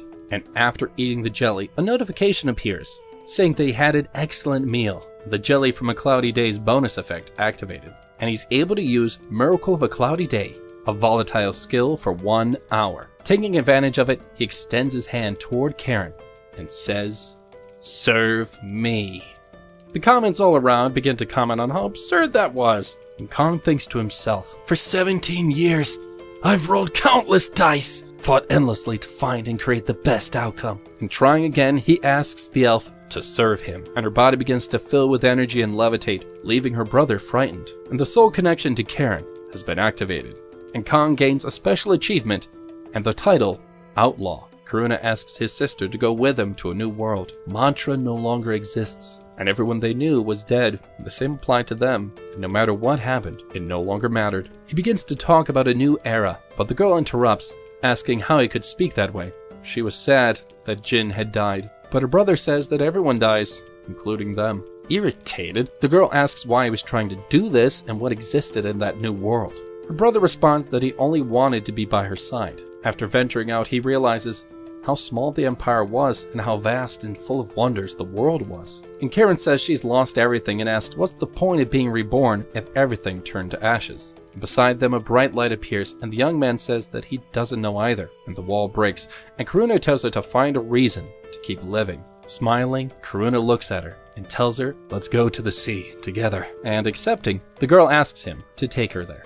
In the forest, the girl says that even though she has become Kong's shadow, she still hasn't accepted him yet, because she still needs to think about the reason to serve him. And Jamaad laughs and says this is going to be fun. Smiling, the girl says that she hopes to get along with him and Sul, calling him Young King. The system reveals Sul's score after the adventure, which is the number 8. And in the adventurer ranking, Kong is in first place with 1,312,300 points. Returning to the streets of Novira, he thinks that the previous announcement changed little from its original ranking, and also that he should keep the phrase something horrible in mind. The adventure granted him a title that allows him to receive additional points similar to proficiency points, and these points would help widen the gap between him and the other transferred ones. Karen, now a shadow, asks Kong where they're going and reminds him that he had promised her to take her shopping. Now the people around him think that he is crazy because he's talking to himself, while the elf demands new clothes. And he comments that Karuna wore anything that he gave him and he didn't complain, and she demands that he buy clothes for everyone. Jamaad starts speaking, while Karen returns to the space of darkness. And Jamaad says that when the elf returned from the space of darkness, he came back sighing, and now he understood why. The elf asks her companion to stop calling her whenever he wants, but he keeps teasing her. Karen tells Jama to stop calling her whatever he wants, but he just keeps teasing her. Karuna was sealed, and a black lightning bolt strikes everyone when Karen returned as a shadow. And Soul at the time couldn't help but feel fear, thinking that something was wrong, because a black void in a sphere shape had emerged from where the lightning struck, and he had no choice but to wait and see what would happen. And after a long time, the elf disappeared. Due to the jelly and the whip, many abilities were transferred, and her tier increased to legendary level. And all combined, her points surpassed 200. However though, Karuna did not return. Due to the level and power difference between him and the shadow, multiple notifications popped up, and Kong then thinks that the statuses were combined, but would be later split in half. Observing the words twin siblings, Karuna should then have similar abilities to hers. Now, besides both of their tiers rising to legendary, their statuses could combine and split, but this meant as long as the balance was maintained, neither could be weaker or stronger than the other, which that alone is incredible! He's now got two overpowered badasses, but there is still a penalty of not being able to summon Karuna for 42 days. But hey, he still got Karen. And that's when Karen emerges from a store wearing a long pink dress and asks if she looks pretty. Kong doesn't really know what to say and just says it looks alright. And Jamad agrees that she doesn't look bad at all. And she adds that it's charming to be able to walk around like this and asks the troll for his opinion. And he responds that it doesn't seem good to him, but humans might think otherwise. Irritated, the elf says that she was naive to expect any sense of fashion from a troll. And of course, he takes the opportunity to tease her, saying that after looking at her again, yeah, she actually looks worse. And we see Soul thinking how after Karen became a shadow, she'd retained almost everything from her original form, except for the color of her hair. And she responds that she doesn't really like it either, and wants it to change back to the original red. But she steps ahead and asks where they should go, and he replies that he needs to visit someone, and besides, the people around them start to notice the elf and wonder if she's royalty. And they believe she has great influence because they think Soul is her servant. Karen notices all the buildings and the designs of the world have changed, that everything looks new. But sadly, she says, it seems like she's the only one who's remained the same. Man, I feel bad for her right now. Anyways, later the group arrives at the blacksmith's house. Hamun welcomes them, and although Soul apologizes for showing up suddenly, he replies that it's fine and asks about the elf. And Soul confirms, and the blacksmith deduces that the reason for the unexpected visit must be an item. And Kong shows a sword that consists of a hilt and a small broken blade, and Hamun says that this is gonna be a headache. After a brief inspection, he says that the sword is so damaged that it's amazing it still has any energy left. And in his memory, Snowman recalls that this sword is Karen's Red Lotus, which came in a chest, and that what caught his attention in the rewards were the items. Sul obtained Galifa's cloak, and Jamad swapped his basic equipment, and Karen received gloves. And inside, an additional chest were the gloves that went to Karen and the broken Red Lotus sword. Kong asks the blacksmith if he can leave the sword with him. Examining the sword, and he asks if he knows that the blade is not ordinary, and if he was aware of it, because right now, he would not be able to restore the sword, and says that this is an item that had a lot of effort put into it, very similar to the sword that he had fixed for Kong earlier. And Kong asks him if he's talking about Karuna's Moonlight Sword, and didn't it return to its original state, he asks. But Hamun says this situation is different, saying that he doesn't have the materials to reinforce it, and pretty much the entire thing aside from the handle has to be reconstructed.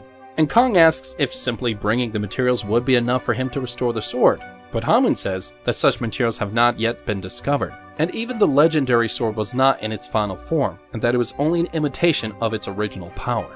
In its finished form, its power would be much greater. Snowman is surprised to hear this, and that's when Karen tells him to not worry about it, because only the Red Lotus can withstand her firepower, and she is strong even without a weapon, so there.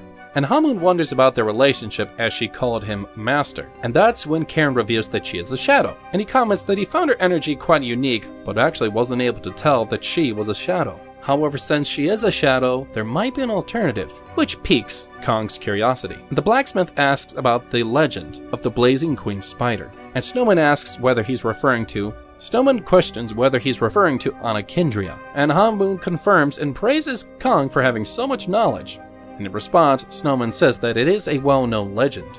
The story speaks of a fire spider that spits flames and wraps its prey in cocoons after draining everything it needs. And with a map in hand, the blacksmith explains that to repair the sword, they don't need the spider itself, which in fact no longer exists. but rather they need the quote-unquote strawberry juice from its last descendants, as the rumors say, and that the plan is to use the fire spirit stone and the spider strawberry juice together, as they are compatible, making it possible for a shadow which is not a living creature to use them, otherwise mental corruption would occur. And Hamun also says that even though the task is difficult, they must try everything they can, as the sword is an urgent matter. Agreeing with the plan, Kong is then assigned to the adventure of the last heir of the spider. Now, walking through the streets properly dressed, he talks to the twin sister of the Moon Knight, who says that she still doesn't understand the previous conversation. And Kong explains, saying that he is thinking ahead because she will need equipment one way or another. Looking to the side, she says it seems that he is certain that she will become a servant. Kong says it makes sense, given her brother. But then he says to her to take her time and think about it. Wow, our guy's actually a good dude deep down. Reflecting, Karen wonders why Anicindria sounds so familiar. She then asks if the spider happens to have 12 legs, and surprised, Kong asks her how does she know that? She says she heard rumors that the creature hid in a canyon within the Empire, but she is unsure of what became of it. And with this information, Snowman realizes that the task is going to be very complicated. Even experienced guides avoid the Great Canyon because the terrain is brutal, filled with monsters, and extremely far away. And recalling the terrible memories he has of the place, Karen suddenly catches his attention, and she points out that they've arrived at their destination. And Kong then says that this time, they should enter through the windows to gather information, but the knight disagrees. Using her leg, she kicks the door open. She just, woo, goes for it. Smiling, she says she doesn't do this often, and this time it was just to celebrate her new beginning. Entering the place, Kong says they should check the laboratory first before anyone shows up. Taking the lead, the pink-eyed girl starts heading in one direction, but Kong tells her it's the other way. And to his surprise, the wolf's warning is activated, alerting them that they are currently in a dangerous situation. Karen tells him to take a step back because she felt something strange. And someone starts emerging from the dark hallway, saying that she didn't expect uninvited guests to break down her doors. Reaching the two, they ask if they know who she is. And confirming, Kong says that she is Chao, a shadow summoner from Kongori. Smiling, the woman says that it looks like he did his homework, but explains that she is not a Kongori native. And Kong introduces himself as Snowman, and she replies that she's never heard of him before, and then, lighting up her eyes, she says that's a bit unfair since he knows who she is. And she attacks, but Karen steps in and blocks the strike. Face to face, Kong's ally tells the woman that she is overstepping, and in response, the woman says that she is a beautiful shadow. Surprised by Chao's ability to recognize shadows, Snowman asks why she acted so rudely. Explaining, the summoner says she was just curious because even the owner of the place enters through the window, yet they broke through the door. And that's something she avoids doing to leave no trace behind. And then Kong says he thought that she had disappeared, and she asks if he is from Kongori. And when he says no, the woman says that in that case, he must have been sent by those weak bastards who tend to be sentimental. And smiling, she declares that he came all this way for nothing because she has no intention of returning to the city. Interrupting her though, Kong says that actually he came to deliver news and talk about another matter. He then reveals that he needs help, since he is blocked by the Wall of Enlightenment. And it is explained that when a player reaches level 10 and enters a class training center, a window with option appears. If they choose to go against the wall, their abilities stop improving, even if they return to the training center. And thus, the only ones who can help are veteran trainers of each class. Laughing, Chao says he really is a piece of work. Getting impatient, Kong just asks her for an answer. Placing her hand on her chin, the woman says she needs time to think, and then she says she'll help him if he helps her first. Before explaining, the summoner asks if the young man has taken on any tasks recently, and he confirms. Taking out a scroll, the woman says that since he is heading to the canyons, she will leave the object in his care. Once he completes his task, he must follow the instructions written on the paper, and when everything is done, he must return to Novira within 3 months and hang a white cloth on the pillar of the main gate. If all goes well, she will also return. Otherwise, he must set fire to a room inside the house. Curious, Snowman asks why she wants him to do that. In response, she says that if he doesn't figure out the reason even after burning the room, he should look for another summoner. And she says that she is not the only one who can teach him things. After all, she was once an apprentice of Gregory, the great master of shadow summoning. The man was known as the most renowned shadow summoner, often cited as the strongest in the world. Chao says she would rather meet her end than mention that name, but the situation is urgent. Kong, Sul, and Karen leave the place with the adventure Sleeping Remedy now set. The shadow then says that ever since the meeting, Kong hasn't stopped smiling, and he replies that she's exaggerating. Curious, the girl asks if he is happy because of Gregory, and Kong confirms and says he didn't expect to find him. Annoyed by the night's chatter and questions, Jamaad tells her to shut up, shouting she says that's why he's nothing more than an old fat uncle, unlike all the other trolls she's ever met. And we see Kong thinking to himself and says that a good teacher improves one's abilities. So, if the purple-eyed woman learned any exceptional skill, she might teach it to him, which would be extraordinary. And thinking a bit more, he concludes that she won't hand him anything easily since she's not just any shadow summoner. And now at home, lying on his bed, he remembers that it had been a long time since he last heard about the Shadow Gorge. His last piece to go there was Kiri of the Falconer class. That one ended up meeting his end in that place. This fact made him uncomfortable, but he can't back out now. And the next morning, Karen wakes him up, showing urgency. And Snowman asks what happened, and the young woman says that she thinks the house across the street is a bakery, and she has smelled bread, and she wants it. Because hey, they're hiding a deadly flavor. Getting dressed, Kong asks if she can taste things, and she replies that she's already told him that she has all her senses, and then she gets irritated when she sees someone taking the bread that she had her eye on. And interrupting the conversation, someone knocks on the door calling for Kong, saying they're a messenger sent by Kibo, who wishes to speak with him on the first floor. Smiling, Kong says that he's on his way, while our poor elvish knight sulks away because she won't be going to the bakery anymore. Life is so hard. So they go downstairs and find Kibo accompanied by others. Karen, standing behind Kong, starts yelling, asking if this is an appropriate time to knock on someone's house. Smiling, Kibo says it was worth living this long to see enough in Novira, and then shows that he brought a bag of bread and that made Karen so happy, because we see the young woman already eating one of the loaves and introduces herself. Interrupting her, Kong says that he has a question, and he wants to know if something has happened in the city recently. Curious, Kibo asks why he wants to know. Answering, Kong says that he heard that people in the area are uneasy. And that's when Kibo explains that Wiggletongue has attacked. And even though the place is frequently raided, this time it was completely destroyed, and worse, no one knows who did it. Snowman then asks if there were no witnesses. Replying, Kiba says they didn't leave any behind to tell the story. The only stroke of luck was that half of the residents were out of town, and that explains why the people of Novira are afraid. Seated at a table with a bunch of food on it, Kibo says he has a request to make, and then reveals his desire to create a future where Pandeans and foreigners can coexist in the city. The problem is that he's not strong enough alone, and he is old and times have changed. And Kong Sul asks why doesn't he just ask Mira, and Kibo responds that she's the centerpiece of the plan. So all he's asking is for Kong to stop by from time to time to see how she's doing. Intrigued, Kong says that he's talking as if he's going somewhere. Smiling, Kibo says that his age is weighing on him, so he's just being cautious. Don't overthink it. A few days pass and Snowman and Karen leave the city, planning to be away for at least a month. Sad, Karen says that she was starting to like the city, especially the ones that serve great food. Unlike Mantra's food, which was boring, then Kong hands the girl a box containing armor, asking her to get ready for teleportation. Arriving in another place, Kong wonders where he is, because unlike previous times, everything is dark. And a new task appears, and he must choose from the options regarding what to do about a merchant whose carriage is stuck. And then it's explained that when setting out on an adventure far from their official location, a player has two options. The first is to move quickly to a location near the adventure, which could cause another accident along the way.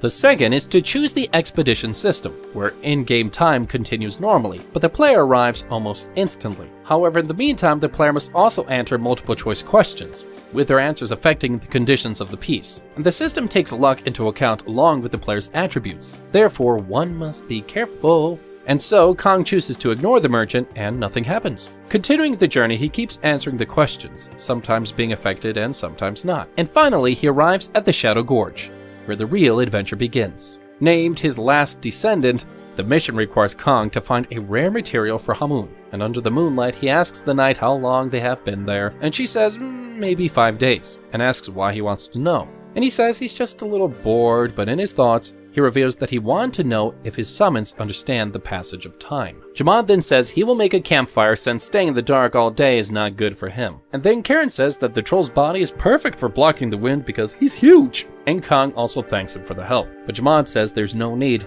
since Kong is the one who trusts him the most in this, leaving him intrigued as he didn't know he was already his master. Laughing, Jamaad says it's true, and after the conversation, Kong goes away and lies down. And that's when Karen talks with the troll, who asks why she still hasn't accepted Snowman as her master. Smiling, she asks if he is going to get rid of the thing preventing her from serving the young man, but he says that nah, you're gonna have to do it yourself. Curious, she asks if he followed Kong immediately after becoming a shadow, and he confirms and says that he doesn't do things halfway. Karen then questions why he did that if he was somebody so high in the hierarchy, and explaining, Jabad says that the Stone Canine tribe, which he ruled, was very strong and dominated an entire mountain. No one could invade, and as the tribe's leader, he thought he could control everything, including the strength and thoughts of other members. But he was wrong, and Snowman only needed 1 day to make the name of the Stone Canine tribe disappear. And even if he had an opportunity to win, he was defeated by Karuna and his tribe was gone. And that is why he decided to become the young man's shadow and serve him, because he lost everything to him. He lost to a guy who uses every trick at his disposal to achieve his goals, and always comes out on top in the end. In finishing his response, Jamaad also says that after becoming his shadow, he didn't even notice when he started interfering to help him. And thinking, Karen says that she doesn't know what her brother sees in Kong to follow him blindly. And that's when Jamaad says that he may be weak, but he is very smart. Karen then asks if Jamaad started having dreams after becoming a shadow, and in response he says no. And Karen then shares that she has had horrible nightmares about her time in Mantra. And we see the capital in flames and the terrifying sound of the usurpers and her former master Jin, whom she cannot forget. But now her focus needs to be on keeping Snowman alive until Karuna returns. So she's been doing her best to adjust her determination. And the problem is that when she thinks about using her sword for someone other than Jin, she simply cannot do it. Surprised, Jabad questions how it is possible that she cannot draw her sword, and Karen says that she doesn't understand either. And that's when Kong Sul wakes up and says he can worry about sleep later. Behind him, the knight asks if he woke up because of the sound of cawing, and he says yes, saying that whatever it is being attracted to the fire. Immediately, Karen puts out the flames, and suddenly a flying monster begins to approach. Not a griffin, but a large bird. It was Koopa, the predator of the barren Shadow Canyon, and it lands on the ground right in front of the group. Karen tries to draw her sword, but red chains wrap around her arms. And Jamaad says that this is not the time, and tells her to get ready for the next attack. Flapping its wings, the bird simply flies away, leaving everyone confused. Snowman looks up at the sky, surprised that Koopa is still alive, because you guessed it, it's linked to one of his pieces. And he says that they should find a covered place if possible. And then he remembers that the bird was the loyal summon of his piece, Kiri. And after its departure, it was left all alone. Something that happened 10 years ago, and Kodon asks him never to choose the summoner class again. Justifying himself, he says that the creature was pushed out of its nest by its siblings and had to be rescued. And he continues saying that it was useless, and he was right. After all, falconers are a class that uses their birds as their main ability. Each bird has unique traits, such as elemental resistance and the ability to chew steel, but vultures were completely ignored. But because he chose one, he was labeled as eccentric. And over time, Koopa grew and grew, becoming too heavy to be carried on his piece's arm. And it was around this time that Kiri and his group arrived at the Shadow Canyon. And on the 4th night, they decided to set up camp at the edge of the mountain. That's when everything changed. Except no one ever discovered the cause of the successive deaths, and the region was gradually abandoned. Walking around the rocky ground, Karen complains about how massive everything is. Jamaad says at least it makes it harder for them to fall. Irritated, Karen asks if they can't just get rid of the bird so they can light a campfire. And suddenly the group spots goblins inside of a cave, and Snowman says they need to proceed quietly. Because besides worrying about the bird, he's also concerned that their target might hide even deeper in the cave. So he says they should just move around the creatures to avoid wasting time. Further into the cave, a sword starts slicing the ground without anyone noticing. And now we've reached the 5th day of exploration. Karen, nervous, insists that she has seen this cave before. It's the same one where the goblins were.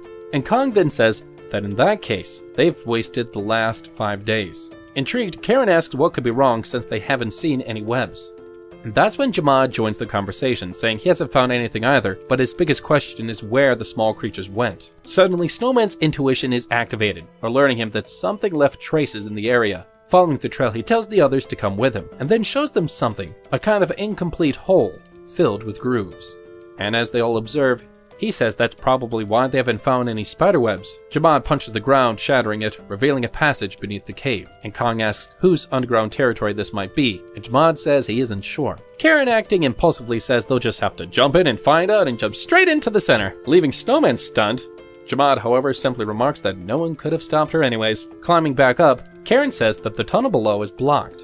saying it looks to be a rock similar to the one the troll broke, but much stronger. And Jamaad asks if that doesn't mean she's weak. But Karen replies that the rock he broke must have already been damaged because, duh, she's strong too. Stopping the argument, Kong says that it's likely the goblins were taken by whatever is living underground. The knight then says that the rock wasn't entirely solid as it had some muddy sections. Thinking about it, Kong concludes that it must be a substance similar to concrete. Then adds that something else is bothering him, because how did the monster know where the goblins were? Responding, Karen suggests that it might have been the campfire, since it was the only thing they did differently. Aside from lighting it at a higher point, which would make it harder for the monster to reach them. Thinking about the past, Kong realizes that the current situation is very similar to what led to Kiri's demise. He then decides to immediately test whether the campfire is really what draws the creature out. The group hunts down a wild animal and kills it and places it in front of the fire, and then they hide to observe. And throughout it all, Karen and Jamaad continue to tease each other. It's adorable. However, the one who appears again is Koopa, grabbing the bait with its beak and flies away. And Karuna's twin sister is furious, while Snowman calmly tells them to set up another trap. As he approaches, Kong wonders why the bird always puts out the campfire, and he concludes that it must be because of Kiri, who, along with his entire group, was wiped out because of a campfire. And Kong thinks that this creature must hate anything that reminds it of the reason it was left alone.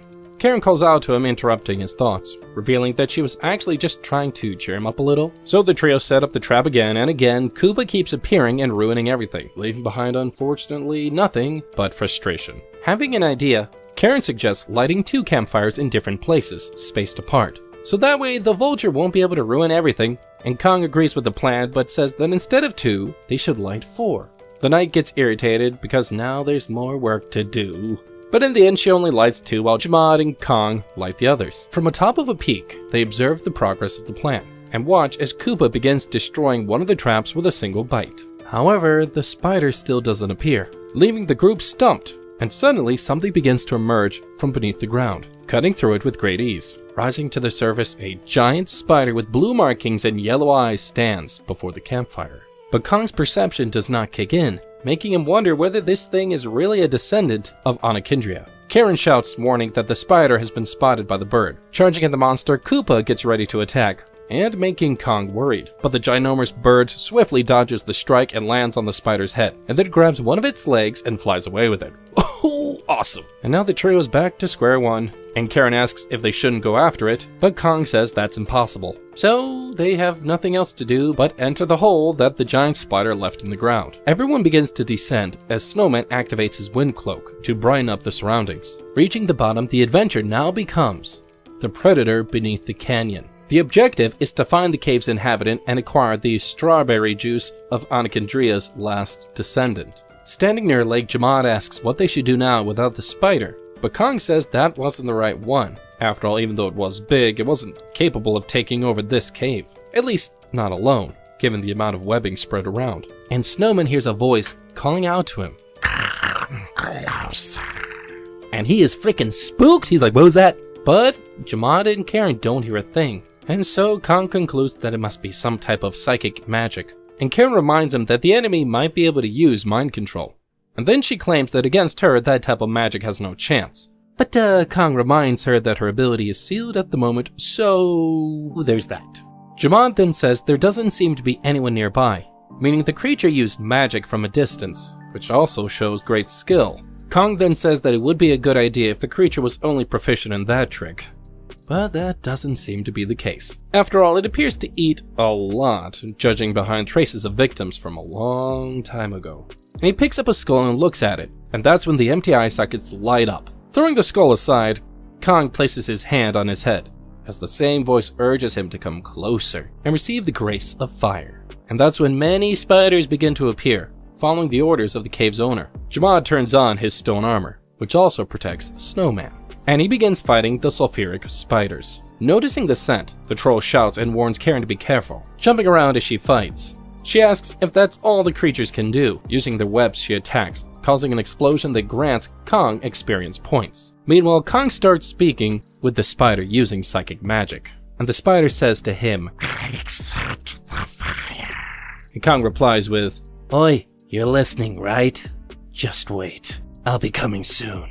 After the fight, he holds up a vial filled with the slime from the insides of the smaller spiders, and then he concludes that these are not descendants of Anicaps, but a different species. And then he finds cocoons, and Jamaad calls Kong over to show what might be other victims. Ripping through the webbing, a lifeless body falls out. Karen says how horrible, and Snowman then tells them to keep going, stating that whether it's a spider or not, this creature must be eliminated. Jamaad agrees and asks Karen if she'll be fine without her sword. She then says that maybe she should try wielding it before the battle starts. Yeah, Karen, that might be a good idea.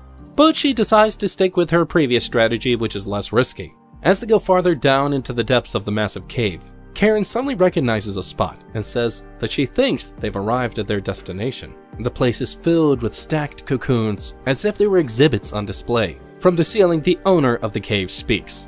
You've come this far on your own. The owner of the cave speaks, introducing herself as Atarak, the last descendant of Anicaps, and calls the trio's fools for coming here alone. Still mocking, the creature says that talking with its meal is a new experience, that it demands that Kong bring more food to the canyon, and in return she will grant him the grace of fire. And a set of choices appear, and Kong normally would have really considered her offer, but after looking at the countless cocoons scattered throughout the cave, he knows countless lives have been lost here. So he simply chooses to refuse the offer and then declares he will rip the creature from the ceiling. Furious, she attacks, ordering her soldiers to kill them all, while she speaks of the humiliation she endured by being forced to hide underground. Losing patience, Snowman tells Karen to shut this spider up, and Karen promptly charges forward, defeating all the smaller enemies scattered along the way. Digging her leg into one of the walls, Atarak declares that she didn't spend all this time hidden just to be underestimated by the likes of them. She then launches a relentless series of attacks. Jamaad warns Kong to be careful, as the smaller spider's slime is beginning to form a puddle. Fighting, Karen shouts that there are too many of them spread throughout the area. Mocking the woman, the Spider Queen says that she can resist all she wants, because in the end, it will only make her taste more delicious. And she throws her web bomb. But to her misfortune, Karen deflects it using one of the smaller spiders, and so she decides to throw another, but this time at the troll, who also manages to dodge. And furious, the creature screams, How dare you! Snowman then tells her to stop being a coward, and drop the annoying chatter and come down if she's so bothered. Lighting up all of her eyes, Atarak agrees and begins descending from the ceiling, and uses a mental attack. And thanks to a 4 on the die, Jamaad manages to resist the Sweet Dreams attack, and so does Kong, but Karen fails and freezes, being teleported into memories of the past when she was in the company of the Emperor of Mantra. Jin laughs and asks if she was dozing off in front of him, just because no one else was around. Happy, Karen asks if she's back, and the man is intrigued and asks her what does she mean by that. But she doesn't answer and instead asks about her brother. Responding, the Emperor says that the young man is in the training fields, making her smile, remembering that Karuna is probably training as always, and that Jin is in the room to rest due to his periodic headaches. However, confused, Karen wonders why does she feel like she's forgetting something. Sitting back in the chair, she asks the man how he became emperor, because she wants to know if incredible people like him are born that way. And in response, he says that the title was passed down to him. After all, he wasn't the one who founded Mantra, laughing. And Karen asks if that's all there was to it. Explaining, he says that when he took the throne, no one called the city an empire. That was something he made happen. Karen then says that it's hard to understand the concept of having someone who wants to serve him. However, the man says that being an emperor isn't that great, and that if she ever meets a good person, she shouldn't turn him into one. Observing Karen, Jin says it looks like something is still bothering her and asks her to tell him. Replying, Karen says that she can't draw her sword because every time she thinks about it, unsheathing it to protect someone other than him, her body feels too heavy.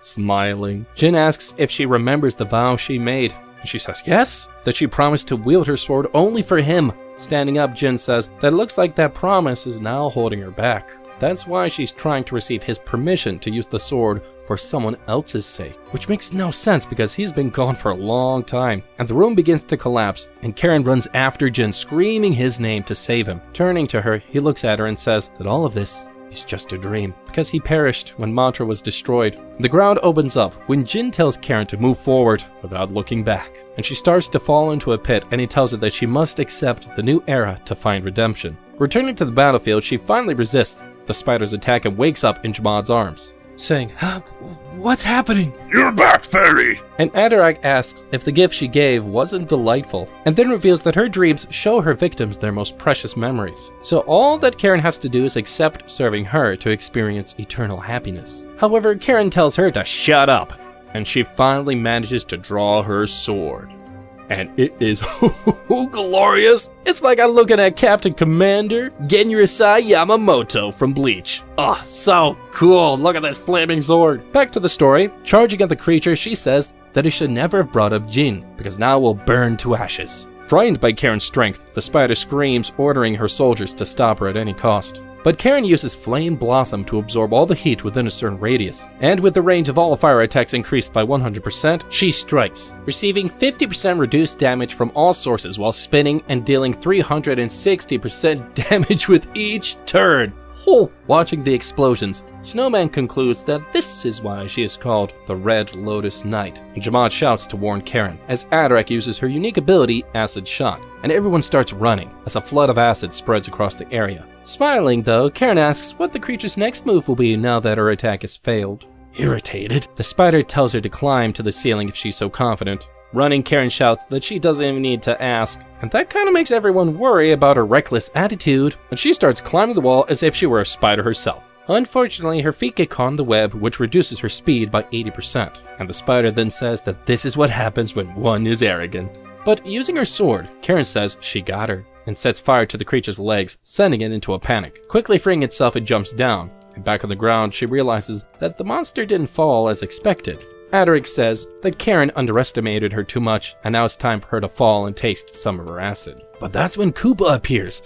Jamad says they need to get out of here because there's no guarantee they can win now, but Kong says there's no need to worry, since the giant vulture seems to have appeared for another reason. Flying, the bird stares directly at the spider, who throws a web bomb hoping to trap it. The attack works and Koopa gets caught, and from the ground Jamad asks why he was targeting the spider. Thinking to himself, Snowman realizes that the creature is so enraged that it can't even think straight. Using the nutritional frenzy ability, the bird frees itself from the webs before falling into the acid. Not understanding anything, Adarek asks what she did to him. The bird doesn't respond and instead digs its claws into two of the spider's eyes, making it scream. Furious, she declares that she will incinerate everyone at once. And that's when, wielding her sword, Karen says the only one burning here will be her, and she attacks alongside the bird, giving a wicked smile. Using Red Lotus Slash, Karen slices through the spider web from end to end. It collapses to the ground, completely defeated. Standing tall, a little tired, understandably. Karen asks, how was that? And didn't she look kinda cool? And all the viewers watching are shocked, and a few of them even donate some madness.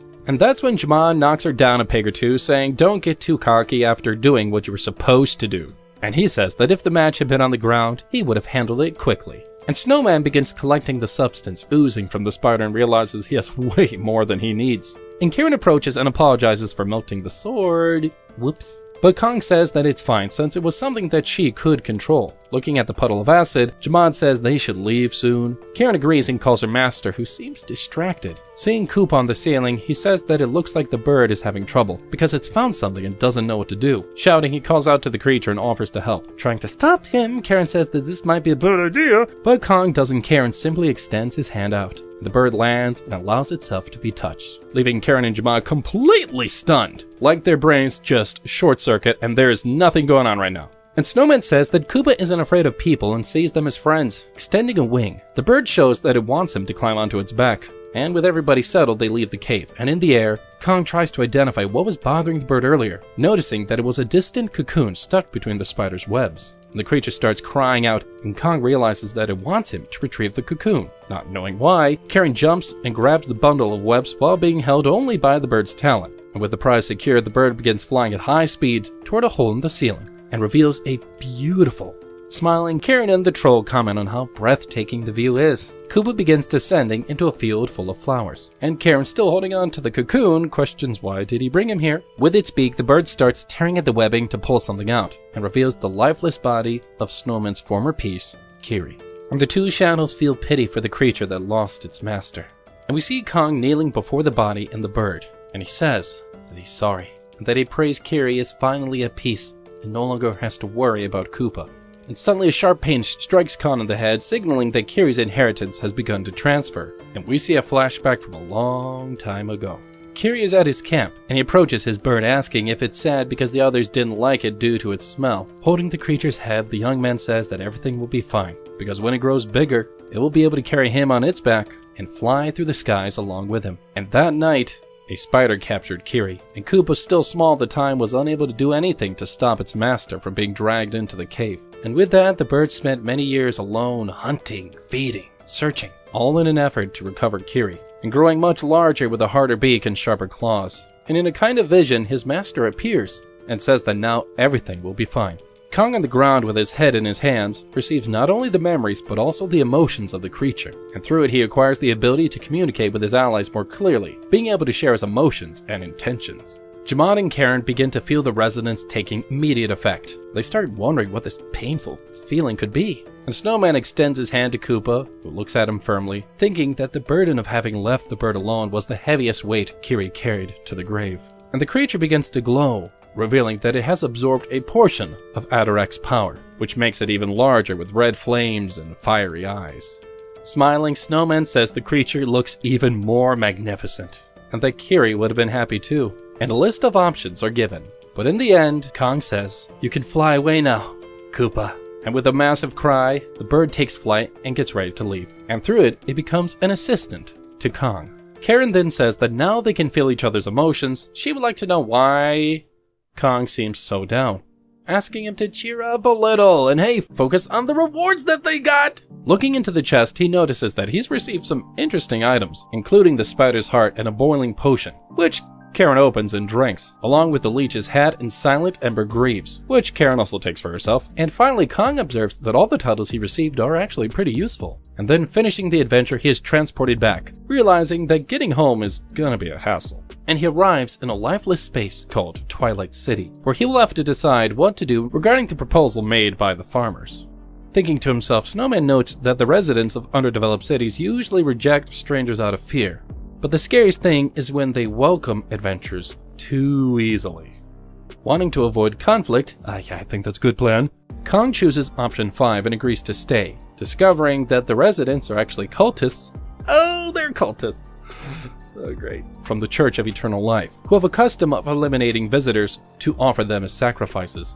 And horrified, he decides to put an end to the city, but his choice results in a penalty for Karen. Getting out of there, Kong finds himself with no good options, and decides to jump into the river to be carried away by the current, which causes him to lose consciousness multiple times until he finally emerges completely drenched. Shivering from the cold, Kong realizes that a week has passed, but he does not know if he is in the right place for his next adventure. And then a peasant woman appears and asks if he is alright. Too weak, all Snowman can do is faint. Waking up, he finds himself in a room with Karen by his side and, confused, asks what happened. And with a sad expression, she asks if he doesn't remember, and then tells him that they burned down the cultist city. Placing his hand on his head, Kong begins to remember. Intrigued, Karen asks why do people choose such a dark path, revealing her disappointment in humanity, because apparently since Mantra, nothing has changed. The world remains cruel and she cannot understand why she was brought back. Thinking to himself, Kong realizes that while the knight may be a veteran, she is still just a novice adventurer. And Jemad appears and says that someone is approaching.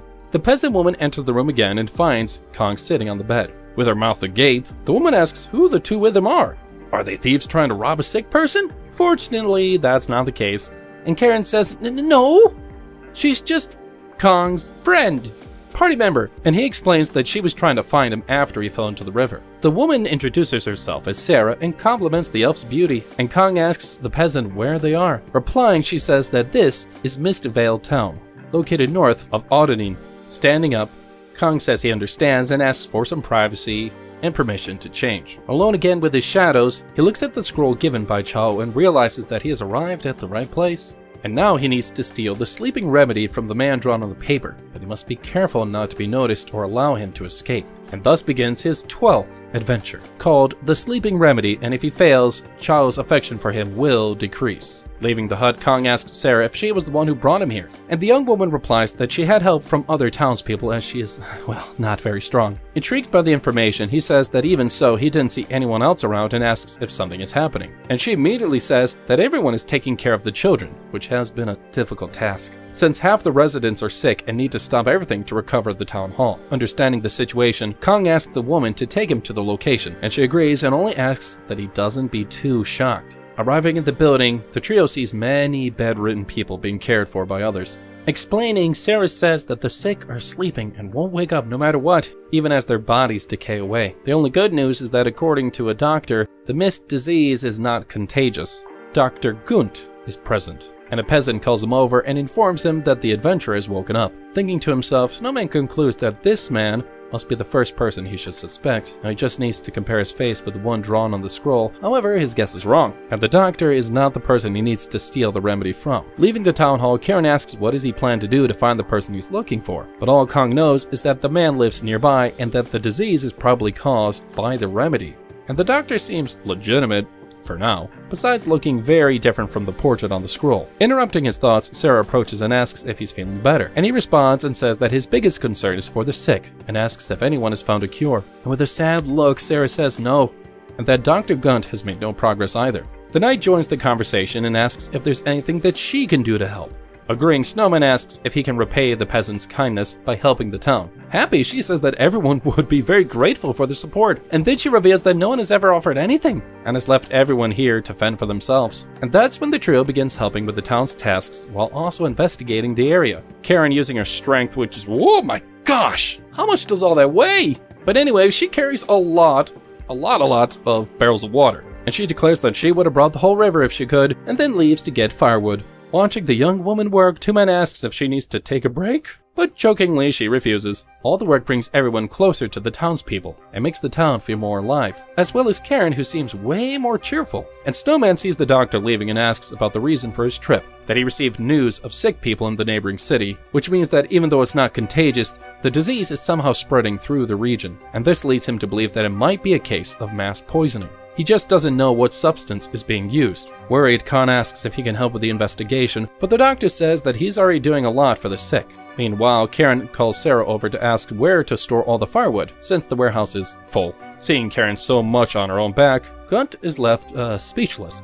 I would be too. And he asks if it's really okay for them to help so much, even though the town doesn't have much to offer in return. And Kong says that he is the last person who should be asking that, considering he barely charges anything for his treatments. Responding, the doctor says that it is his duty to help, even though it's a tough job, he can't stop himself. Especially when he sees helpless people suffering. Saying goodbye, he says he needs to go and asks Kong to take care of the patient until he returns. Night falls, and in the room, Karen comments that living in this town wouldn't be so bad. It's peaceful, since they won't have to take anyone's life, fight, or harden their hearts. And Kong then asks if she is saying that because of the previous city. In response, she says that in part, yes, adding that however those cultists were also weak and probably didn't even realize that what they were doing was wrong. Paying attention to the conversation, Kong realizes that this is why Karen is so happy helping this town, because she found what she lost during the expedition, peace. Even though he understands, he says that if they soften too much, more victims will appear, revealing that he has something else to do instead of just thinking. Smiling, Karen says that he should think about how nice it would be to live in a peaceful life. Responding, Kong says that those who know how terrible the world is and don't have the strength to change it would envy her. Struck by his point, she apologizes and says that she hasn't been able to focus lately and even lost track of the man who was pursuing them in the previous city.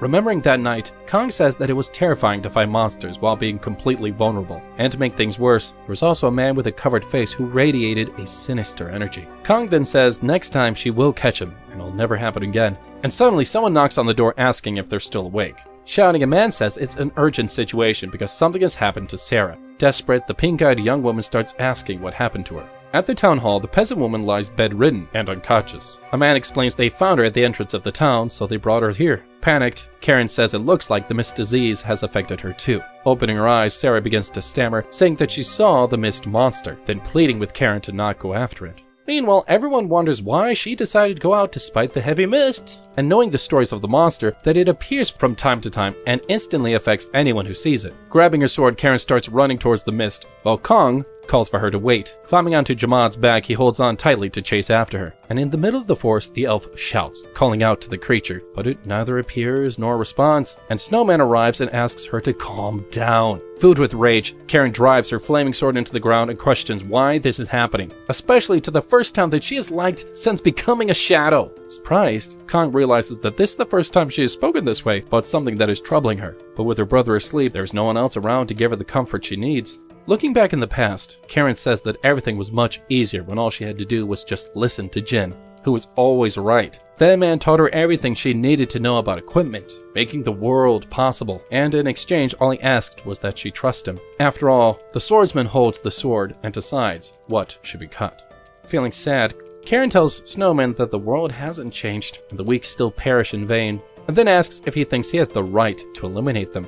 Then Kong understands that the Shadow's pain is due to Jin's departure, which has forced her to decide for herself what is right and wrong. So, answering her question, he says he doesn't know, because as he said before, he has a goal to reach and doesn't have time to decide what is right and what is wrong. He is only certain that when he reaches the end of the game, his only certainty is that when he reaches the end of the game and ascends, the world will definitely be a better place. So they focus on what they can control and work to find the Mist Monster. The following day at West Mist Lake, they walk amongst the trees in search of the creature haunting the area. And Kara says she thought it would be hiding in the town, but Kong says they can't be sure of anything until they find it. Looking to the side, Karen tells him to be quiet because she senses something approaching. Through the mist, Dr. Gunt appears, only to be immediately surprised by Karen, who places her sword at his throat. Approaching, Kong apologizes and says they were looking for the Mist Monster. And intrigued, the man asks if the creature is attacked again, and Kong confirms. Hearing Sarah's name, he is shocked, while Karen asks if he can treat her.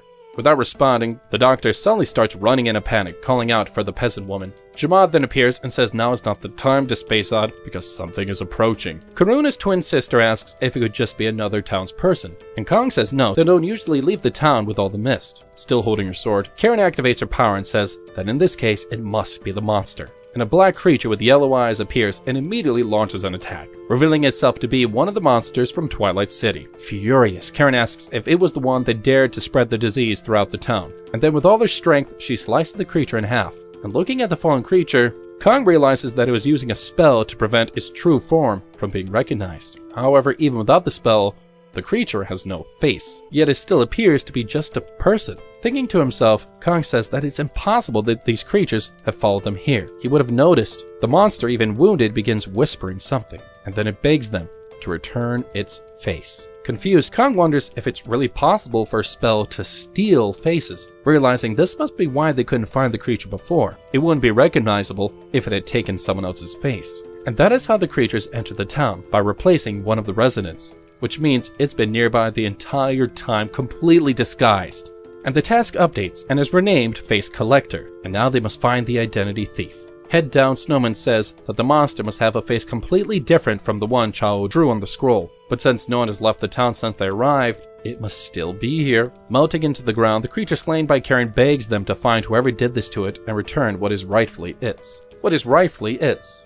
Amidst the sludge, a piece of paper appears. Reading it, Kong realizes it's a letter, and he shows it to Karen, who is shocked by what she reads. Hurrying, Kong says they need to return to the town hall to ask some questions, and inside the building, the doctor is kneeling beside Sarah's bed, wondering what will become of the town now that even she is sick, and despite being young, she provided enormous support. Watching from a distance, man says that this could be the end of the town, because they haven't been harvesting supplies in a long time, and if things continue this way, the town will collapse before the next season. Furthermore, everyone in the neighboring town is also sick, so they can't get help quickly, and Snowman arrives with Karen and calls for the doctor, and he asks how Sarah is doing, and the man says she is sleeping, as her condition has worsened. And the people around them begin to cry, asking if there is anyone who can care for her. Gunt shakes his head, revealing that she is an orphan. Succumbing to his grief, the man asks why the monster did this to someone so kind who only wanted to live. A person who encouraged him to stay strong despite so many hardships. And interrupting the doctor's lament, Kong states that not all hope is lost because they found the cure, which is written on the paper in his hand. The letter written by the doctor himself states that he found the cure and asked Sarah not to trust anyone else in the town. Beginning his interrogation, Snowman says that he's been thinking about why the young woman left despite the mist. Because since she knew there was a huge chance of encountering the monster, so she must have made a reason that made the risk worthwhile. A non-existent cure was promised to her. Trying to escape the accusation, Gunt shouts, saying that the young man's jokes have gone too far, claiming that he would never harm the girl who has helped him so much, and townspeople start shouting, demanding that he stop lying, since the letter is clearly in his handwriting. Desperate, he asks everyone to calm down and not to listen to the adventurer, and grabbing the doctor's shirt, a man demands that he prove the letter is fake, and with great force, the doctor hurls him away and tells him to stop. And then, in a dark tone, he asks, since when has the truth mattered so much? After all, they've never cared about it and only wanted some hope that things would get better, placing all their faith in anyone who would offer them what they wanted. So, for fools like them who only think about being saved, he decided to be the hero they all deserved. And Kong observes the mark on the man's chest and realizes that he's seen it before in the Church of Eternal Life ceremony.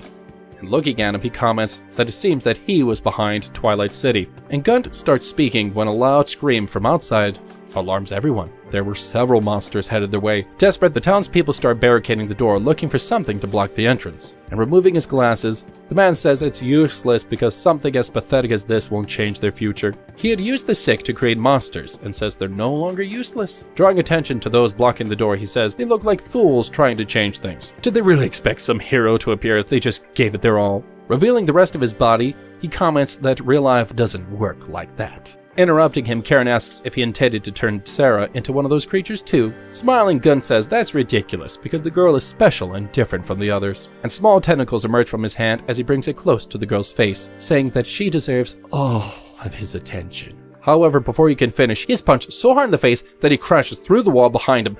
Frick yes. That is so satisfying. I felt that. A massive explosion erupts where the man falls, and he rises from the ashes. Irritated, Gunt says that this face was too fragile and is no longer usable, grabbing a sword and advancing towards him. Karen says that ashes don't need a face. Throwing away the remaining skin, he starts laughing and says it was wonderful. Among the monsters, he says he wasn't planning on letting them get away. Revealing his true face, he asks, isn't it horrifying? Seeing how Kong looks at him, he says that gaze is far worse though. The people inside the building begin screaming for help as they see the monsters approaching. Summoning Jamad, Kong orders him to not let the monsters enter the town hall, and Soul hasn't realized who Gunt was before due to the recognition spell. And the monster continues, saying he would make them run, but first, he'll take care of the elf. But before he can continue, with a single motion, she cuts off his legs. Realizing he's been struck, he starts screaming in desperation and with a stone-cold expression, saying he better get up or she will kill him right here. Gunt, using a regeneration potion, says he will kill her because she has gone too far. Meanwhile, she begins fighting the monsters he brought. With little effort and swift movements, Karen strikes them down with a single blow each. And on the other side, Jamad also destroys the approaching monsters. And Kong's premonition eyes are still incomplete, so he couldn't see how dangerous Gunt truly was, and had to flee back then, because he didn't know they were this weak. Gunt and Karen start fighting, and he tells her to take responsibility for her rage. And he's wounded, but he used physical reinforcement, increasing his strength by 50%. Even so, Karen manages to cut off his hand, asking if that is all that he can do, which only infuriates him more. And the man keeps getting attacked while shouting that it isn't possible. And the girl keeps asking questions. Why does he do such horrible things if he's so weak? Falling to the ground, he tells her to not insult him because the battle isn't over yet. And growing in size and becoming gigantic, he throws a punch in her direction, screaming for her to die. But the attack fails as Karen once again uses her sword, causing another explosion in the area. And with everything in flames and the fight over, Kong approaches the monster. Seeing him incapacitated, he asks where the sleeping remedy and its antidote are. Weak, Gunt says there is no cure, and Kong comments that he must have one in case he was infected himself. And Gunt admits that he does, though he wouldn't give it to Sarah. It was in the bag he always carried with him, and they could tear the strap when they found it. Karen asks how could they trust somebody who's deceived them, just as he did with the rest of the town. And he says they don't have to, if they don't want to find the cure, and that he didn't want to give them the chance to be heroes because he wanted to be the savior. Kong asks why he wanted so badly to be a hero, and he responds that he didn't want that. He only wanted to teach a lesson to these foolish innocents. Whether by spreading a disease in town or through cultists, everyone would just wait silently to be saved. Angrily, he says there is no salvation and that heroes are lazy because he knew better than anyone. No one wanted to be saved more than he did. Gunt had been taken as an experiment and forced to test drugs that melted his skin, but the heroes he begged for never appeared. And he had to escape his cage on his own and rip the heart out of the old man who had imprisoned him. There was no salvation from heroes. Only he had to save himself, even if it meant becoming a demon. And that's why he wanted to teach the townspeople what he had learned, that no one was coming to save them, and that only they could do it to themselves. Laughing, he comments that it seems he was wrong, since heroes did appear, so he says he should have waited, and maybe prayed a little more. Kong agrees that salvation wouldn't come on its own and questions him about calling Sarah special. Unlike him, she never blamed her situation and made the most of her life. Looking at him, he asks if what Gunt said about the girl was true.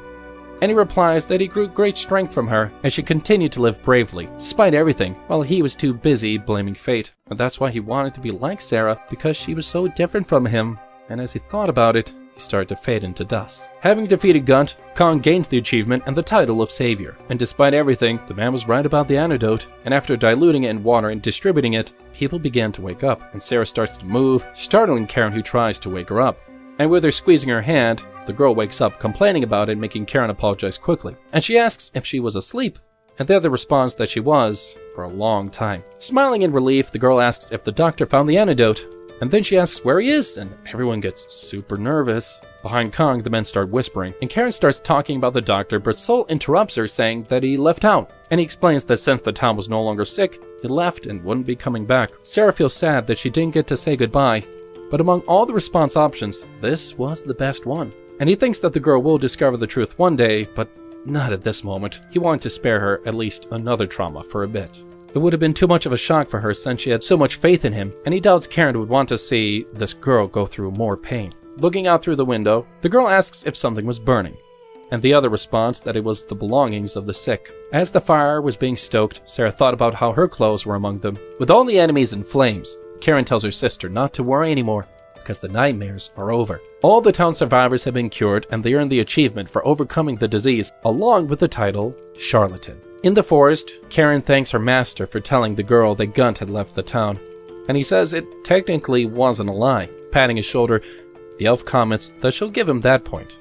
And Kong asks what exactly are these points she's talking about, and she says if he collects enough, she will acknowledge him as her master. And Jabad says that this girl isn't worth any of the responses he could give. And after that, Karen starts teasing the troll, saying that the chest was way too heavy for him, and he asks when is he gonna open it. Jamad was carrying the rewards, and he could have opened it earlier, but it didn't feel right after everything horrible that happened that day. Since he wanted to use the transport key to Audenin, and he decided to open it once they were a little farther from town. But before anything else, he hands Karen a letter. Sarah had asked him to give it to her once they left town so she wouldn't feel embarrassed. Anxious and curious, she decides to read it right there. And in the letter, the girl thanks them both and mentions that she wants to be strong like Karen and wonders if one day pain would no longer exist. Remembering Gunt and closing the envelope, Karen says she doesn't know, but she believes she will try harder from that moment on. And then she looks at her master and asks to open the chest. It would be a celebration of her determination, and Jabad tries to argue, saying that earlier she had said it would have been inappropriate. She tells him to be quiet and open it already, and Kong agrees, and they open the hypocrite's keepsakes. And the rewards from this mission were far fewer compared to others. But he thinks that was normal. This was a difficult mission, but this one was just an average one. He received armor that, among several benefits, improved reaction speed. Karen asks for it, saying her abilities are focused on reaction time. And one of her abilities was Fire Blossom, a massive attack that destroys her surroundings, and the damage is based on the number of times she spins, which means she could deal more damage the faster she spins. And since fire resistance has been a persistent issue, she had more than enough reason to try it. As Karen put on the armor, Kong thinks that her attitude has changed quite a bit, as last time she would have just taken it from him. For Jamad, Kong gives elastic leather pants with a decent effect, though he didn't need to think too much about it. Among the remaining items was the Ring of Twisted Hope, which heightened the wearer's senses. However, Karen also asks for the ring, and Kong asks why, and she says she doesn't want to forget what happened here.